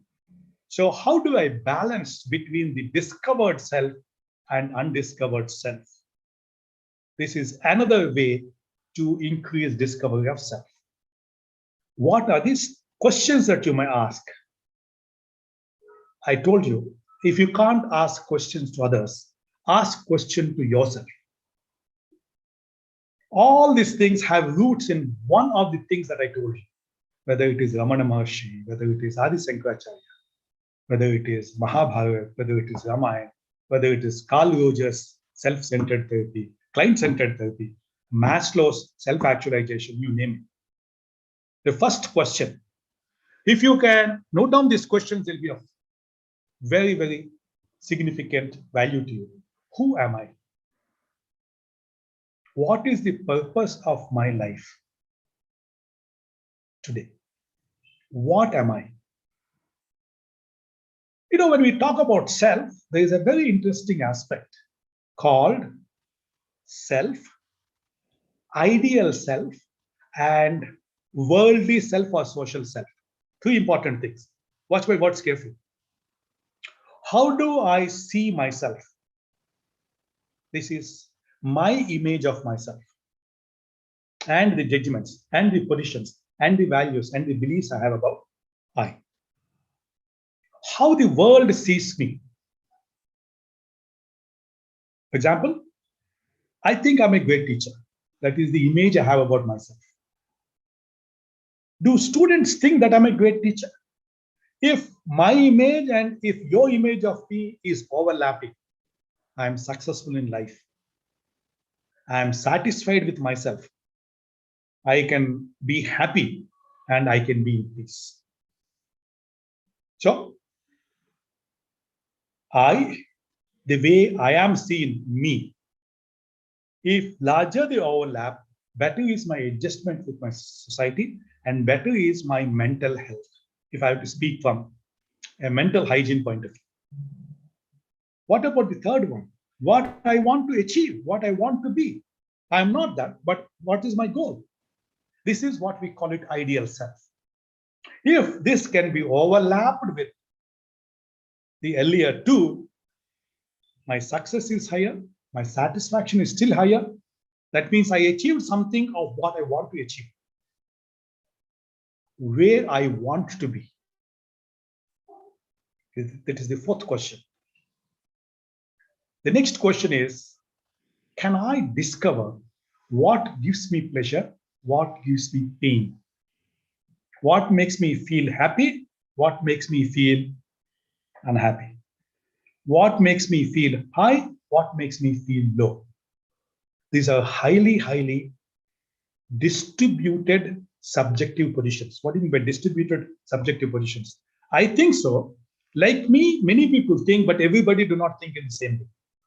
For example, if somebody asks me, what makes you happy by drinking early in the morning? I might say coffee. My friend in Andhra University might say, milk. Somebody in Delhi might say tea. Somebody in Bombay might say black tea. 4 different things make 4 different people happy. So what gives me pleasure might not give the pleasure. The next question you ought to ask is my behavior, whatever is my behavior, is it a skill or a habit? Now, what is the difference? Both are consistent behaviors. If I'm situationally sensitive, if my contextual sensitivity is high, it is a skill, it's not a habit. Teaching, is it a skill or a habit? My talking to you, it is a skill because I talk to you only when the session is on. If I continue to give lecture after my session is over, when I disconnect myself from the computer, it's a habit. That means I don't need students. Without students, I can teach. That is a habit. Something is wrong with me. Driving at high speed, it has to be a skill, not a habit. The day it becomes a habit, I am becoming a victim of my past. My past learning is forcing me to behave in a particular way. So ask this question. Whatever is my behavior, smiling at people, is it a habit or a skill? It has to be a skill. It cannot become a habit. Because when I'm walking on the road, if I keep on smiling at every person I confront, they think I'm a madman. You have to look at 3 R's and 3 D's. What are the 3 R's? In academics, we say, in education, we say 3 R's, important skills: reading, writing, and arithmetic. But here we are saying 3 important R's for self-discovery so that you can leverage yourself for growth and development. The first one is reinforcing. I have certain positive aspects. Can I keep them positive and active? That is reinforcing. Second one is recalibrating. Can I change the way I look at things? Can I change the way I act? Can I change the way I feel? Can I change the way I react? The third one, I'm not saying it because it is being done. This program, STTP, is being organized under the auspices of engineering college. There is a concept called re-engineering. Can I re-engineer myself? I can change myself if I want to change. There is no aspect of me that cannot be changed by me. So reinforcing, recalibrating, and re-engineering. Now, what are the 3 Ds? You know why I'm bringing the 3D? I talked about subtractive form of making something, and I call that as sculpting. And editing, additive, not addictive, additive, painting, molding is different from sculpting. So if you look at re-engineering is nothing but doing both. The 3 Ds that you are to look at is, can I be detached? This is what Gita says. Your job is to do your duty. Your job is not to get influenced by the outcomes of the duty. Detached attachment, not attached detachment. Attached detachment lead to retirement on the date of appointment. Please remember. So I am concerned, but my concern is not an obsession. Can I delay gratification to weaken the unwanted desires? If you look at some people, they say, we do upavasa today. What does that mean? They are delaying their desire to eat food. After some time, they conquer hunger, but they cannot conquer hunger forever. The last one is defy. First one is detachment. Second one is delay to weaken the desire. The third one is defy. Do I need it? Habit formations are something that do not allow us to defy. All of us think that we will die if you don't have something. Many people, they become habituated, say for coffee. If you don't give them coffee, they can't start the day. People who smoke cigarette, nobody is born with a cigarette in their mouth. All of us have learned how to smoke. If you have not unlearned a habit that does not help you, it will create problems for you and problem for others. Nowadays we use an expression called data mining. Data mining applications can be applied to management of self and discovery of self. Look at yourself, look into yourself, look beyond yourself. The last point I would like to share with you is, can I find some strengths in me? At the same time, can I discover, unearth weaknesses in me? What you consider as a strength is your position, not world looks at us. What do you think are your strengths? What do you think are your weaknesses? If you're convinced that this is a point of strength, you have to work on that so that you operate on your strengths. What's your weakness? You consider a certain thing as a weakness. It's a judgment. Yes. After knowing it as a weakness, after knowing, own it. Owning a weakness is very, very important, because when you own it, then you can disown it by reducing its impact. These are some of the points. I have few minutes, but I've done everything. Please feel free and ask me any questions. I'm done.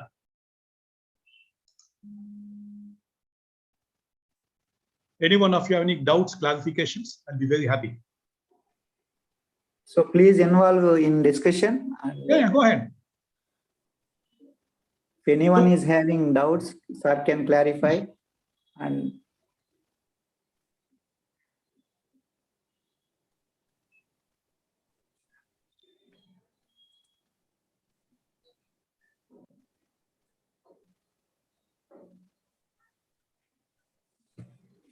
maybe the hunger is taking over their curiosity to learn.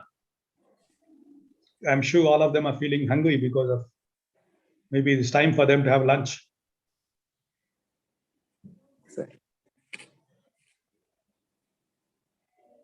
Any question, please?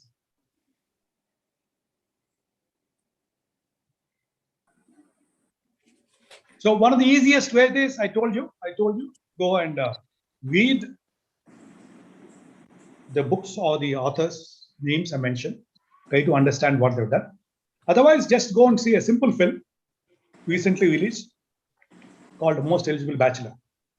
It talks about the importance of discovery, importance of leveraging your strengths, importance of knowing and owning and managing your weaknesses, all the points I said, you see a relevance. Yes, please.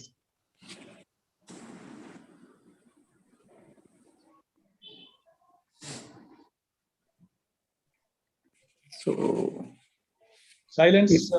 If no one is having any doubts, let's close this session. What is it? Let's close it solid almost 2 o'clock. Yes, See, sir, a teacher is ready to answer a question. So please involve in the discussion. Sir has enumerated all the aspects of self and the actually the characteristics and everything. Sir has discussed in detail about what is meant by self from the definition. So if anyone involves in discussion or asking doubts, we are happy. Then otherwise we will go to the vote of the thanks. If people are hesitant to ask me a question because of linguistic problems, you can ask me in Telugu. Yeah. Nothing wrong. To discover self, you need not know English.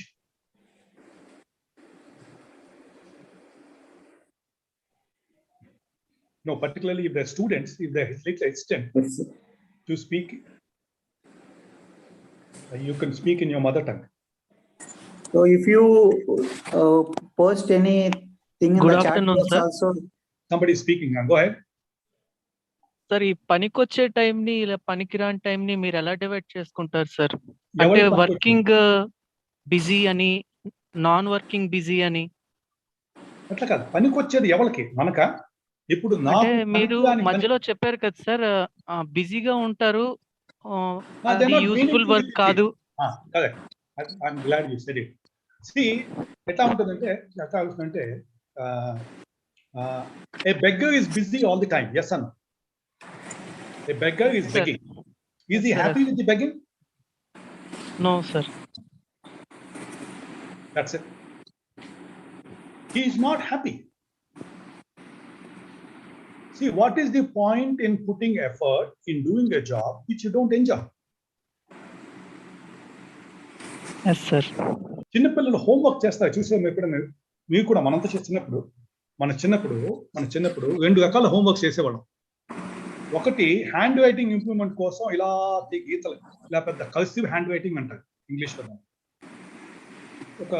ఒక అక్షరం వేయాలంటే ఎక్కడో మొదలు పెడతాం, అనకాపల్లిలో మొదలు పెడతాం, ఆ అక్షరం విశాఖపట్నం అవుతుంది, ఇది విజయనగరం దాకా వెళ్తుంది. దానికి ఒక పిలక, దానికి ఒక తోక ఉంటుంది. It is called cursive hand writing.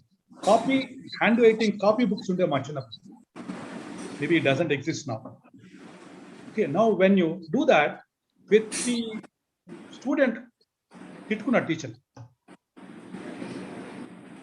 But చేయడం వల్లే అప్పుడెప్పుడో నేర్చుకున్న హ్యాండ్ రైటింగ్ ఇప్పటికి ఉపయోగపడుతుంది. Is that clear? It's called cursive handwriting because every student curses the teacher. So, if we have to do something, there are 2 ways. Can I learn to enjoy that work? If you can enjoy the work, you are meaningfully busy. Either you have to do meaningful things or you have to find meaning in what you do. Both are possible. I hope I answered your question. Yes, sir. Thank you, sir. Thank you.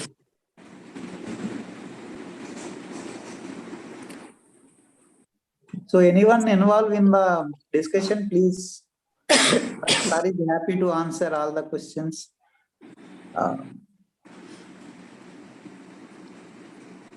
Is anybody having doubts or interaction with sir?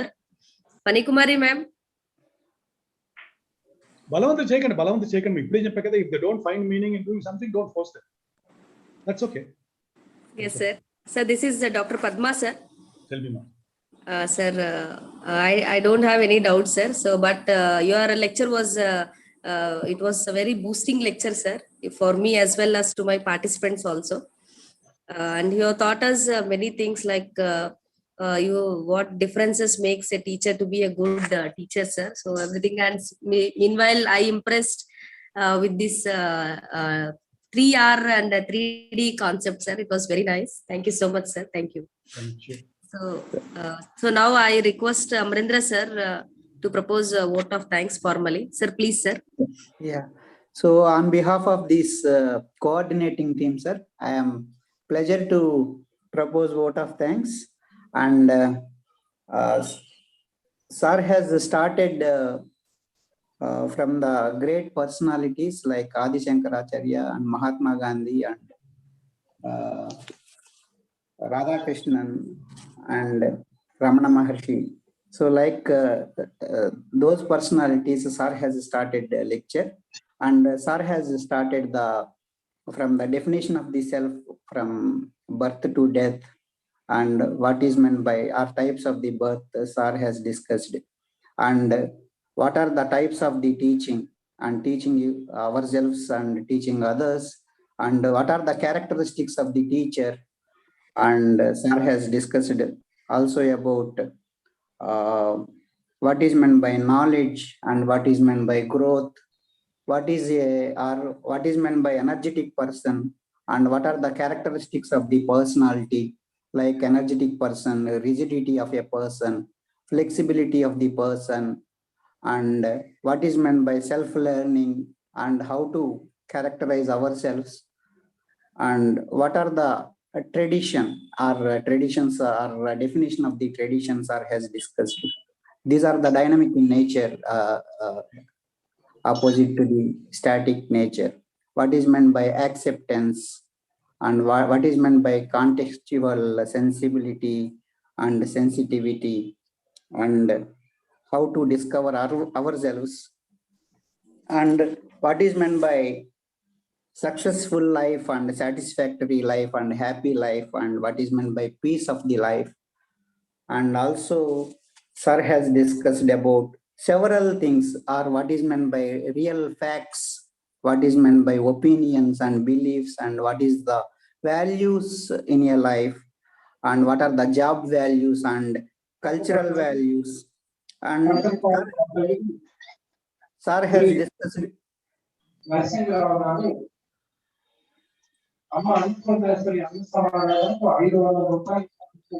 Sir Krishna Mohan sir is Yeah, and it has been very pleasure of listening to Professor Ravi Kumar, and I'm so glad wide-ranging examples towards discovering self. That is the theme that he has chosen so wonderfully. I strongly believe he has set the level playing field as a first session to the rest of the resource persons in such a way that the presentation given by Professor Ravi Kumar, I know he is very talented, covering very appropriately various dimensions of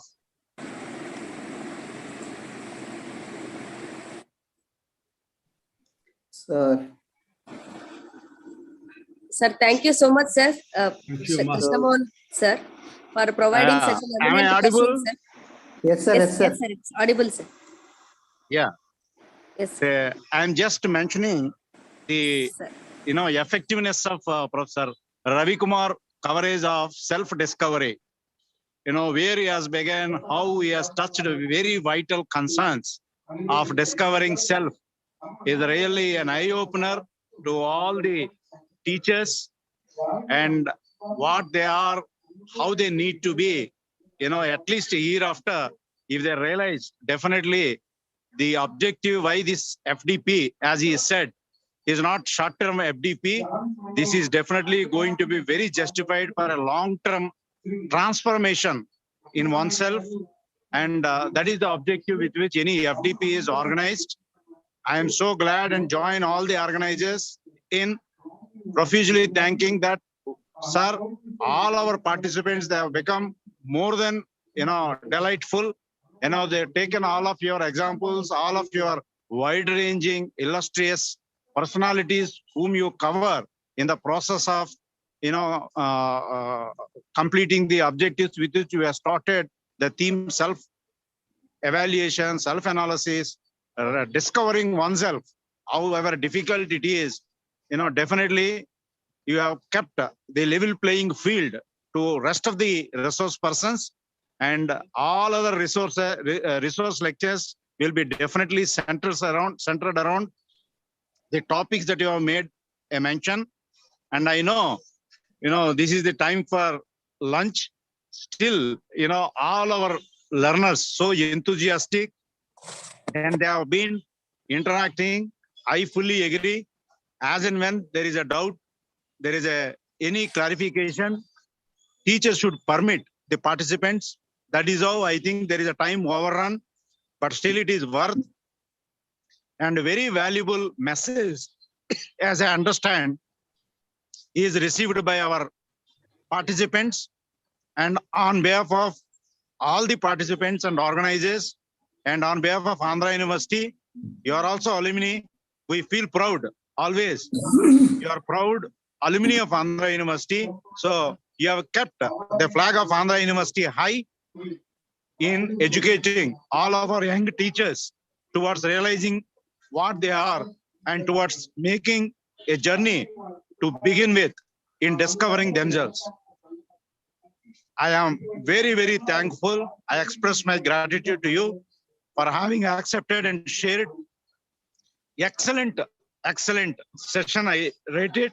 And now I think these inputs will be taken by rest of the resource persons also towards making it as this broader scope. So once again, I am thankful to you and for sparing your precious time and also sharing your thought process on the subject. I know it is a very abstract subject, but you make it so lively so that everybody's attention is not gone at any point of time. And now and then, because of my predispositions here, there is a little disturbance to me to continue to focus on your lecture. Anyhow, all of your lecture is video recorded. It is also kept accessible to all others in the university community. So we feel proud of you, sir. Thank you very much. Thank you. Namaste. Anytime, Krishna Mohan. Anytime. I know. That is the confidence with which I approached you. Rama Seda was a little bit hesitant whether I am B professor, whether you would agree or not. I said, Ravi Kumar is for academics. He is an academic man. He is our man. He represents Andhra University also, apart from IIMB. Thank you very much, sir. Once again. Thank you. We seek your help. I talk to you separately. Right, sir. On some other aspect, right? Thank you. Thank you very much. Thank you, sir. So now I request participants, so have a break up to 3 o'clock. So, and please join sharply at 3 o'clock, ma. Thank you so much, sir. Thank you so much, sir. Ravi Kumar, sir. Thank you. Thank you, sir. I especially thank Krishna Mohan, sir, also for providing you as I understood that and the way how you are given the lecture, it's very awesome, sir. It's very nice. And of course, even I too learned so much, sir. Thank you so much, sir. Thank you. Thank you. God bless you. Bye. Thank you, sir. Thank you.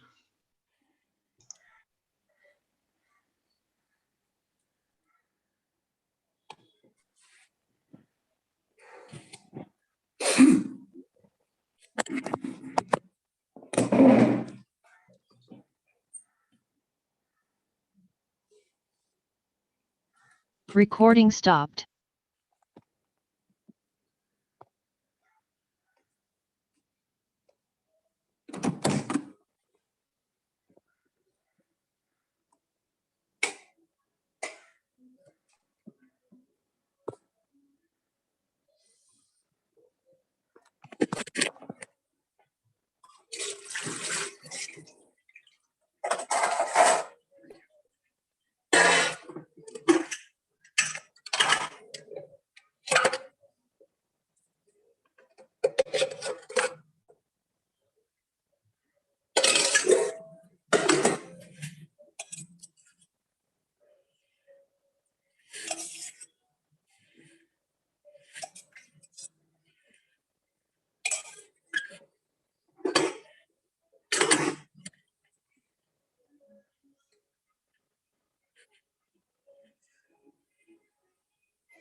कुछ कितना अच्छे से हो गया ना, पर एक बात है, जो तुम जान रहे हो, वो कौन सा गाना है? क्यों? पसंद नहीं आया तुम्हें? वो अच्छा था, पर वो मेरा गाना नहीं था। मेरा मतलब वो हमारे वाला गाना नहीं था। मुझे हमारे वाला गाना से नहीं था।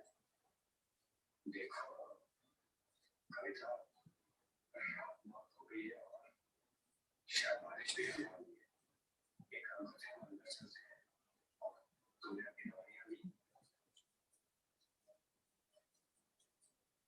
क्या ये संस्कार नहीं है? कुछ नहीं। संस्कार आज तक ऐसा नहीं हुआ है कि मैंने तुमसे कुछ मांगा और तुमने मुझे नहीं दिया, और आज तक ऐसे बात करते हो तो मैं नजर से नहीं चुका। हो सकता है इतनी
Good afternoon. Sir, good afternoon, sir. Good afternoon, ma'am. Good afternoon, ma'am. This is Dr. Padma, sir. Ma'am, Nice nice to meet meeting you, you, ma'am. sir. Nice to meet you, ma'am. It's a pleasure, sir. Sir, shall we start, sir? So already Yes, ma'am. 33 members are there, sir, in the group. Yes, yes, ma'am. Yes, ma'am. Yes, ma'am. Okay, sir. Okay, sir. Now I may request Amrendra, sir, to introduce the sir to the participants. Sir, please, sir.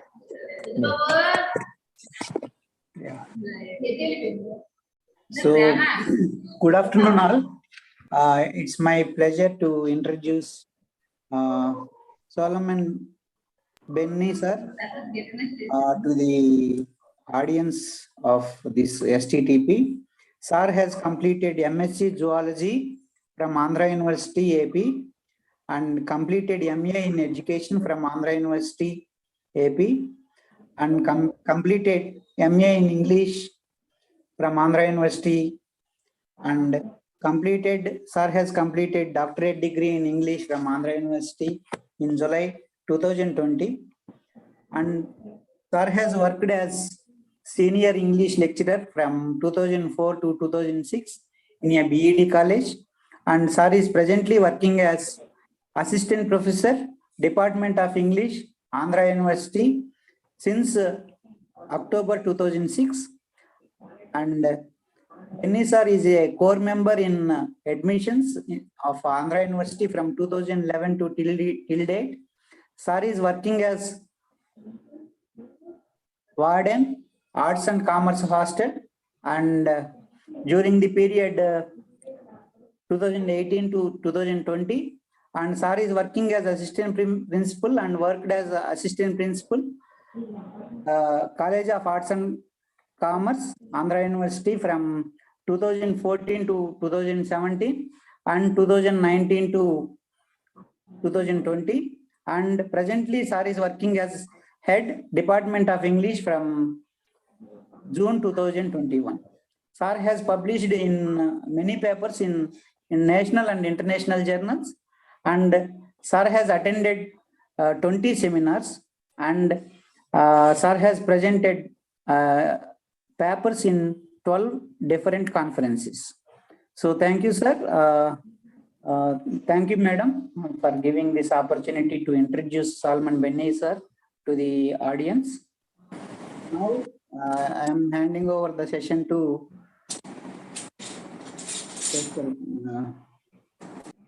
Dr. K. Padma.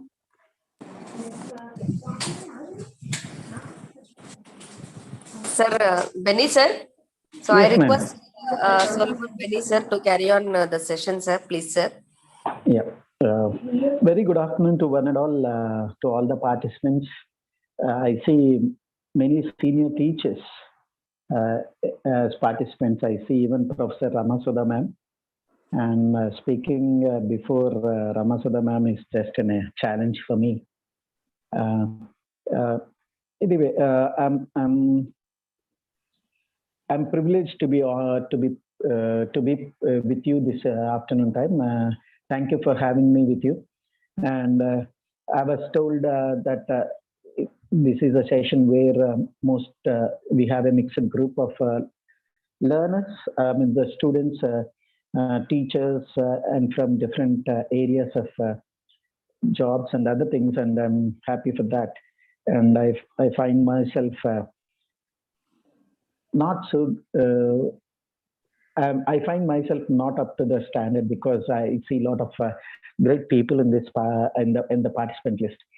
Anyway, let's go into the session. I'm going to talk about writing skills, writing a research paper, how to write a letter. I mean, most of you are very well versed with those things, but as we start with, let me talk about communication at the start, because communication is something that we are more into.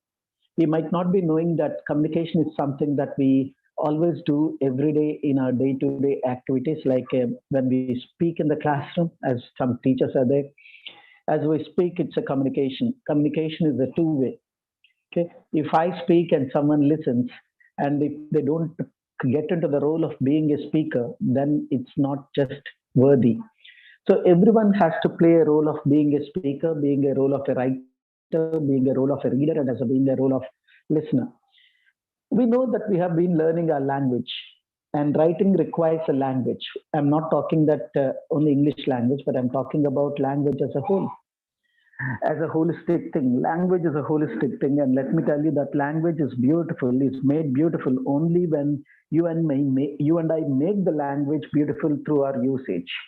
Sometimes we might not be using the language in such a beautiful way, and we don't carry ourselves in speaking and reading in a wonderful way, and that's where the people who listen or who read might think that language is not beautiful. But let me tell you, when you put the language together with all the grammatical, with right grammatical structures, and you make the other person to feel at home and say that, oh, he's speaking a very wonderful language, or she is speaking wonderful language, and she or he is writing wonderfully well. And that's where people start falling in love with the language. And I have fallen into love of English language, even though I did my master's in zoology, because one of my degree teachers was so articulate, was so good with the language, that I started falling in with the language, falling in love with the language. Okay, so today I might be concentrating on the skill of writing, but let me give an introduction about what the 4 skills of the language is all about. I'm not saying only for English language. These 4 skills are part and parcel of every language. And the language skill starts with LSRW. Its a short form is LSRW. L stands for listening, S stands for speaking, R stands for reading, and W stands for writing. Any person who learns the language starts with listening. If you just have a chance to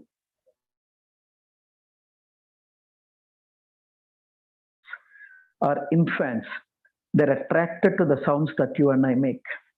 And listen, that is what listening. They're very, very serious with their listening. They're very attentive in listening. And people say, many linguistic people say that speaking is something like imitation. Language is an imitation. We listen to someone and then we speak. We read something and then we write. So language is pure imitation. And how perfectly you imitate makes the language beautiful. how perfectly you and I imitate the language. It makes the language so beautiful.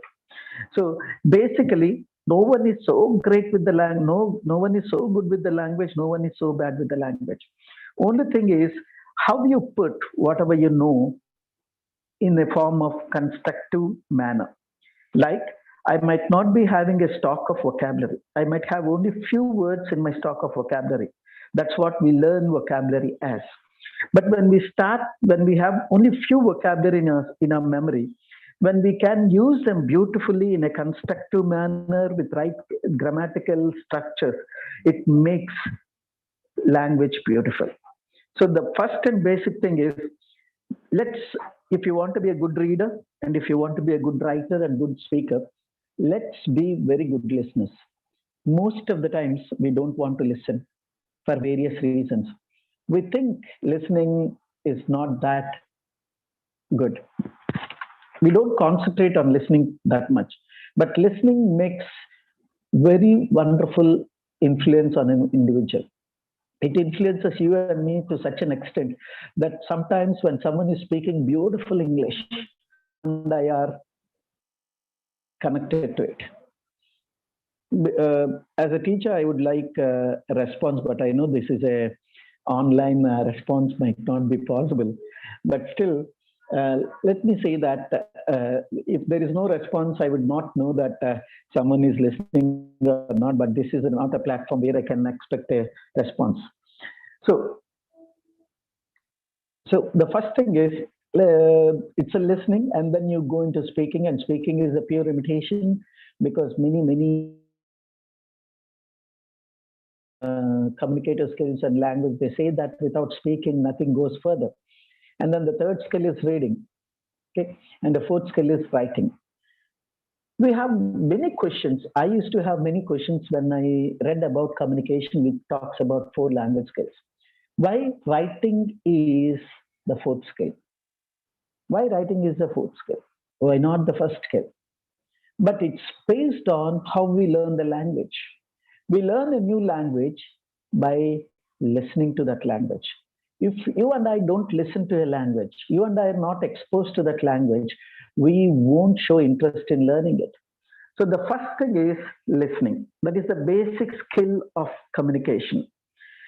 And when the basic skill of communication happens, that goes into speaking, because speaking is nothing but we imitate those things which you and I listen to. So the second form of the skill of language is speaking. And the third is reading, because the learners, when they speak and when they listen, there is a lot of chance that they start reading something. When they identify the alphabets, they can group the words. When they read the alphabets in a word, they start pronouncing it. So that's how reading comes in the third stage. And the fourth stage is writing. It requires more of skill. Let me tell you, speaking and writing are the expressive skills of the language, whereas listening and then reading are the receptive skills of the language. Hope you understand what I'm trying to tell you. Listening and reading are the receptive skills, are the passive skills of the language. Speaking and writing requires a lot of activity-oriented expression on the part of the person who is speaking and on the part of the person who is writing. See, if I'm speaking, if my mind does not give me the vocabulary needed to the point of communication that I'm doing at that point of time, my speaking would not be understood by the listener. I need to construct in such a fashion that it makes the language beautiful. The connectivity of words, vocabulary, and then constructing meaningful when I'm speaking. Writing also is something like that. You cannot just write because you have the skill of writing. Writing should be written in such a fashion that each word is connected rightly with the connectors of the grammar. When I say connectors, we have prepositions, articles, okay, conjunctions. All these things come and play a very major role there. Okay, so connectors are very, very important part, not only in speaking, but also in writing. But writing is a document which can stay for long. Speaking is just heard. When you hear, it might stay in your mind if it is so wonderful, and if it is not so wonderful, you just leave it there. You don't try to understand what is being said. But it's not like that in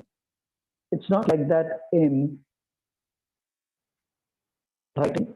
Writing, we can keep the documentation for longer period of times. Longer period of times. When you write, it can be filed for longer period of time. So there should never be mistakes when you and I start writing something. When you and I write something. So let's go deep into what writing is all about. Many scholars of the language, many linguistics of the language, many literary laureates of the language have defined what writing is all about, are given quotations, are given their mind, given their thought about what writing is. Okay. Meg Rosoff, who is a great writer, he said, writing's a great skill, but thinking a better one. Okay, he's trying to draw a difference between what writing is and what thinking is. He says when you start thinking, then you can convert into writing. If there is no thought process in your mind and in my mind, we don't write. So there should be a thought process. So thinking should be absolutely wonderful. Thinking should be absolutely wonderful. When we know that we are thinking in a better way, our writing would reflect that. Any writing should be reflected. If writing does not reflect, you and I does not make any wonderful attempt of writing. So it is a thought process of an individual that can transform, that can convert into a great writing piece. We know that there are many people who are great writers, like literature, we have Shakespeare, who was ornamental, who was instrumental in making a writings. And when someone, I mean, C.S. Lewis, we all know who C.S. Lewis is. You can make anything by writing. He says, you and I can make anything by writing. That's what writing is all about. Writing is an expressive skill. What do you express? What I express? We express what we feel, what we think, what the ideas are, what our ideas are. That is the most important thing. In this present world scenario, global scenario, you and I can write many things, but it should be communicated to the other individual. Okay? So it is very important. It is very important. Another person, Rich Coleman, has said, reading and writing are life skills that everyone should have the opportunity to learn. Okay, he says reading and writing are life skills. See, he has gone a further step and said that it's life skill. Life skills are those skills which will enable us to sustain ourselves in this present world scenario. In this world, in this competitive world, if you and I want to live, he says it's he's a known person. He said reading and writing are life skills. So unless and until you and I are very good with writing, you and I are very good with reading, you and I are very good with speaking and listening, we cannot see our life being sustained in various activities. So basically, Julie Wright, what does not kill us gives us something new to write about. See, it is perfectly okay to write garbage as long as you edit brilliantly. See, someone has said that we are human beings. We tend to commit mistakes, but it is always great opportunity for any individual to rectify that. We commit mistakes, but we need to understand that we might commit mistakes, but there is always a chance for you and me to rectify them. If you and I start rectifying it, we can bring out a very wonderful piece of writing. So I have given you some quotations of what writing is all about, and then writing skills. Okay. If you have any specific topic that you want me to talk about, like writing notices, writing minutes of meeting, something like that, I'll do it. But basically, what I have prepared to speak, I'll speak about it. I would rather go to how to write a research paper first. because I find many academicians and I believe we are bent upon writing research papers. Let me speak about that and then we'll go to the other things which you want me to talk about writing. Okay, first and foremost thing, how to write something. What is so specific about writing? Why writing is called as a expressive skill. See, I told you speaking and writing are expressive skills. We express what is innately there in our heart and in your mind. Sometimes your mind will tell you to write something. Your mind will be prompting you to write something. Maybe a story, maybe something that is useful to someone or the other. When we start writing, we don't bring a very, very perfect piece. Writing, redrafting to the point that you and I always believe that we have done a very wonderful job. And let me tell you, when you go back and read it again, you always find mistakes in it. So writing, drafting, redrafting is very, very essential. Most of the people in this platform are participants are PhD holders. Let me take PhD holders as an example. See, if you read your thesis now, if you and I start reading our thesis now after 1 year or 2 years or 10 years or 15 years after submission and after being awarded, if you read now, you find little more mistakes in that. You would have said to yourself that I should not have committed that kind of a mistake, because we find mistakes happening. So it is very essential that we need to understand that we don't reach the pinnacle of writing excellently well easily. It requires a lot. The first and foremost thing is you and I need to have the thought process going well. How can we have a thought process? By reading. The first thing is we need to read. A great reader always expresses in a very wonderful way. Most of us might not be reading now. Most of us might not be reading. Get me right, I'm saying might not be reading. If we read now, there are a lot of changes happening in the language itself. See, most of the writers don't write completely. They're using the SMS language, they're using the WhatsApping language, they're using different kinds of language with the onset of technology, with the advent of technology. And let me say that it's not wrong. To that kind of platform, that writing pattern is right. But when we start writing, when we know the importance of language, when we know that we shouldn't be addicted to that kind of writing because you and I have a passion towards writing perfectly, then I would advise you, don't write SMS language or don't write WhatsApping language, because that always hurts the language. That always makes writing always makes the writing insignificant. It's a heart pain for me because I see students, even in their examination papers, they write the SMS and WhatsApping language. When I see that, my heart aches. My heart aches because writing is a pure skill where your expression, your heart and mind are totally reflected. So when we start writing, we should understand, we should take care about certain things which will enable us to be a great writer. Let me tell you, no one is born a great writer.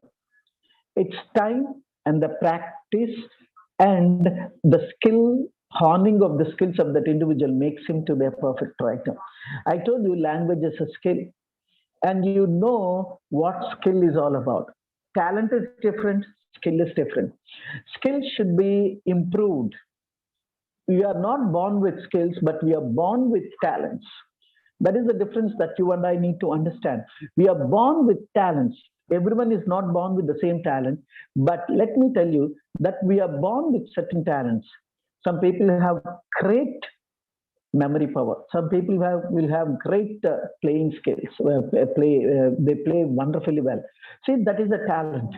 Some people start playing music instrument just like that. Some people start speaking without any break. That is their skill. Some people are very good with mathematics. Mathematics. See, it's all a talent. But skill is something that you need to work day in and day out in order to make yourself good with that skill. You need to be sharpened, sharpening. You and I need to sharpen the skill of writing. And we can do it only through practice, through rewriting, through writing, rewriting. And don't ask me how many times we need to rewrite to the point that you're satisfied with your piece of writing. Okay. Basically, when we talk about writing a research paper, let me give you some examples of what writing is all about. Okay. Research paper is something which is a novel thing. Research is a novel idea. And the idea is formed in your mind and in my mind. And how you and I express it always depends upon making the research paper a well appreciated one. For example, you and I want to do research, and your research should be reflected in a research paper. When you start writing a research paper, okay, you need to have certain steps in your mind. When you know that you are supposed to write, you have chosen a specific area to write, a research area to write. The first thing is get familiar with that research area. We don't want to get familiar with the research area. Some people, they just don't put in their heart into the research area. The first thing is explore the research area that you want to work upon. Do a deep reading about that. Do a very intensive reading about that. When you do an intensive reading, your thought process will start happening. Your mind will be giving a lot of thoughts to you. See, when you read, you need to understand. When you listen, it should be understood. Listening does not end without understanding. Reading does not end without understanding. Comprehension, we call it as comprehension. Comprehend what the research project paper is all about. You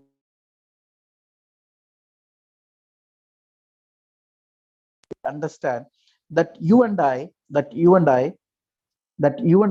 should be familiar with the assignment. You and I should be very familiar with the research paper that you and I want to write. Okay, research area. Don't leave any gaps in your research area. When I say gaps, know everything perfectly. We just start to know something and then we start writing. No. First, you become very familiar with the research area. When you're very familiar with the research area, what happens? Your mind will be giving thoughts. Okay. And then, just a moment. Excuse me. Principal గారు phone చేస్తున్నారంట, అమ్మకి phone చేసి Karmakar sir number ఉంటుంది చేసి నేను ఇలా క్లాస్లో ఉన్నానని చెప్పాను. I'm sorry, I beg your pardon. So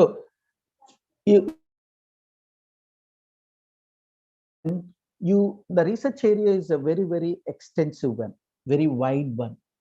And so what you do is, when you're writing a research paper, you're going to limit yourself to a topic. Pick the topic very clearly.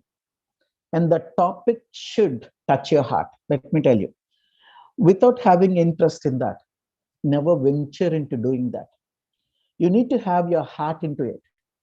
When your heart is into that topic, you would bring out a wonderful research paper. And then the third one, research. Even before doing the research, meet the people who are expertised in that area. What area you have identified? Speak to those people who are expertised in that area. And then you start working on it. Okay, working on it. I'll talk how you need to write it, but these are the steps that you need to keep in mind. And then when you start researching, you write the important points when you're doing a research. The thoughts that are important in that particular area of your research. So you jot down jot down what you have read, what the research you have done, and then you jot down points accordingly. And then when you have jot down all the points through your reading, the next step is organize those points in a very logical manner. The thought process should go one after the other. Most of the times we don't concentrate on the logical arrangements or sequencing of ideas to happen. There is a sequencing of ideas, which is very, very essential. Without sequencing of ideas, you and I cannot make research paper wonderful. Okay. And then you need to know how you want to write the thesis, how you want to write the research article. Then the next step is create an outline of what content you have made. And then the next step is start writing. Start writing. And don't think that when you and I write for the first time, never think that you and I can write exactly in a wonderful manner. In a wonderful manner. Writing might be full of. Never mind about it. Never mind about it. First finished writing. First finished writing, we call it as first draft. First draft. And then next thing is editing for content. That is where redrafting would come into picture. Whatever you're written, whatever the first draft that you had done, when you make it complete, when you know the content which has to be part of it, know for sure that you have to go for editing of that content, because sometimes unnecessary things would have been drafted into the first draft. Would have been drafted. So do that. Edit for the content. And the next step is edit for the grammar. That's what makes your writing very wonderful. Okay. The last step is reread it. Read it, reread it, reread it, reread it. How many times you might come out with an exciting question or an interesting question asking me how many times we need to reread it to the point that you and I are satisfied, to the point that you and I don't find any mistakes. Your piece of writing is good. Okay. And when you read it and reread it and reread it, and you think that it's wonderfully done, submit your paper. So the most important step that I want to talk about is, yeah. Any problem, sir? No, sir, no. No. Okay. I thought there was a question. Okay. Okay. So writing, the first and most important thing is how and why we need to write. Why should we write? That is the biggest question I have for you. Why do we need to write? Why do we need to write? That is the question that is always very important that you and I need to ask ourselves. Before writing anything, ask a personal question to yourself. I would rather call it as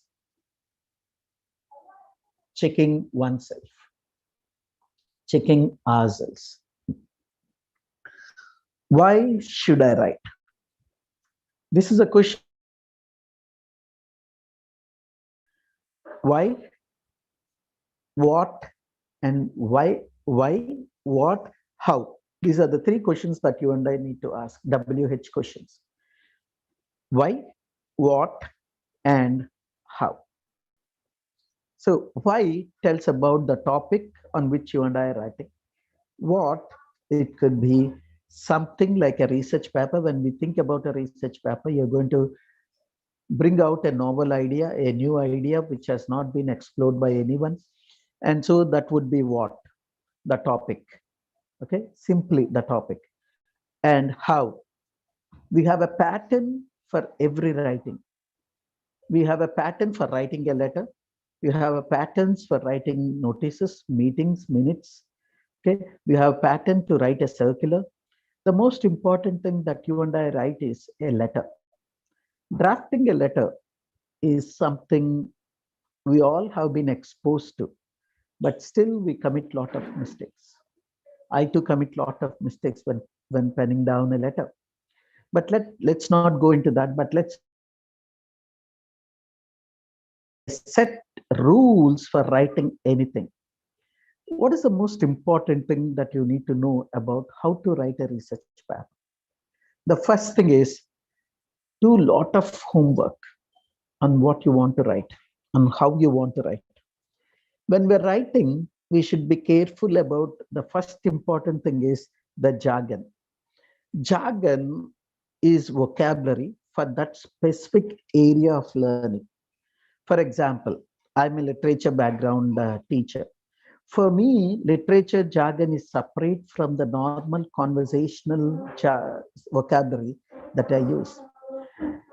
Vocabulary that is used for a specific area is called as jargon. So basically, when we are writing a research paper, let's know the jargon of that specific area. Like if I'm writing a research paper in engineering, I need to be very well versed with the engineering vocabulary. If I say that I belong to science, for example, maybe a zoology, as I've done my master's in zoology, a research paper in zoology, I need to be well versed with the content, with the vocabulary or the jargon of zoology. So the jargon is the vocabulary. If you and I are not very well versed with the vocabulary of that area, normal conversational words will come into that. But without the jargon of that particular area, you and I cannot make sense in our research paper. So that is very, very important. When you start looking out for jargon, we always use other vocabulary apart from the jargon of that particular area of learning. But the jargon, you and I need to be masters over the jargon. So when you're writing that words, always remember that the exact word in that particular situation should be used. Sometimes we use different words in that particular writing process. But we need to understand very clearly in our mind that a word should fit into that particular area of writing. If the word does not fit into that, it is good for you and me to remove that word. Sometimes people speak wonderfully great language. They use bombastic vocabulary. But see, unless and until we don't know to whom you and I are speaking, okay, when we speak, we take a lot of things into consideration. Okay, when we don't know to whom we are speaking, then it's a very problem for you and me to understand to whom we are speaking. So we need to know to whom we are speaking, and we can know how we can put the vocabulary. For when we don't know the kind of readers that we are going to attract, always write simple. Always write simply. It's because everyone can understand when you and I use simple words. Most of the times, I know so many people who always, in order to show that they're very good with the language, they always use bombastic language. Nothing wrong in it, but the person might be very good with the language. He might be using that language to attract the audience towards him, attract the readers towards him. But we need to understand sometimes the same piece of writing can be read by someone who is not familiar with you, or who might not be very good with the language. So when he reads, he might not understand it. So what happens is your writing would be a waste. My writing would be a waste. So we need to use simpler words, simpler thoughts, and it should be arranged in a sequential order so that the thought process would go one after the other. See, when we write passages, you and I write lot of passages. Okay, so we have to be careful about cohesion and coherence. These are the two important things that we need to keep in mind. Simple vocabulary, always remember simple vocabulary, and then coherence and cohesion. Coherence is how you connect one to the other, one idea to the other. And cohesion is the connectivity between the sentences and connectivity between the paragraphs. Hope you're understanding. Okay. It's a connectivity between the sentence, between a sentence and a sentence, between a word and word, and a connectivity between the passage and passage. These two, cohesion and coherence, or coherence and cohesion, are very, very important that you and I need to keep in mind. Sometimes you and I might have read many writings done by many people. Sometimes we logically don't find any meaningful writing that that person has done. So what you and I do? We don't read it. We always think that it's waste of time doing that. So what we do? We keep it aside. We keep it aside. So the best thing you and I can do, remember that it should have coherence and cohesion. These two are very, very important. Okay. So when you're writing, always know pretty sure what the grammatical structures are. See, when I need to use the right preposition, I need to be using the right preposition. When I'm supposed to use the right verb form, I need to use the right verb form. When I'm supposed to use an article, I need to use only an article, but not supplement it with a preposition. Hope you understand. When I'm supposed to write an article, I cannot supplement it with a preposition. That we need to keep in mind. And above everything, always remember punctuation marks are very, very important. Most of the times when we start writing a research article, the colon, semicolon, commas, full stops are very, very important. You know, sometimes there was a great example. If let me illustrate it. Once it was during the independent India, freedom. I mean, it's when freedom fight was going on in India. There was a person who was sentenced to death. He was supposed to hang unto death. So he was put in a prison, and then he was sent to the gallows. Gallows is a place where they're going to get hanged. So somewhere down the line, the judge had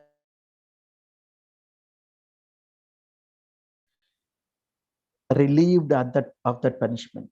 So what he said, they were writing, because the next morning they were supposed to hang him. So he's hurrying himself, and he wrote. He was supposed to write, "Stop hanging," and there should be a punctuation mark after that, and then the sentence should continue.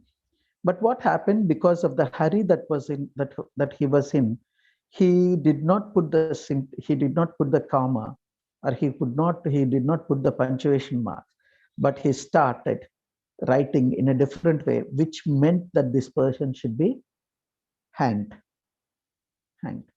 So what happened, by the time the letter reached that police station where the punishment was going to be carried out, hanging should be done, it took a lot of time, and that person was hanged. See, so we need to understand, when the punctuation marks misses out in an exact place, the whole context or the meaning of the context is lost. So I just gave you quite a few. If I start giving so many illustrations, the lecture would not end, and you will find a lot of boredom in my speaking.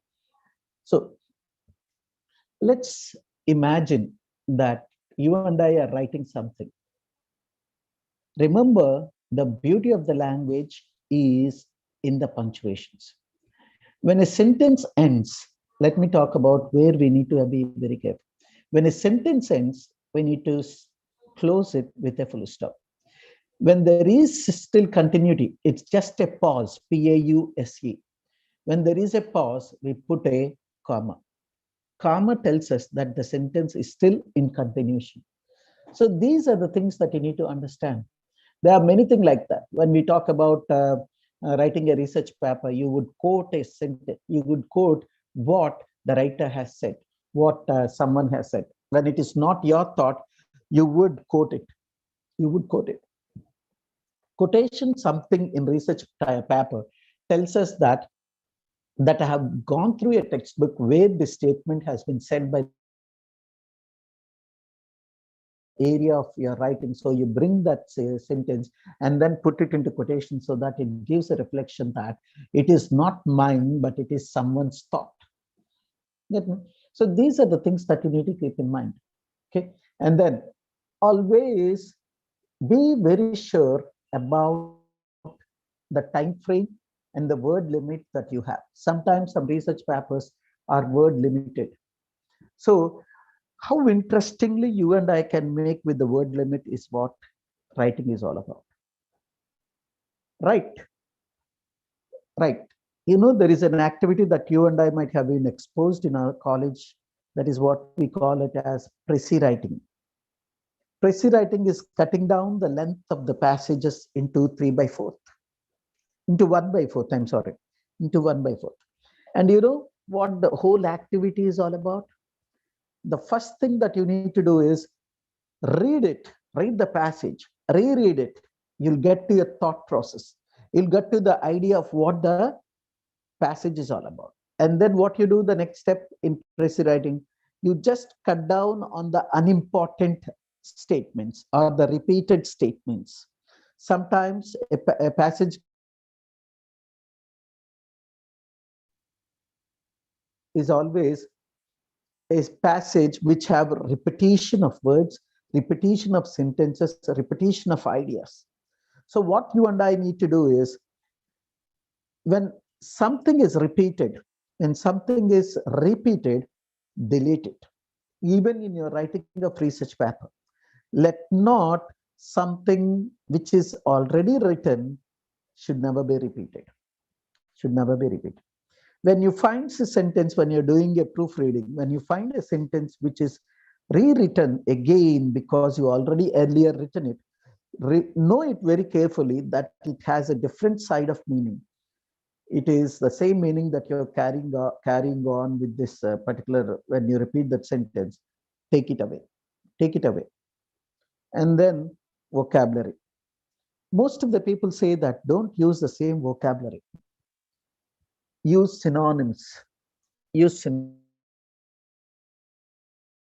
English language has many synonyms, many words which have the same meaning. Once you use the word, never try to use the same word in your research paper, because if you're using the same words, the novelty of that writing is lost. So basically, when you're doing a novel work, when you're doing a wonderful work, never repeat the words. Even if you think that it is the same meaning that you need to show in the writing, what you and I need to do, you and I need to look out for an alternative synonym. English language has a lot of synonyms. Keep your focus on synonyms, bring them out, and then start writing. When you do that, what happens? The person who is reading will find it so attractive, so wonderful to the ears. When he reads, he keeps telling himself that, see, this is a great piece of writing. And that's where you and I would get mileage. If you and I use the same kind of vocabulary, people will seldom read you and me. Okay, so start writing new words. How can we do that? That would be a great question for you and me. How can we do that? You and I need to understand that language. Okay.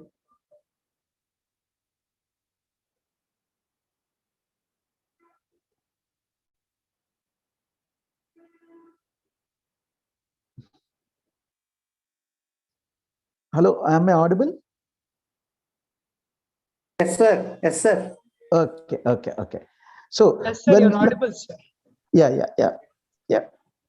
I thought I got disconnected, so I just asked you. Thank you for the response. Thank you for the response. Thank you. So the first thing I was talking about how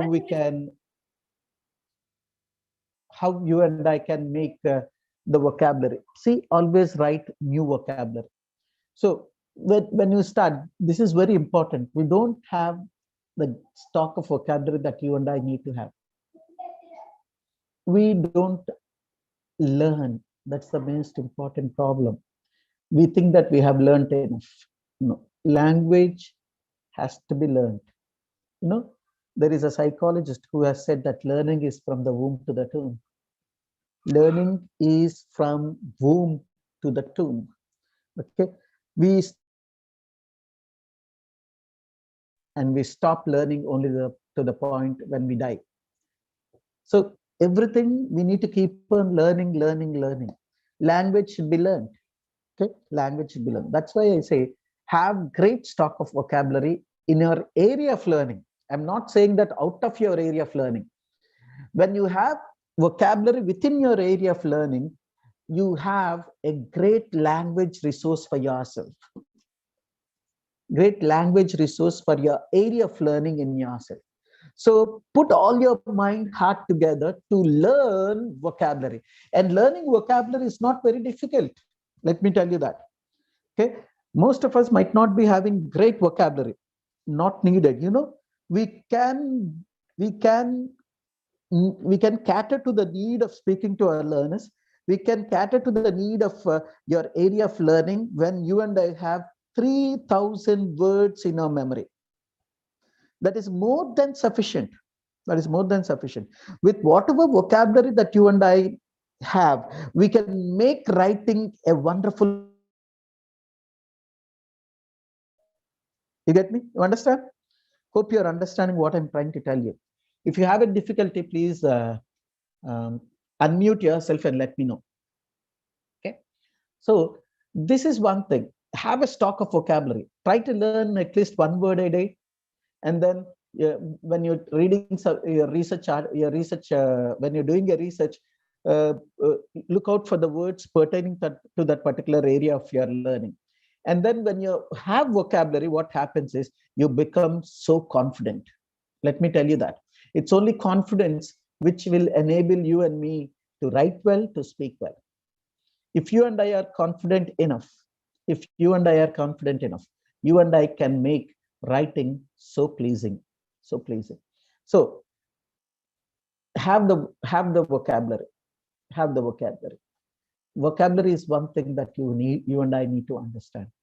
Okay, and then the next one is sit with your teachers, sit with the expertise, people who are expertise in that area. If you ask me, let me give an example. If I'm writing a paper on language, I need to sit with a linguistic person who is a scientist in the area of language. I might, because I'm teaching English, does not mean that I am the scientist in language. No. The people who have done the linguistic learning of a language are the scientists of that particular area of language. So I need to sit with a linguistic person if I want to write a paper about a language, because they are the right people to guide me. In the same area, in your area of, if you want to write an article about someone, about a topic, sit with the person who is an expertise in that area. If you don't find one, sit in the library where you can flip over the pages of specific textbooks which gives you information about the research area. You all know this, you can do that. But let me talk about how you can write it wonderfully well. First, we know we need to write an abstract. Abstract is nothing but the gist of what your research is. Okay, maybe in few passages. When you start writing, see, connect. Sentence is formed when you and I connect word to word. Writing a sentence is called as syntax, SYNTAX.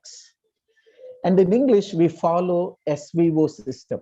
SVO system is nothing but subject, verb, and object. So when you're writing, always go by the rule that has been said by the linguistic people, who said that construction of a sentence should be in this pattern of SVO system. SVO is nothing but subject, verb, object. So subject is very, very important. And verb is very important in writing. Object is very important.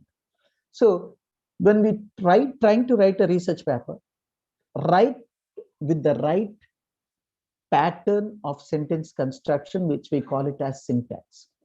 How can we do that? It's all about knowing very clearly what the subject is, what the verb is, and what the object is. If you know what the subject is nothing but the area of your learning, the content, which is your main thought is, and verb is the action. It talks about the action. Okay, writing, sleeping, running, all these things are pertaining to a research. The work that you have done, okay, the research that you have carried out can all be put into a verb form and then write it. Okay, object is something that you and I find in English language. So this pattern of writing should be put in your piece of writing. So SVO system, okay, SVO system should be followed. And as I told you, vocabulary. See which words fit into that particular sentence. Sometimes words are misfit, does not make any sense, because the words which are used by the writer does not fit into that particular period, particular content. When I say content, it does not make any sense.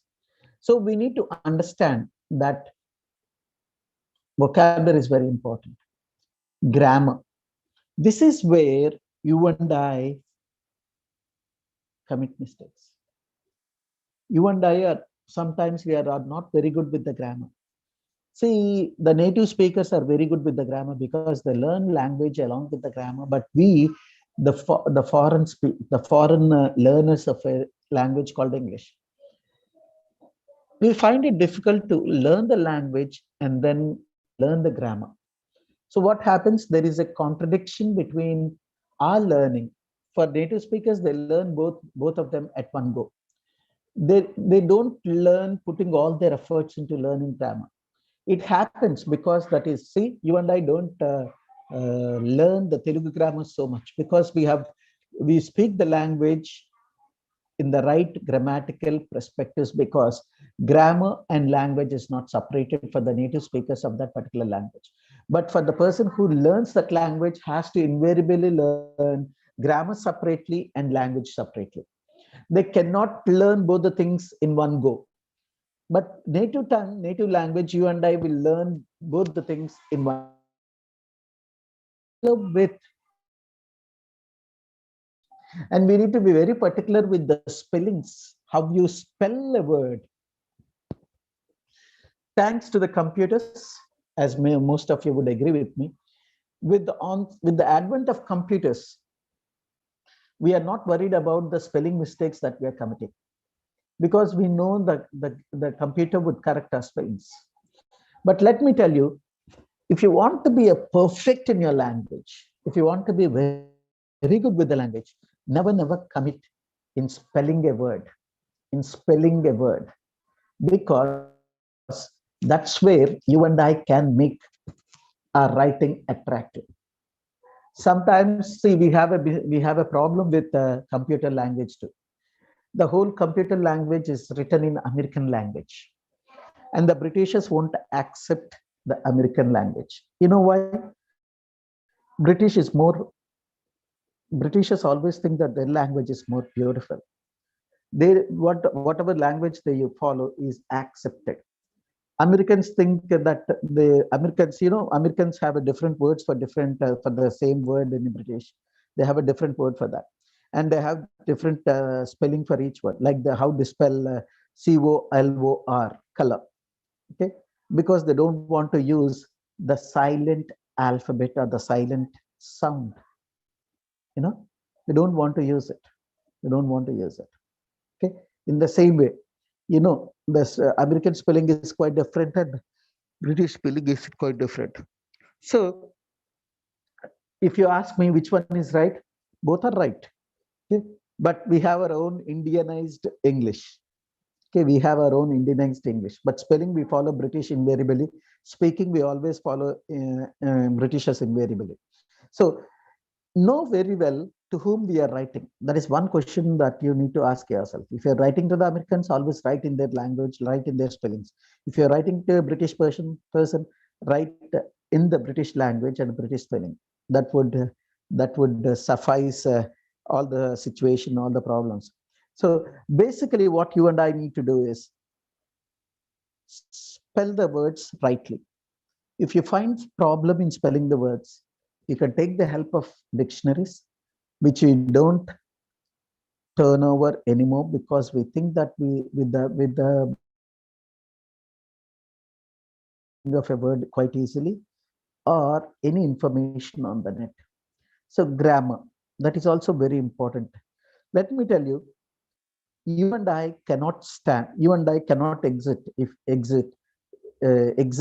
if you and I don't have the skeleton part of our body. Skeleton on which the flesh has been put on, it gives us a shape. Same way, I would rather call the grammar as the skeleton of the language. Vocabulary is just like a flesh which you and I put on a skeleton. In the same way, the vocabulary or the words are just like flesh which is implanted on the skeleton of grammar. Without the skeleton, you and I are not strong beings. Without grammar, language is not strong. Hope you understand what I'm trying to tell you. The language without skeleton, that is without grammar, is useless. Is useless. I'm using a very strong word. Please try to understand. Grammar is the skeleton which gives strength to the language, which gives strength to your writing, which gives strength to your speaking. Without right grammar, everything will not fall into its place. So let's have a strong skeleton so that the flesh on the skeleton will be so beautiful to look at, so beautiful to listen, so beautiful to read. That is most important thing. Sometimes you and I need to use idiomatic expressions, idioms. See, if I don't want to tell you the secret. I don't want to tell the secret out. Whereas I can use the same expression that I've done by saying that the cat, I don't want to let the cat escape from my bag. Letting the cat out of the bag, that is what it is. I don't let the cat out of the bag, which means I don't want to tell the secret out. Idiomatic expressions, write some idiomatic expressions which fit into that piece of writing. Again, relevancy is more important. Because someone said, because I said, expression, idiomatic expression makes the skeleton of the writing very strong. Let me tell you, when we use phrases, when we use proverbs, when we use idiomatic expressions, it attracts the reader, it attracts the person who reads it. So it will make our reading more effective. It can influence, it can prompt them to carry out the experimentations or the research further. So what you do is not only using vocabulary, that is very important, but use idiomatic expressions which fit into that, which has relevancy to the topic that you're writing. Relevancy. For that, idioms. Okay, the actual meaning of an idiom is quite different from what it means. I hope you understand. When you take the idiom as it is, the meaning is quite different, but the intended meaning of that idiom is quite different. That we say that The superficial meaning is different. The inside meaning is different.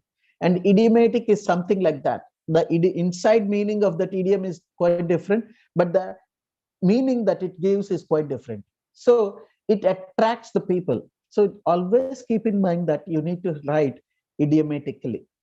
Okay, maybe most of you know what idioms are all about. Okay, I'm not very sure how what we call it in Telugu language, but it is an idiomatic expression. Idiomatic expressions are so good, are so good. It makes the language so beautiful. So always keep in mind, even when you're speaking, use idioms. Use idioms. And sometimes the person who listens to you might not understand, and he might ask you what actually it means. So you have a chance to tell them and make them to understand that idiomatic expression always makes reading or writing so enjoyable, so enjoyable. So after finishing with the writing, I mean the vocabulary, the grammar, the idiomatic expression, the phrases, okay, all these things should be part. Proverbs, sometimes proverbs also helps you and me to make it wonderful writing. Apart from that, while writing for a journal, for writing a research article, always don't use vague language expressions. Okay, ambiguous words. Don't use ambiguous words. Ambiguous words are words which are confused. You know, if you remember, we have learned confused words. Words which are often confused. Hope you heard about it. Hope you heard about it. Okay, I believe that most of us had used this kind of things, which says confusion. Some words are very confusing in nature, but even if they're very confusing, give the right word which fits, which has relevance to what you're writing. For example, while speaking, I might confuse you while I pronounce those words. Like, see, for example, die, D-I-E and D-Y-E. Both are pronounced as die, but two of them have different meaning which are contrary to each other. Like D-I-E is something when a person is no more. Okay, and D-Y-E is giving coloration to your clothes when you die. Like that is one thing, and dyeing is coloring your hair too. Coloring our hair too. If my hair becomes white, I dye it so that it becomes black. See, confusion. When speaking, we might create confusion, but writing, we don't create confusion if you and I are very good with the spelling. You know that this word has to be used there, and if you use different word at that point of time, your writing becomes nullified. Your writing does not make any sense. So always keep in mind that you're using the right vocabulary, right word which fits to the occasion, which fits into that particular area. So always remember that words often confused are also words which make your writing so sensible, so sensible. So I think you remember, right vocabulary is one thing that you and I need to use. Use synonyms when you're writing the same thought of expression, same thought, and you want to express that same thought again. Don't use the same words. It's only not to create boredom and making your piece of writing more interesting. Okay, now we have the help of computers, mobile. If you type that word and ask synonym for this word, multiples of words will display on the screen. You can use other words which befits into that particular expression, into that particular expression. Now, hope you got it. Now, after that, whatever thought you have about your topic, you can pen it down with different vocabulary, different idiomatic expression, phrases, proverbs, which befits into that particular time or writing piece. Okay, and then always know the thesis statement. What is a thesis statement? Most of your researchers are here. The thesis statement is a statement of your central argument.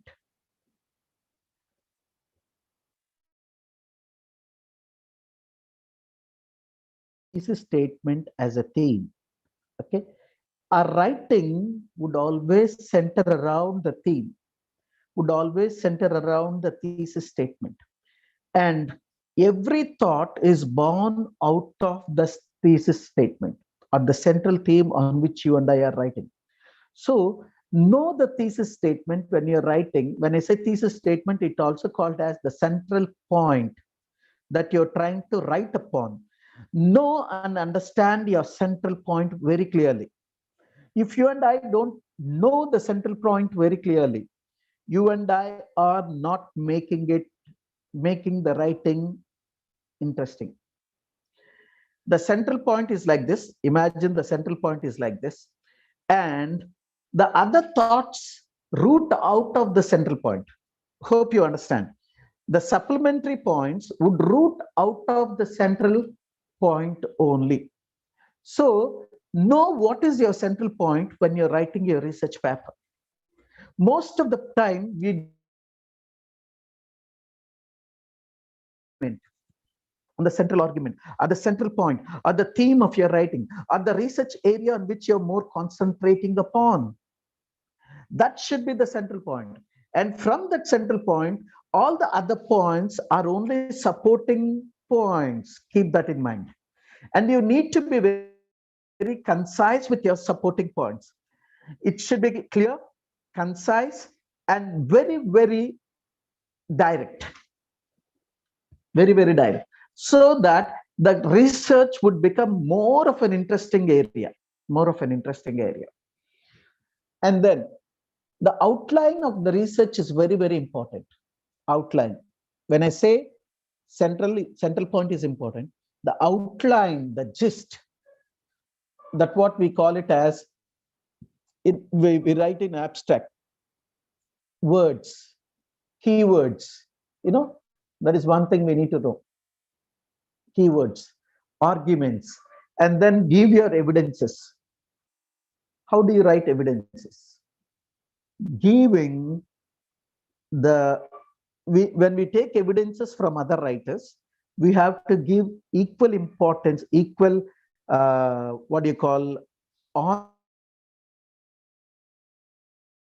we need to say that it is not my piece of writing, it's not my thought, but it is the thought of another person, and which you call it as, which you show it in bibliography or references which you write in the research article. And then any research article will have three parts: introduction, body, and conclusion. You all know it. Introduction is the place where you write introductory points about the topic, how you have done your research methodology, all those things come under research in the introduction. And then when you go into the body, I told you the points that you want to write about. And then the conclusion, and you're going to give a gist of what your introduction and body is all about in the conclusion. And after conclusion, you give references and bibliography so that the people whom you have consulted will be given proper honor, because they have given their insights for you to finish your research article. Okay. Hope I'm clear with research article. If you have any questions, the floor is open for you. And if you have any specific topic that you want me to talk upon, I'm ready to do that. So I leave the floor to all the participants. You can unmute yourself and ask me questions. And then if you want me to talk about a very specific topic about how to write something, please let me know so that I can speak on that.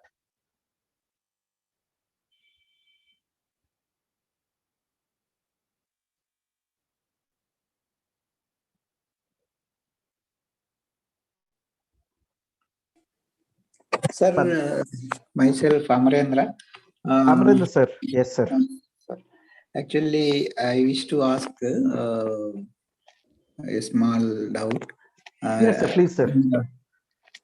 So here in the abstract, while writing the abstract for a technical article, so Yes, here Whether we need to write in continuous time or past tense or continuous tense. Sir, never write in a past tense, sir. Yes, it should be a continuous tense because you're still carrying out the research. Yes, sir. And there is all. So it should be in continuous tense. Sir. Okay. And while writing, don't use something like we, I. Okay. Yes, sir. Something like that. Okay. Abstract or the body of the writing of your research paper should always have like never write short forms of writing too. Like if you want to write do not, you need to write it as do not, D-O-N-O-T, not D-O-N apostrophe and then T. Yes. Those are not accepted, sir. Those are not accepted. See, I told you, that's why I said we got so used to SMS and WhatsApping language. We are forgetting what the purity of the language is all about. What the purity, when I say when purity of the language, it's always the beauty of writing, sir. Beauty of the writing is how when we write the word continuously in full form. Even D-O-N-T, D-O-N apostrophe T is accepted. Hope you understand. But Yes. the formal writing of research paper or thesis, that is not accepted. That is not accepted.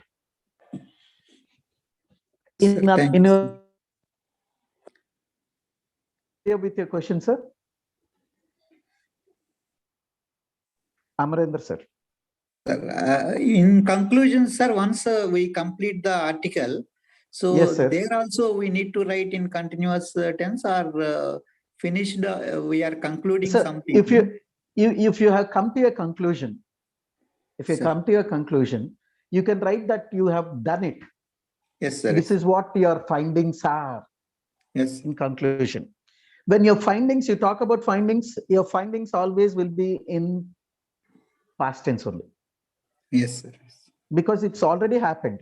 You've Yes, done sir. you have done the practicals in the laboratory. You have done the reading in the library. You have taken the advice of the expertise. You have done it. You have done it. So Yes. when you conclude, okay, you can do Yes. it in the past tense. You can do it in the Yes. past tense, sir. Yes, sir. Yes, sir. This But is the what. whole body of your research should be in the continuous tense, sir. Yes, sir. Yes, sir. Yes, sir. Thank you, sir.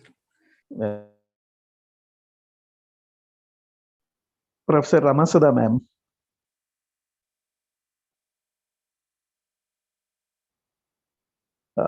Any questions or any topic that you want me to talk upon? Because we have still time, if I'm not wrong. Yes, sir. Yes, sir. So it is still 5 o'clock, sir? Yes, sir. Yes, sir. 5 o'clock till 5 o'clock. Yes, sir. If you have any other topic that you want me to talk upon that is more interesting to all the participants, I would rather love to do it, because research article is what I gave you is enough, sir. It's not more than that.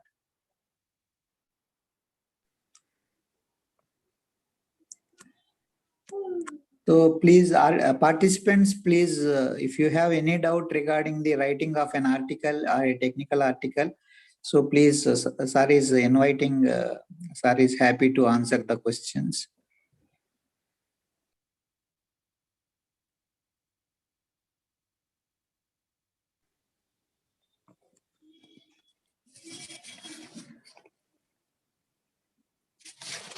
Sir, while you are telling the thesis statement or central argument, yes, sir. So later that, suppose we want to discuss the results section. Yes, sir. Yes, sir. So how can we able to formulate the results? So it depends upon the kind of research that you have done, sir.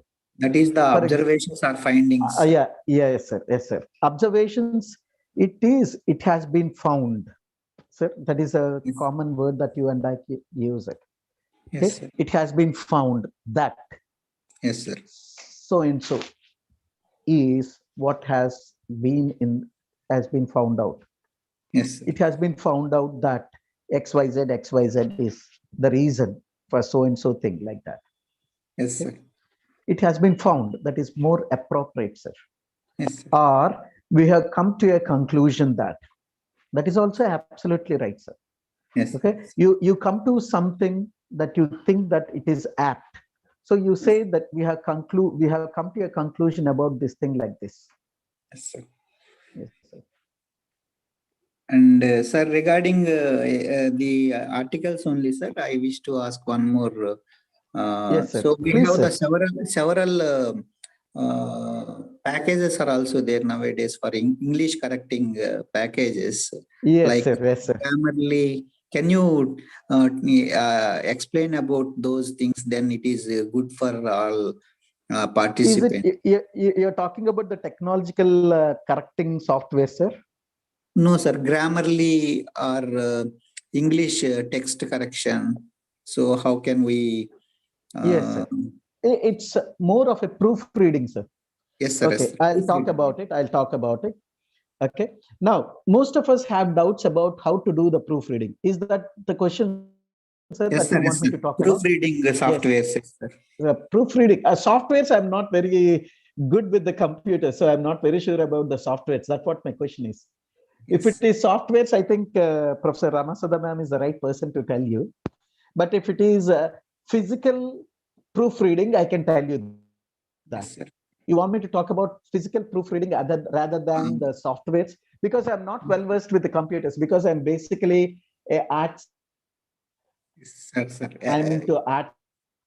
Yes, sir. Yes, sir. Yes, sir. To be very precise. Yes. Okay. I can tell you physically how you and I can do. Okay. I'll talk about it, sir. I'll speak about it for the next couple of minutes. Yes, sir. Most of the times, okay, sir. Shall I continue, sir? Yes, sir. Yes, sir. Please, sir. Yeah. So most of the times what we do is we write. And I told you in the introduction, you ask yourself what, why, and how. So when you finish your articles, when you finish writing the whole article, the next step, okay, you draft it. The first draft is ready, and you are so sure about your article. You are so sure about what the output of the article is. But most of the times when we are very sure that our article is wonderfully written, you and I think that we have done our job. And what we do is we send it to the journal concerned for the printing. And they come back to you after going through it, and they say that you have done certain mistakes. You have done some spelling mistakes. The grammar is not right, and other things. Hope most of us has experienced this, if I'm not very wrong. Did we experience it, sir? Most of us might have experienced. Yes. It's because we don't do the proofreading ourselves. Let me tell you, even if Professor Ramasudha ma'am accepts me or not, technology is technology. Technology is always a technology because it's an electronic instrument which might commit a mistake. Let me tell you that. If my computer is in American text, what happens if I write in British? It would show a error there. Hope you understand. Hope you understand what I'm trying to tell you. Yes, so basically what we need to do is we need to go through the article ourselves. We need to go through the articles ourselves. Nothing wrong. See, most of the times we think that we are in the opinion that I am always right. Do we always think that? I always think that I'm always right, but might not be. When we try to explore, we find our mistakes. Committing mistakes. You draft it, you redraft it, and you're happy with it and send it. And after some time, they send it back and tell you that you did not do enough proofreading of your article because there are multiples of mistakes which was done by you. And if they don't come back saying that, good, you have done a very wonderful job, your writing is very wonderfully done, they accept it and they print it. If you do it, the first thing is, after writing, start reading your own article. Reading your own article. Most of us don't do that. I'm sorry to say that. I am also part of it. You get me? I'm using the word called we. We don't read our articles. First and foremost thing is we need to read our own articles. See, when you're writing the article in a specific area, the master of that article is you. The master of that article is me. And whatever mistakes I commit in that particular article, I know it and you know it only when we start reading it. I told you, let's take the example of our own thesis. I told you at the start. We have written our research, and I know a person who has written his thesis 20 years back. And after 20 years, he wanted to read his thesis. He wanted to read his thesis. He was narrating the whole story to me. He was talking to me, and we laughed. We both of us laughed, but we understood that we have to be careful in what we are trying to write. He said he was reading his article, and he was finding a lot of mistakes, grammatical mistakes, typographical mistakes, and other mistakes in his thesis. Can he rectify it now? He can't. So what he did was, he came to me and he was sharing that part with me, and I said, we have to reread before going for the final thing. When we start reading it, we find mistakes by ourselves. We find that we have written a spelling wrong. When we start typing, thoughts will come to our mind. That thought will tell you that you have committed a mistake here. There is a reason, there is a chance for you to rectify it. So read it, read it. How many times? You might ask me a question. How many times should I read it? If you have time, read it multiples of times. If you don't have time, read it once or twice. If it is a small article, we can read it 5 times, 10 times, and then we can rectify ourselves. If it is a big article, you and I cannot do it.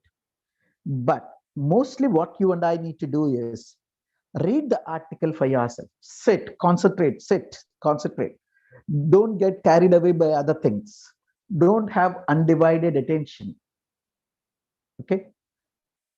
Concentration is very important.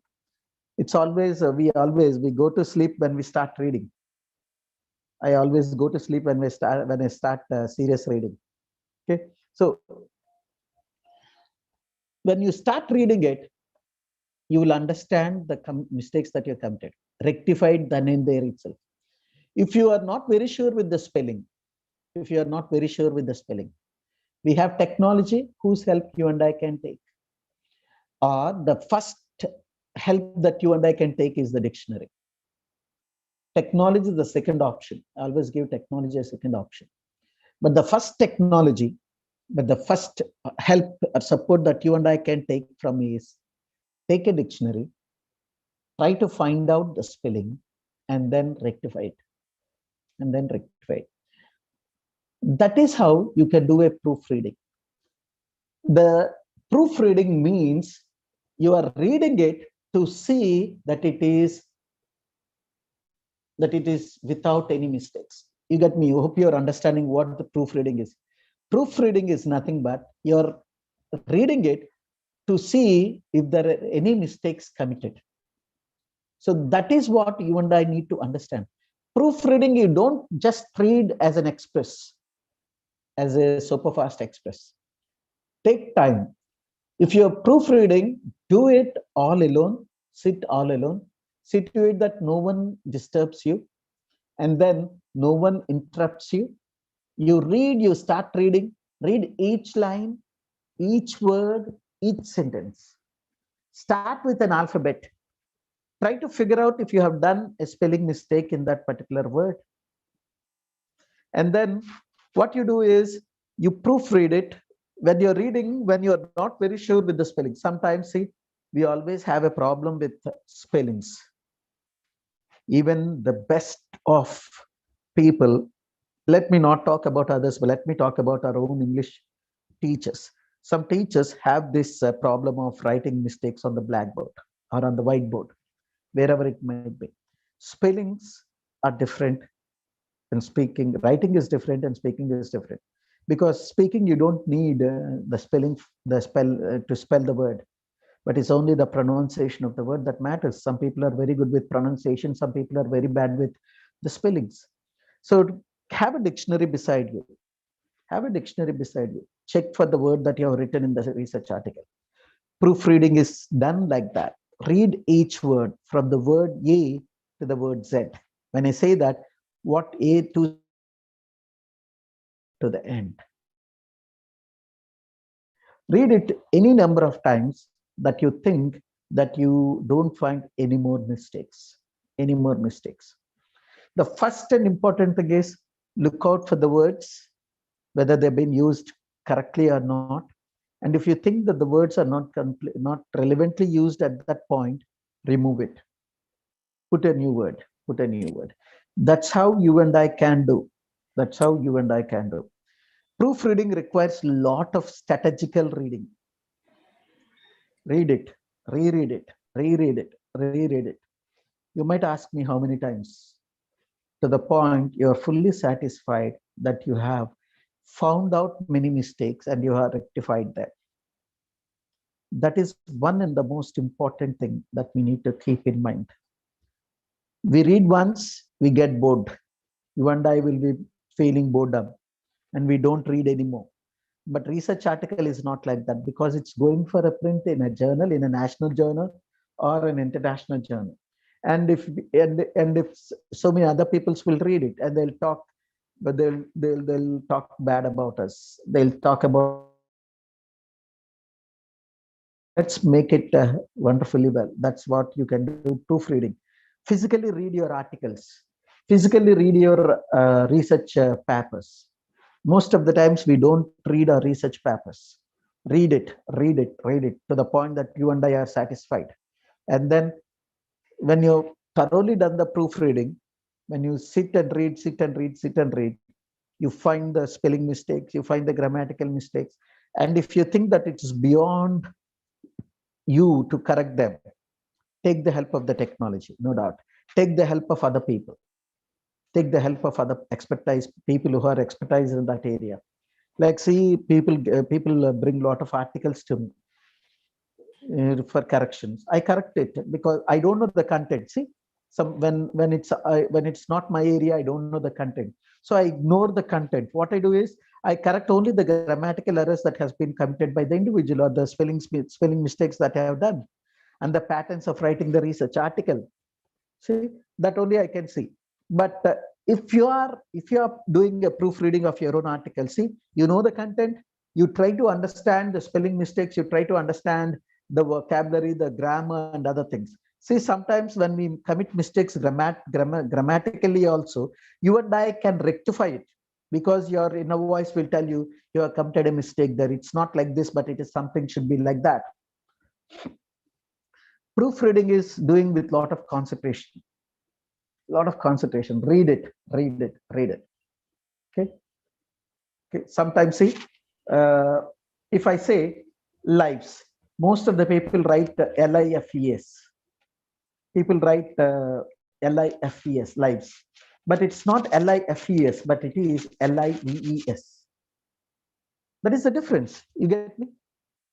You get me? You understand? So that's where we need to understand what we are writing.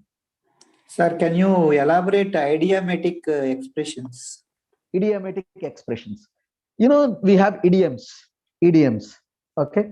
For example, I'll just give you some examples.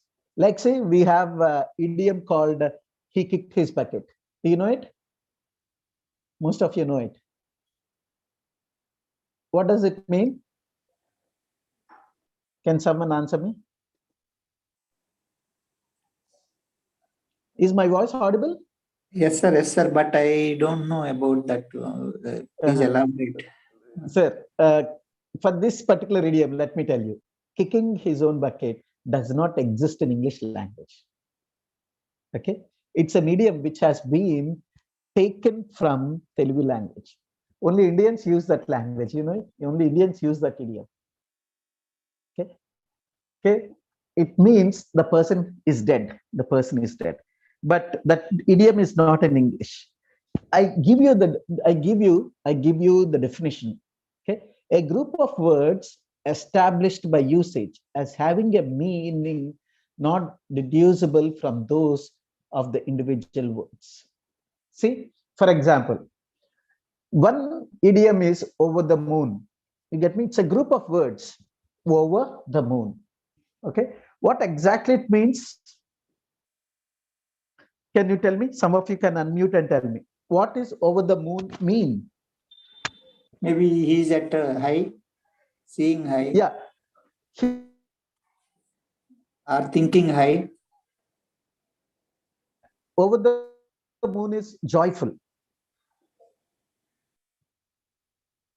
Am I clear, sir? Yes, sir. Yes. Because of an achievement. Yes, sir. Because he achieved something, we call him he's over the moon, which means he's so joyful because of his achievement. Okay, but the actual meaning of the word called over the moon, what do you understand? If you don't understand, if we cannot tell it in English, you can tell even in your mother tongue Telugu, not a problem, because it's just an expression you and I need to know. What do you understand by goal? He achieved goal. That is English meaning. But what exactly over the moon mean? Actual meaning. ఇప్పుడు నేను తెలుగులో చెప్తాను, ఏమనుకోద్దు, నేను Telugu use చేస్తున్నందుకు ఏమనుకోద్దండి.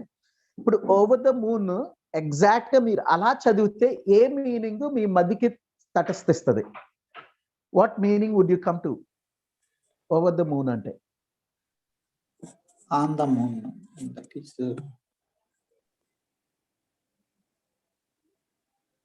can I tell you? If you yes, sir. Yes, sir. Yes. If you take the actual meaning over the moon means he is standing on the moon. You get me? You understand? Yes, sir. Yes, sir. చంద్రుడి మీద ఉన్నారని దాని అర్థం. Exact yes, meaning. Yes, sir. Okay. Intentional meaning. In English language, we have two meanings. What actually the sentence means and the intentional meaning of that sentence. You get me? You get me? Yes, sir. We can use that in two different situations. Exactly. Okay. So here, when I say the idiomatic expression will give us a very beautiful, it makes the language very beautiful. I'll read some idioms for you. Okay. See, it says, I have been in seventh heaven ever since I got engaged. What do you understand by that? Seventh heaven, sir. What do you mean by seventh heaven? Literal meaning. We call it literal meaning. What the sentence literally means. I have been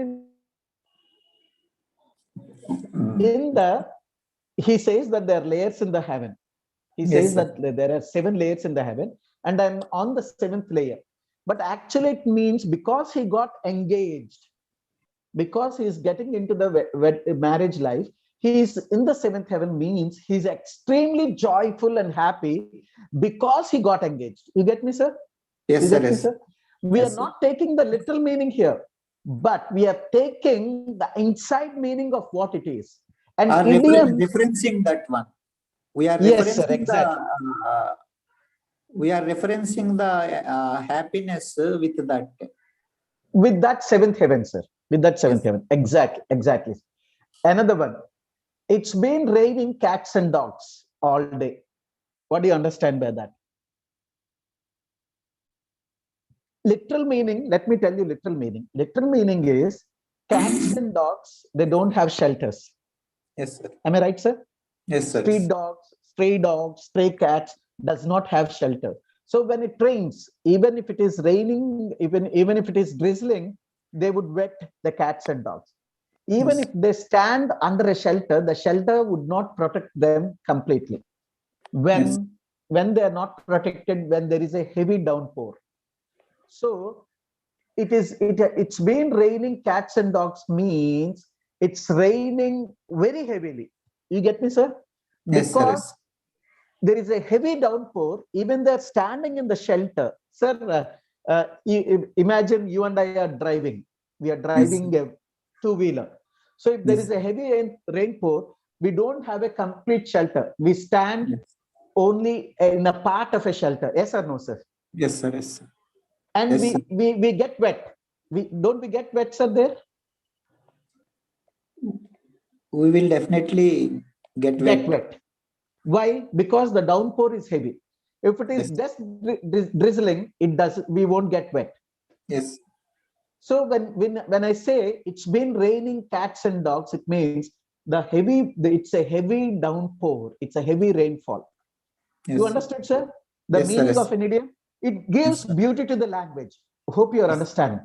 See? Our practical cases are correlated with the. Yes. Yes, sir. Yes, sir. Another one. Jeff smokes like a chimney. Yes, sir. Jeff smokes like a chimney. What do you understand by that?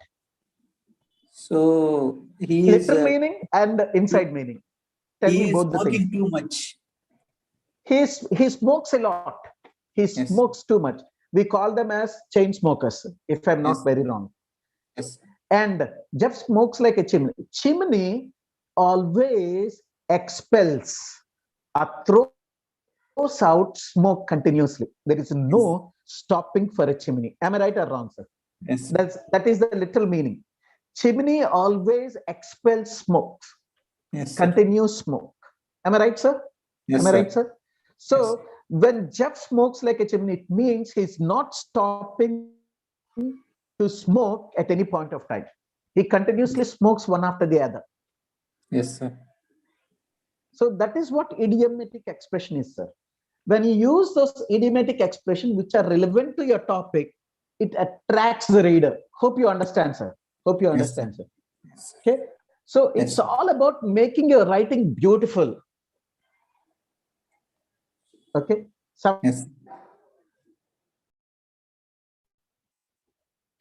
Like we say, it's like a bed of roses. We sometimes say it's like bed of roses for him. Did you ever hear it, sir? No, sir. Which means his life is very, very happy. Okay. Very, very happy. Because if you and I sleep on petals of rose petals, it is so smooth to our skin, isn't it, sir? Yes, sir. Yes, sir. Aren't they? So that's how we need to understand. It means his life is just a easy passage.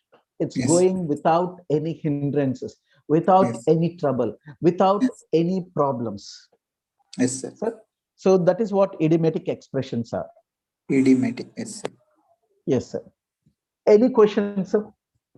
We are almost 10 minutes to go. If you have any questions or if you want me to talk anything in this 10 minutes, please let me know. Hope you are well versed with letter writing. Yes, sir. So that is not by any participant. So participants, if you have any doubts, so kindly you can freely ask any doubt.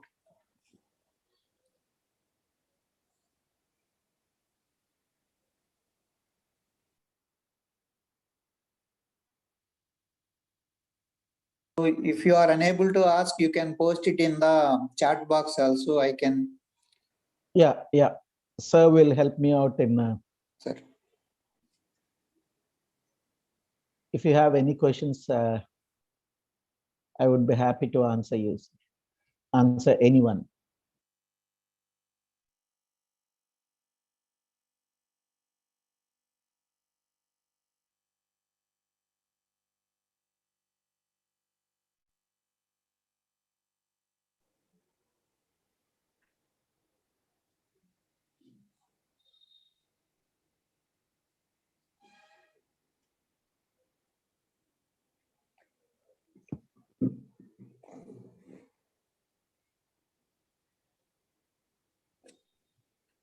Any questions, sir? Two chats. Let me see if there are. We can wait for 2 more minutes, sir. Then we can go for vote of thanks. Yes, sir. Yes, sir. Yes, sir. Vote of thanks, sir. Yes, sir. So Yes, sir. Yes. If there are no questions, we can go for as formal closing of the organizers would do.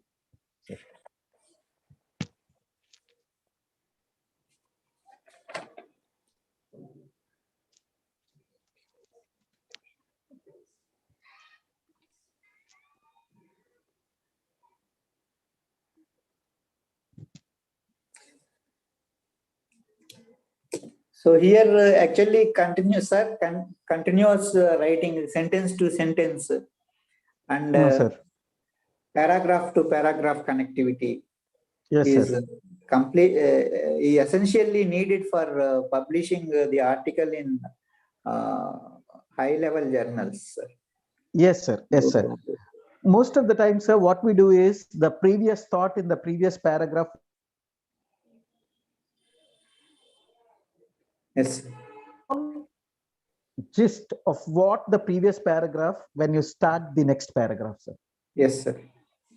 Most of us don't do that. If you're doing it, it's very great. Most of us don't do it because I also sometimes don't do that. But after I realize that I'm not doing it, I correct it and then send it.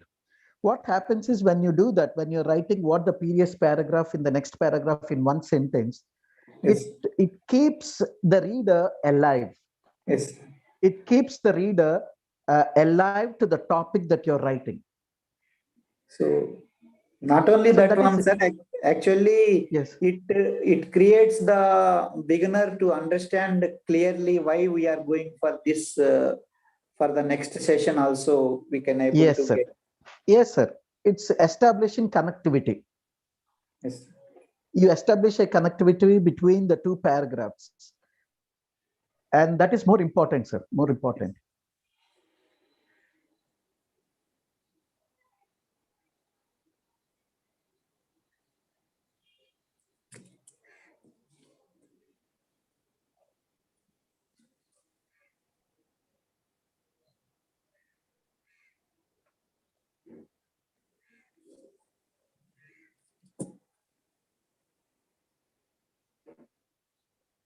So please, participants, if you have any questions, sir is waiting for, actually, sir has given excellent presentation on how to present a technical paper or how to present an article or how to publish an article with international standards.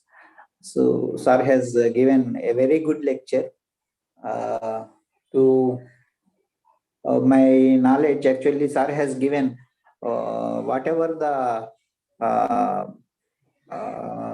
messages which were given during my research process from my guide. Sir has also given the same thing, that is the sentence to sentence connection, as well as the paragraph to paragraph is needed and that is essential for publishing the very good article.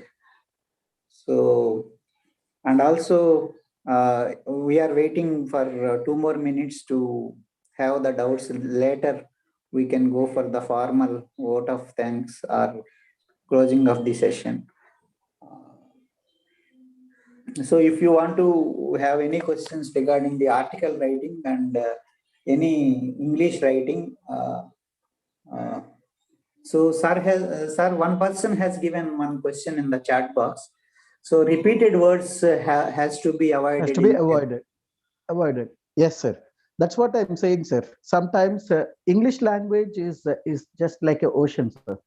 Yes. To be very precise, I'm not propagating the English language, but let me tell you, we have many synonyms in the language. So when if you want to use a different, if you want to use the same word, bring the same meaning in the next paragraph or in the coming sentences, use a synonym so that when I read, it looks so fresh to me. When you read, it looks so fresh because there are no repeated words. When there are no repeated words, everything seems to be very fresh for the reader, and the reading interest would go up. See, when you and I come across same word repeated 10 times in a passage, is not good. So we can avoid it by using many synonyms of English language that is available. If you don't find any synonym words, then you can use the same word. But as far as my knowledge goes, for every word, there are at least 5 to 6 synonym words which gives the same meaning or close meanings to the word that you're trying to use.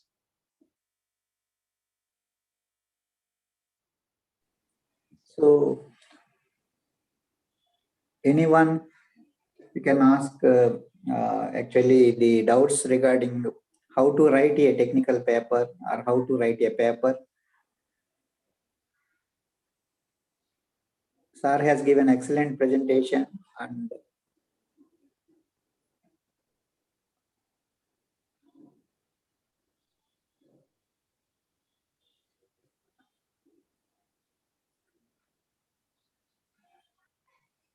so here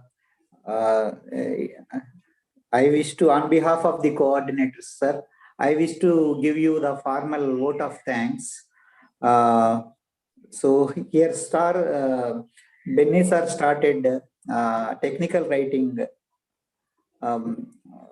concept, and he started with the basic skill of the communication, and sir has discussed basic skills and of the communication, and what is meant by listening a sentence or listening, he characterized the different reading, what is meant by writing and what is meant by speaking.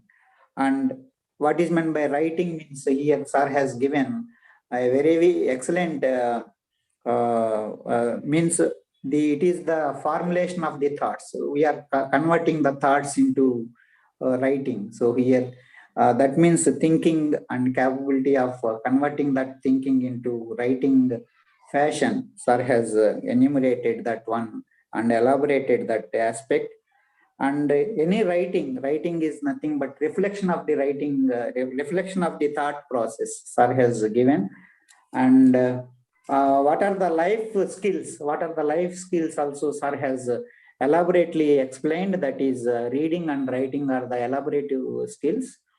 And how then sir has started the writing of a paper, research paper, that is converting the thought process, how to formulate into a paper.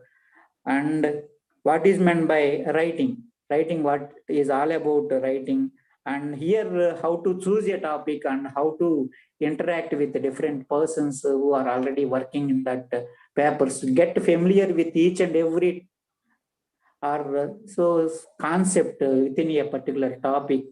And so we need to start, let us say, so we need to meet the people who are expertise and start the researching, then organize the ideas, and how to create the outline of a paper, and how to first we need to generate the rough document, and then how to go through the document repeatedly, redraft it and read it and reread it. Like that, sir has explained very nicely about the presentation, and also sir has also explained how to write the paper, that is when comma need to be used, and how to connect the sentence to sentence connection and paragraph to paragraph connection, and reading the passages. And also sir has advised us to not to repeat the sentences which in the paper or article. And sir also given, and so how to improve the novelty of the work is improved by, so we do not repeat the words, that is or whenever we want to reflect some meaning of a word, we need not to repeat to increase the novelty of a particular work. And then sir has discussed about what are the contents to be covered in the abstract, and then how to use so here how to write the conclusions and body of the our main body, or what is the theme of the article also sir has explained. That is the central part. Like that, sir has given each and every part of the research article, and so here each section also sir has explained how to connect that one. So so here, and also sir has explained about the so here several idiomatic expressions sir has explained, and what does it reflects in the real time meaning. Real time paper also sir has explained with our actually locality examples also sir has explained very well. So with this words, now I am handing over the session to. So thank you very much, sir, for all briefs about the technical writing of your paper and an excellent presentation. So it is definitely useful for the persons who are particularly research students will definitely get benefited from this. So thank you, sir. Thank you for having me with you. Thank you, It's Professor an honor Benny. and pleasure. Thank you, Thank ma'am. you, Dr. Thank you. Benny, for Thank you, ma'am. being a part of our STTP. It's an honor, ma'am. It's an honor. Thank you. Thank you. Thanks Thank a you. lot. Thank you, ma'am. Thank you, ma'am. Thank you. Thank you, madam.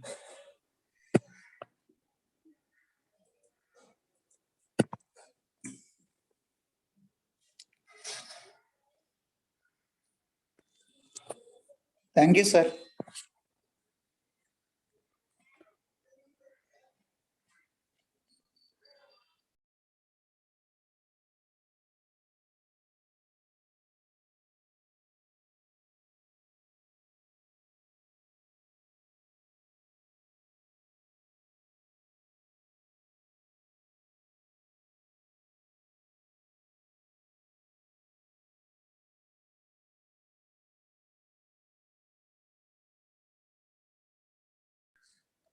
Madam, students are asking feedback link, madam.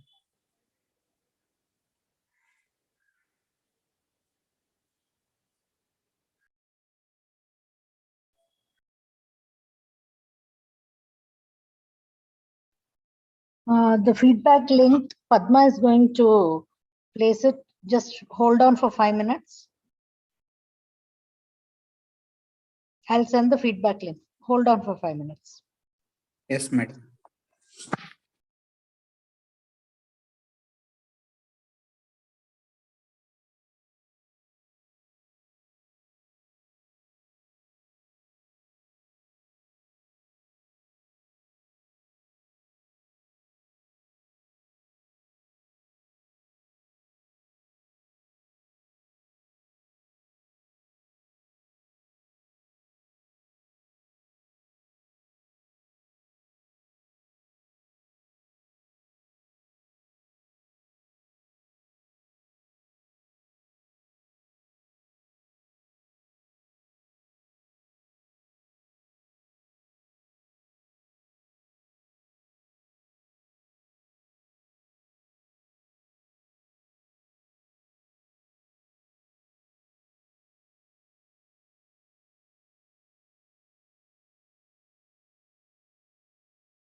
I posted the feedback link in. Yes, madam. It is there. It is there.